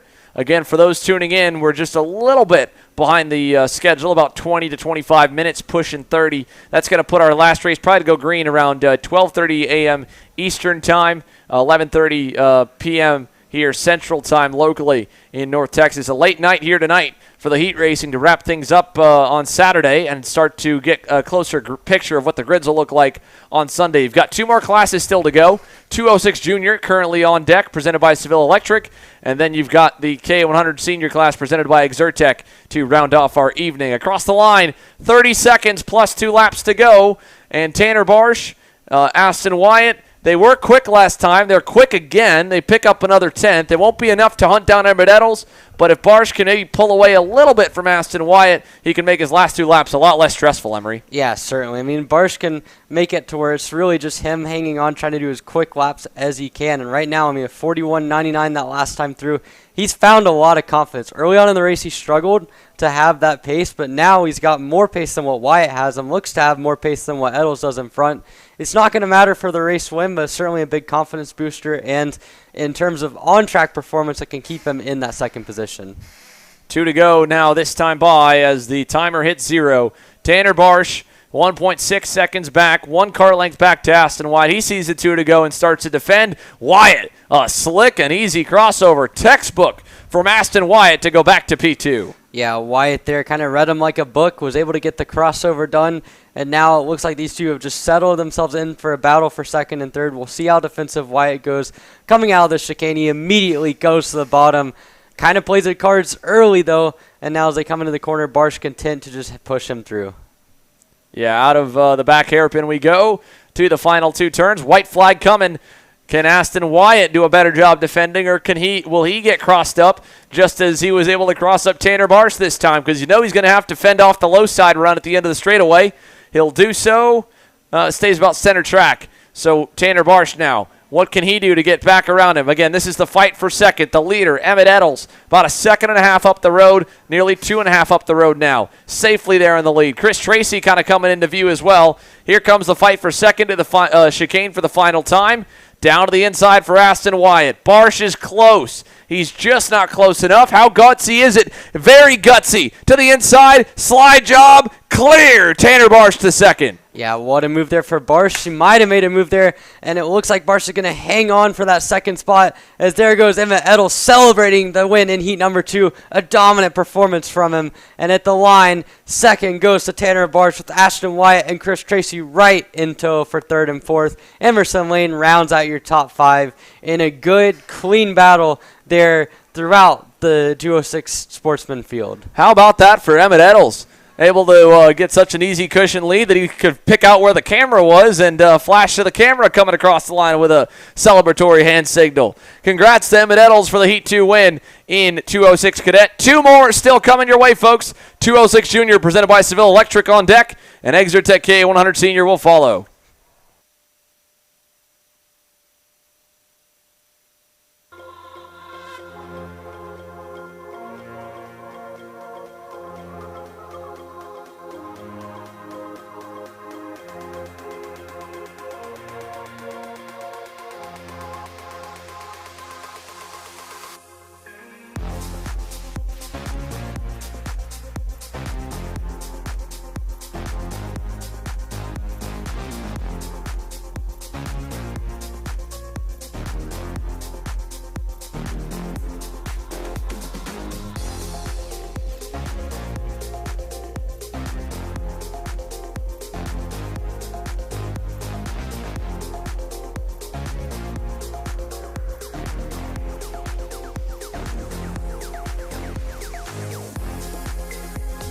Well, the outlap coming to a close here for Seville Electric 206 Junior. How about it for Derek Wargo? What an impressive performance it's been here this weekend. Speed-wise, was not exactly an ideal Heat 1, but it wasn't that way for anybody. Of course, this class had a red flag on the outlap, and that's what kind of put us under this short 20-minute delay that we're at right now, a little bit off the schedule.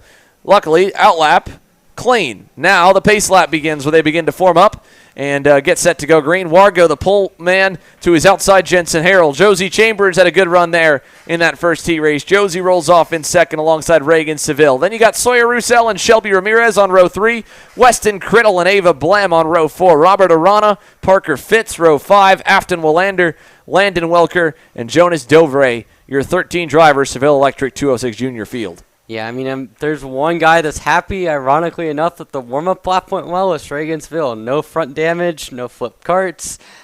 He's ready to go racing. I think the rest of these guys are ready to go racing and put on a show. I mean, first off, good to see Parker Fitz back on the track in the 364 machine after his flip on the warm-up lap of the heat race.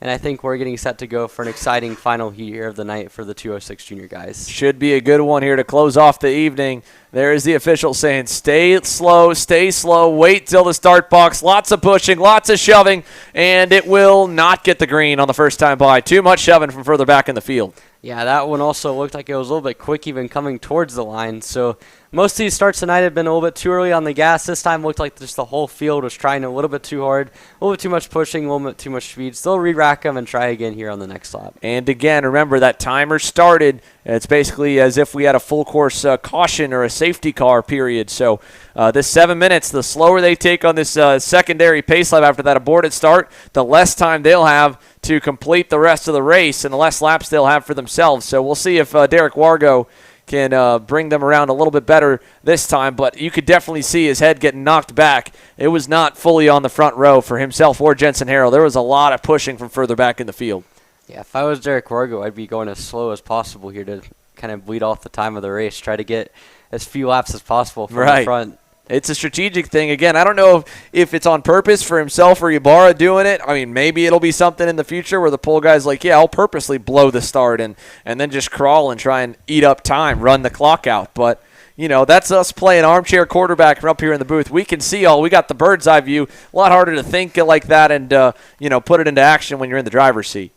Yeah, I mean, it's certainly every driver wants to go racing. They want to get as much time, but it'd be fun to do that, kind of control the race. But as it is, looks like we're set to go here for another clean start. At least it'll be about 5 minutes plus 2 laps, around the same as what the 206 or cadets, I believe. Or no, sorry, the mini Swifts will get. Or no, K Junior was the one we had. I'm all mixed up. It's late, but we're green. 206 Junior headed down to turn number 1 and underway. Side by side, Harrell and Chambers through turn 1. Clean there. Can we get clean through turn 2? Chambers on the low side. Got Sawyer Roussel trying to push him forward. He does.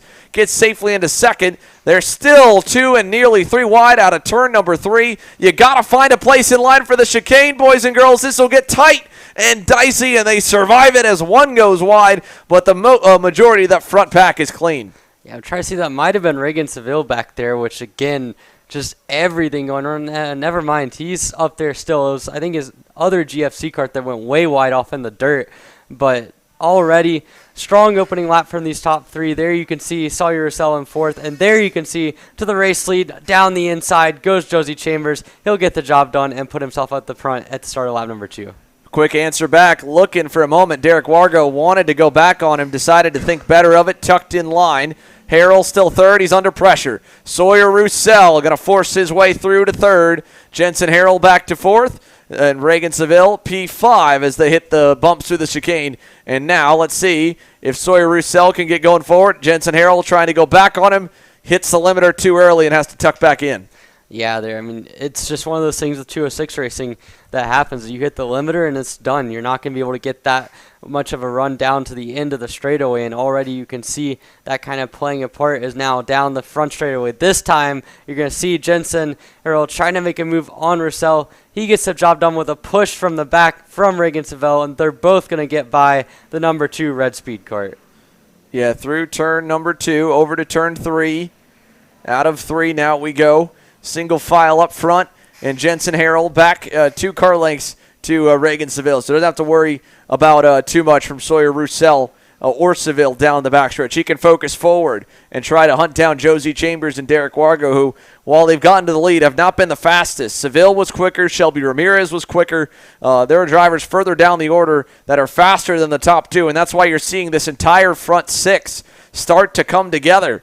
down the front straightaway. 3 minutes plus 2 laps to go in 2:06 junior. Yeah, and that top 6 has a massive gap back to the rest of the field. You're talking about 3.5 seconds back to Landon Welker in 7th position. So right now, all you can really see on the screen is the top 6, and there's a very good reason for that. Basically a half field split between the top 6 and the rest of the field, and that is going to continue to play out as it doesn't look like anyone else in that group has the pace to be able to challenge the front 6. Yeah, here they go down the backstretch. To the inside, Shelby Ramirez trying on Sawyer Roussel. Can't get it done. Shelby has to tuck back in line. As for the leaders, Jensen Harrell, welcome to the party.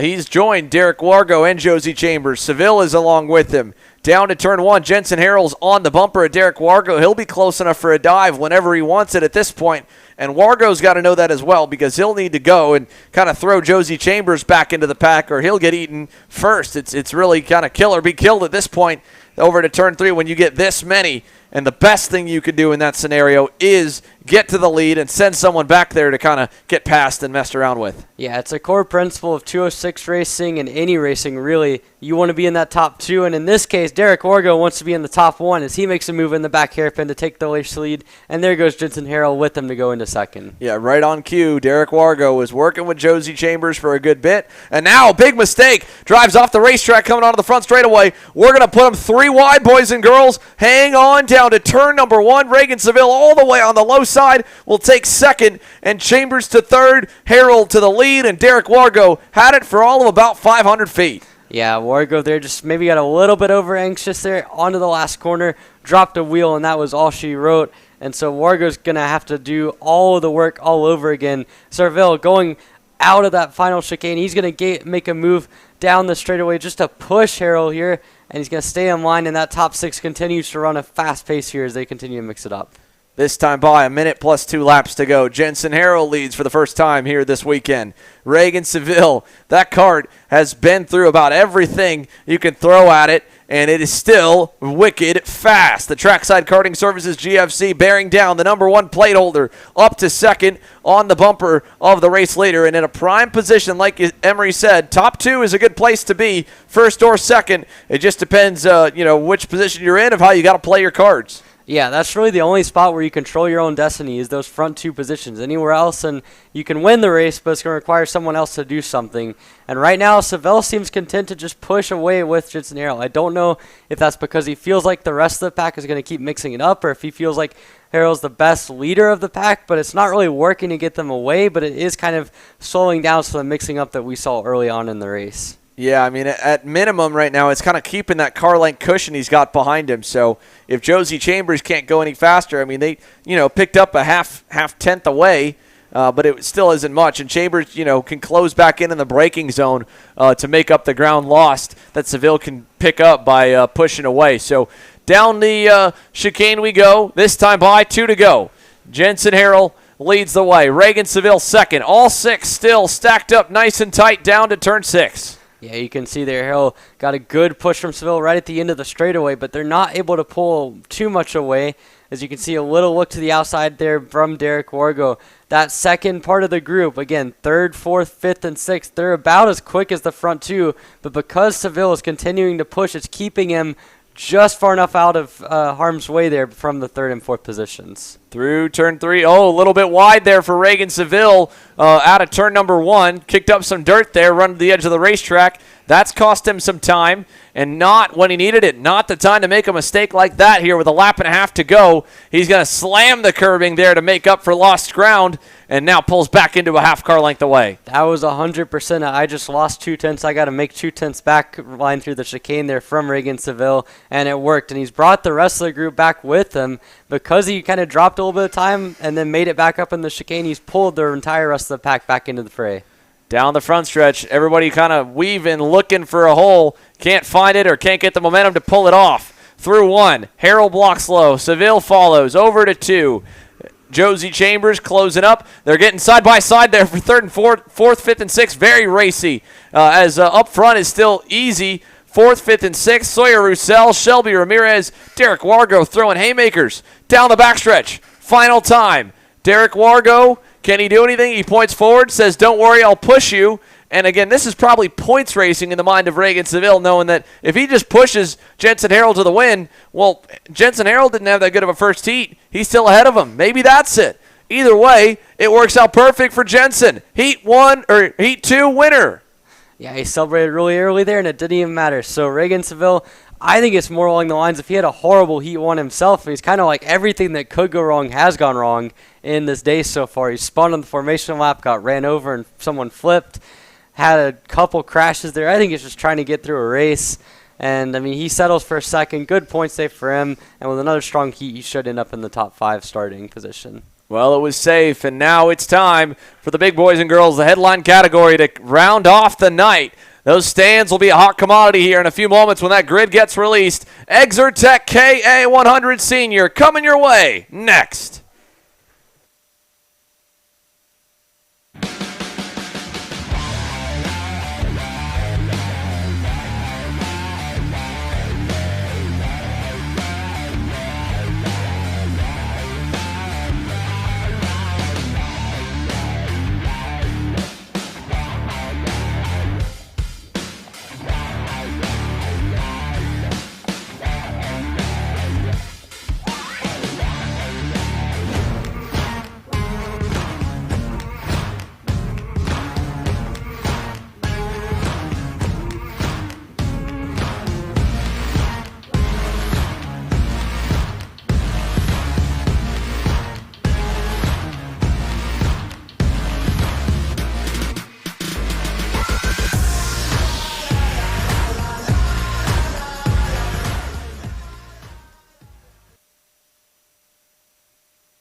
Well, it is finally time. Exertech KA Senior on the racetrack for their final session, the overall final session of Saturday.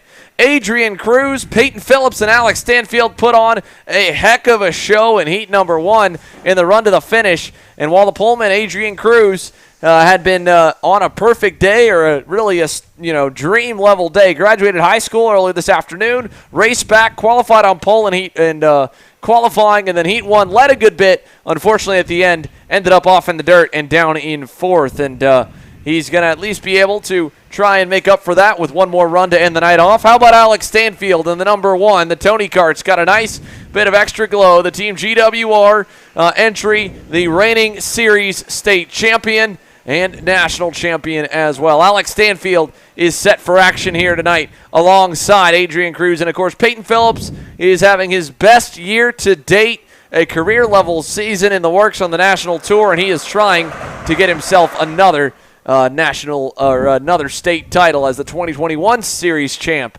lines up in 3rd. And then how about the guys that were on the move earlier on? Aiden Rudolph picked up 7 spots from 10th on the grid to 3rd by the end of it all. Braden Robertson, he's trying to make up for lost ground with that right rear bumper bolt breaking. Lots of other interesting stories to kind of go through the rest of the field as well, Emery. Yeah, certainly. I mean, guys like J.D. Lamping had a strong heat race as well. He'll start in the 9th position. Tyler Stevens up there, you see him starting in 6th. There's a lot of stories up and down this KA senior grid, but it all starts with Adrian Cruz and trying to get a little bit of redemption for what I'm sure he feels like was a little bit of a rough job there at the end, getting pushed off in the dirt. It made a heck of a save to keep that kart going, but he'll be looking for more here in heat number 2. So down the front straightaway, Adrian Cruz, Alex Stanfield, side by side, looking for the green flag. We will get it down to turn number 1, and the final race of the night's racing as they go 2 by 2 through the first corner. So far, so good down to turn number 2 for the pack as they try to find a place, find a hole. Couple cars in the back get together, but the leading 15 or so are still good as this is 3 wide. It's going to get really tight here in a second as they all try to bottleneck into the chicane. Multiple drivers over through the grass. That was a whole lot of chaos, but somehow they come out of it and everyone is pointing the right direction. But up at the front, Adrian Cruz right back where he left off, up at the front of the field. He leads Peyton Phillips and Alex Stanfield on lap number 1 as we see the rest of the field file through. And there goes Adrian Cruz, the Cruz Race Development kart up at the front. Stanfield lighting it up in 2nd. Peyton Phillips right there in 3rd. He lost that 2nd spot to Stanfield coming across the line. And then Braden Robertson in line there in 4th with a much better start. A good start for Ian Howell from 7th up to 5th as they jump the curbing down the back straightaway. And here's a look at the high-five performance. Tony Kart, he's on the bumper of Braden Robertson. So really impressive stuff from Ian Howell as there's a look at your leaders coming through. There's that group of 3, 6, and 7th on through. Here's the midfield gaggle of a lot of cars all kind of shuffling down outside the top 10. Down the front stretch, Howell wants 4th. Looking to the inside of Braden Robertson. Gonna complete the pass down in turn number 1. Yeah, Ian Howell on the move. A little bit of an anonymous heat number 1 from him, but here in heat 2 he has found a good amount of pace early on. But at the front is Alex Stanfield finding even more pace as we see Robertson go back for P number 4. Yeah, nice stuff for Braden Robertson. Gets himself back up to 4th there. Obviously didn't feel like Howell was going to be the one to lead him forward, and it cost them both a lot of time changing those spots. Now we're kind of back in that similar spot we were from heat number 1. The top 3 with a little bit of an edge over the field. Big dive there the inside. J.D. Lamping wanted 5th. He's going to fall to 7th. Rudolph gets around him, and Aiden Rudolph's charge through the pack continues here. He's up 5 spots so far, or 4, up to 6th. Yeah, Aiden Rudolph just being patient. I mean, he's not really making any ultra-aggressive moves, but lap after lap keeps finding a spot here, a spot there, and like in the first, he's slowly but surely making himself up towards the front. Yeah, he's got 2 more easily in reach, while the top 3 are a little bit further down the road. Adrian Cruz that time by gave up about 1/10 of a second to Alex Stanfield. We'll see if Stanfield can continue to close. He's definitely picked up about a half car length off the margin. Down the front stretch we go. Peyton Phillips trying to close in as well. Here comes Stanfield. Alex Stanfield to the lead in turn number 1 for kart number 1. Yeah, Alex Stanfield there immediately points ahead to Adrian Cruz. He wants to work with Cruz here to get ahead, with the caveat that Stanfield has to be in front. But a good run there from Alex Stanfield. Went purple 3 laps in a row to get himself clear of Cruz, and now he sets his sights forward. Really good run through the chicane for Adrian Cruz. Stanfield again signaling forward. Cruz is going to follow. He almost dropped the right sides into the dirt there as he locked up into the hairpin, but recovered nicely. Peyton Phillips still there. They've got at least about 2.5 to 3 seconds back to Braden Robertson. These three have fired off tremendously well. The rest of the field are half a second off lap to lap from the leaders right now with colder tires. Aiden Rudolph's got up to 5th, though. He's working Robertson now to 2.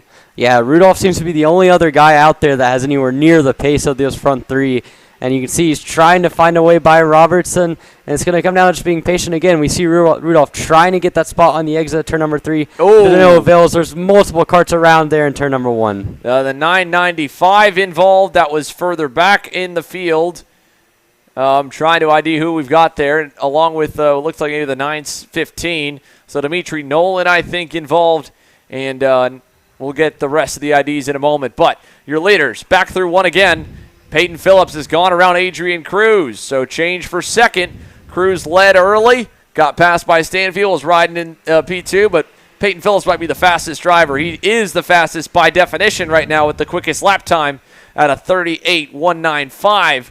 But I think just in general, he's been looking the best out of everyone so far. Yeah, Phillips, I mean, we've seen it takes him a couple laps to get going in the first heat and in the second heat. Stanfield and Cruz fired off really well, but once those tires come in, that 996 machine is absolutely flying. He's cut another couple tenths to Stanfield here on this lap, and he looks to be right onto the bumper of Alex Stanfield here on this lap.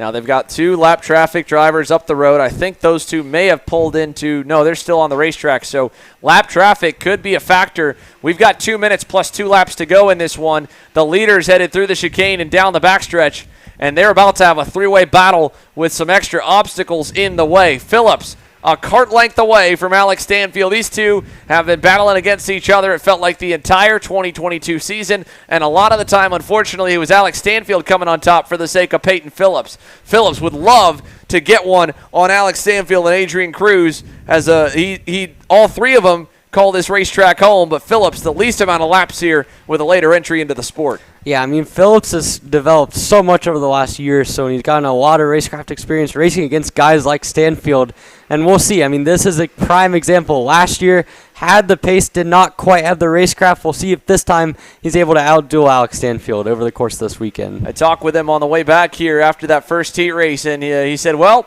that was interesting. I felt bad about Adrian going off. I said, well, it was a good show nonetheless, so there they go. Lap traffic pulling out of the way to let the leaders on by. Cruz will get through as well. No, Adrian Cruz was really slow coming out of there. He made a carburetor adjustment about 2 laps ago, and I think it might have gone the wrong direction for him because he has slowed down tremendously. He's stuck behind the 2 lap carts now, and they seem to have no inclination to let him go right away, and this is wrecking his race. I mean, they're both looking back. They're going to get out of the way, but in separate ways. He's got to split the 2 of them. All of this has made it to where there's now only a 2-kart battle here between Alex Stanfield and Peyton Phillips. Well, a North Texas Classic with a couple of North Texas-based drivers at the front. Alex Stanfield versus Peyton Phillips down the front straightaway. High Five Performance Team GWR. Call it however you want it. We've got a 2-way duel at the front. And out of turn 2, this time by, it'll be the double sticks because the timer will elapse. It'll be 2.5 laps remaining for Alex Stanfield and Peyton Phillips here in KA Senior. Look at the airtime Stanfield got, and Peyton Phillips tried to follow. He got a bad jump over that first curb, and it knocked him sideways. Yeah, it's a prime example. I think Phillips saw how much curve Stanfield was doing and committed to it too late. Took a bad angle at it, and it almost sent Phillips flying off the track there. Well, good save. Now the 2-to-go signal comes out. Final 2 laps of the night. Exertech KA100 Senior. Peyton Phillips trying to close back up to Stanfield. Stanfield trying to set some laps where he can get a little gap, not have to block on the white flag circuit. But Phillips has already cut it in half. 1 car length apart. Here's that ever-tricky chicane. Yeah, you can see there a better line from Phillips. He's going to be right on the bumper. Stanfield who goes ultra defensive. And now Phillips going to have to try to cross over here through the back hairpin. Stanfield going to give him the room on the exit. They're still side by side. Stanfield hangs on for now, but as they come to the white flag, it's going to be a drag race down the main straightaway. Yeah, Phillips did not get an exit enough to get a nose underneath on the crossover. Stanfield low, Phillips high. There's your crossover. Peyton Phillips to the inside. Oh, Stanfield slams the door shut in 2, and Phillips cuts him a break there. Over to 3, Alex Stanfield low. Phillips with a crossover. Here we go, side by side of the chicane. Stanfield backs out, Phillips the leader. So it's different sides, the same result this time. Phillips gets into the lead. We'll see what Stanfield can do here through the back hairpin. He's going to try the crossover, mistimes it, and Peyton Phillips has him covered off for now. They make contact, and Phillips going to hang it around the outside. Stanfield trying to hang on. They're side by side edge of the line. And Alex Stanfield around the outside wins Heat 2 over Peyton Phillips. What a finish. Alex Stanfield chucks it around the outside of turn number 8 and pulls off a stunner at the line that was every bit of give and take to the fullest. There is not an inch more available. Checker and black flags waving. I don't imagine any of that's going to be for the top 2. That was a hard-fought, good battle. And the one thing I talked to Peyton about, I said, you and Alex and Adrian, you guys have run against each other so many times. All the standard plays in your playbook, you've outplayed each other on. So you got to get creative. You got to do something completely new and take some risks. And again, that right there, they probably have not had a finish like that at this racetrack. Yeah, it's also a bit of give and take, too. I mean, you got to look at it. Like we mentioned after the first heat, if you see that sort of chicane battle at the end of the final, maybe not the same result. This time, you see the 2 go side by side into that final chicane. Maybe Phillips isn't quite as willing to give the outside to Stanfield on that last lap. So we'll see how it plays out, but certainly an outstanding battle by 2 guys that know this track really well. Well, it's been a great night and day of racing.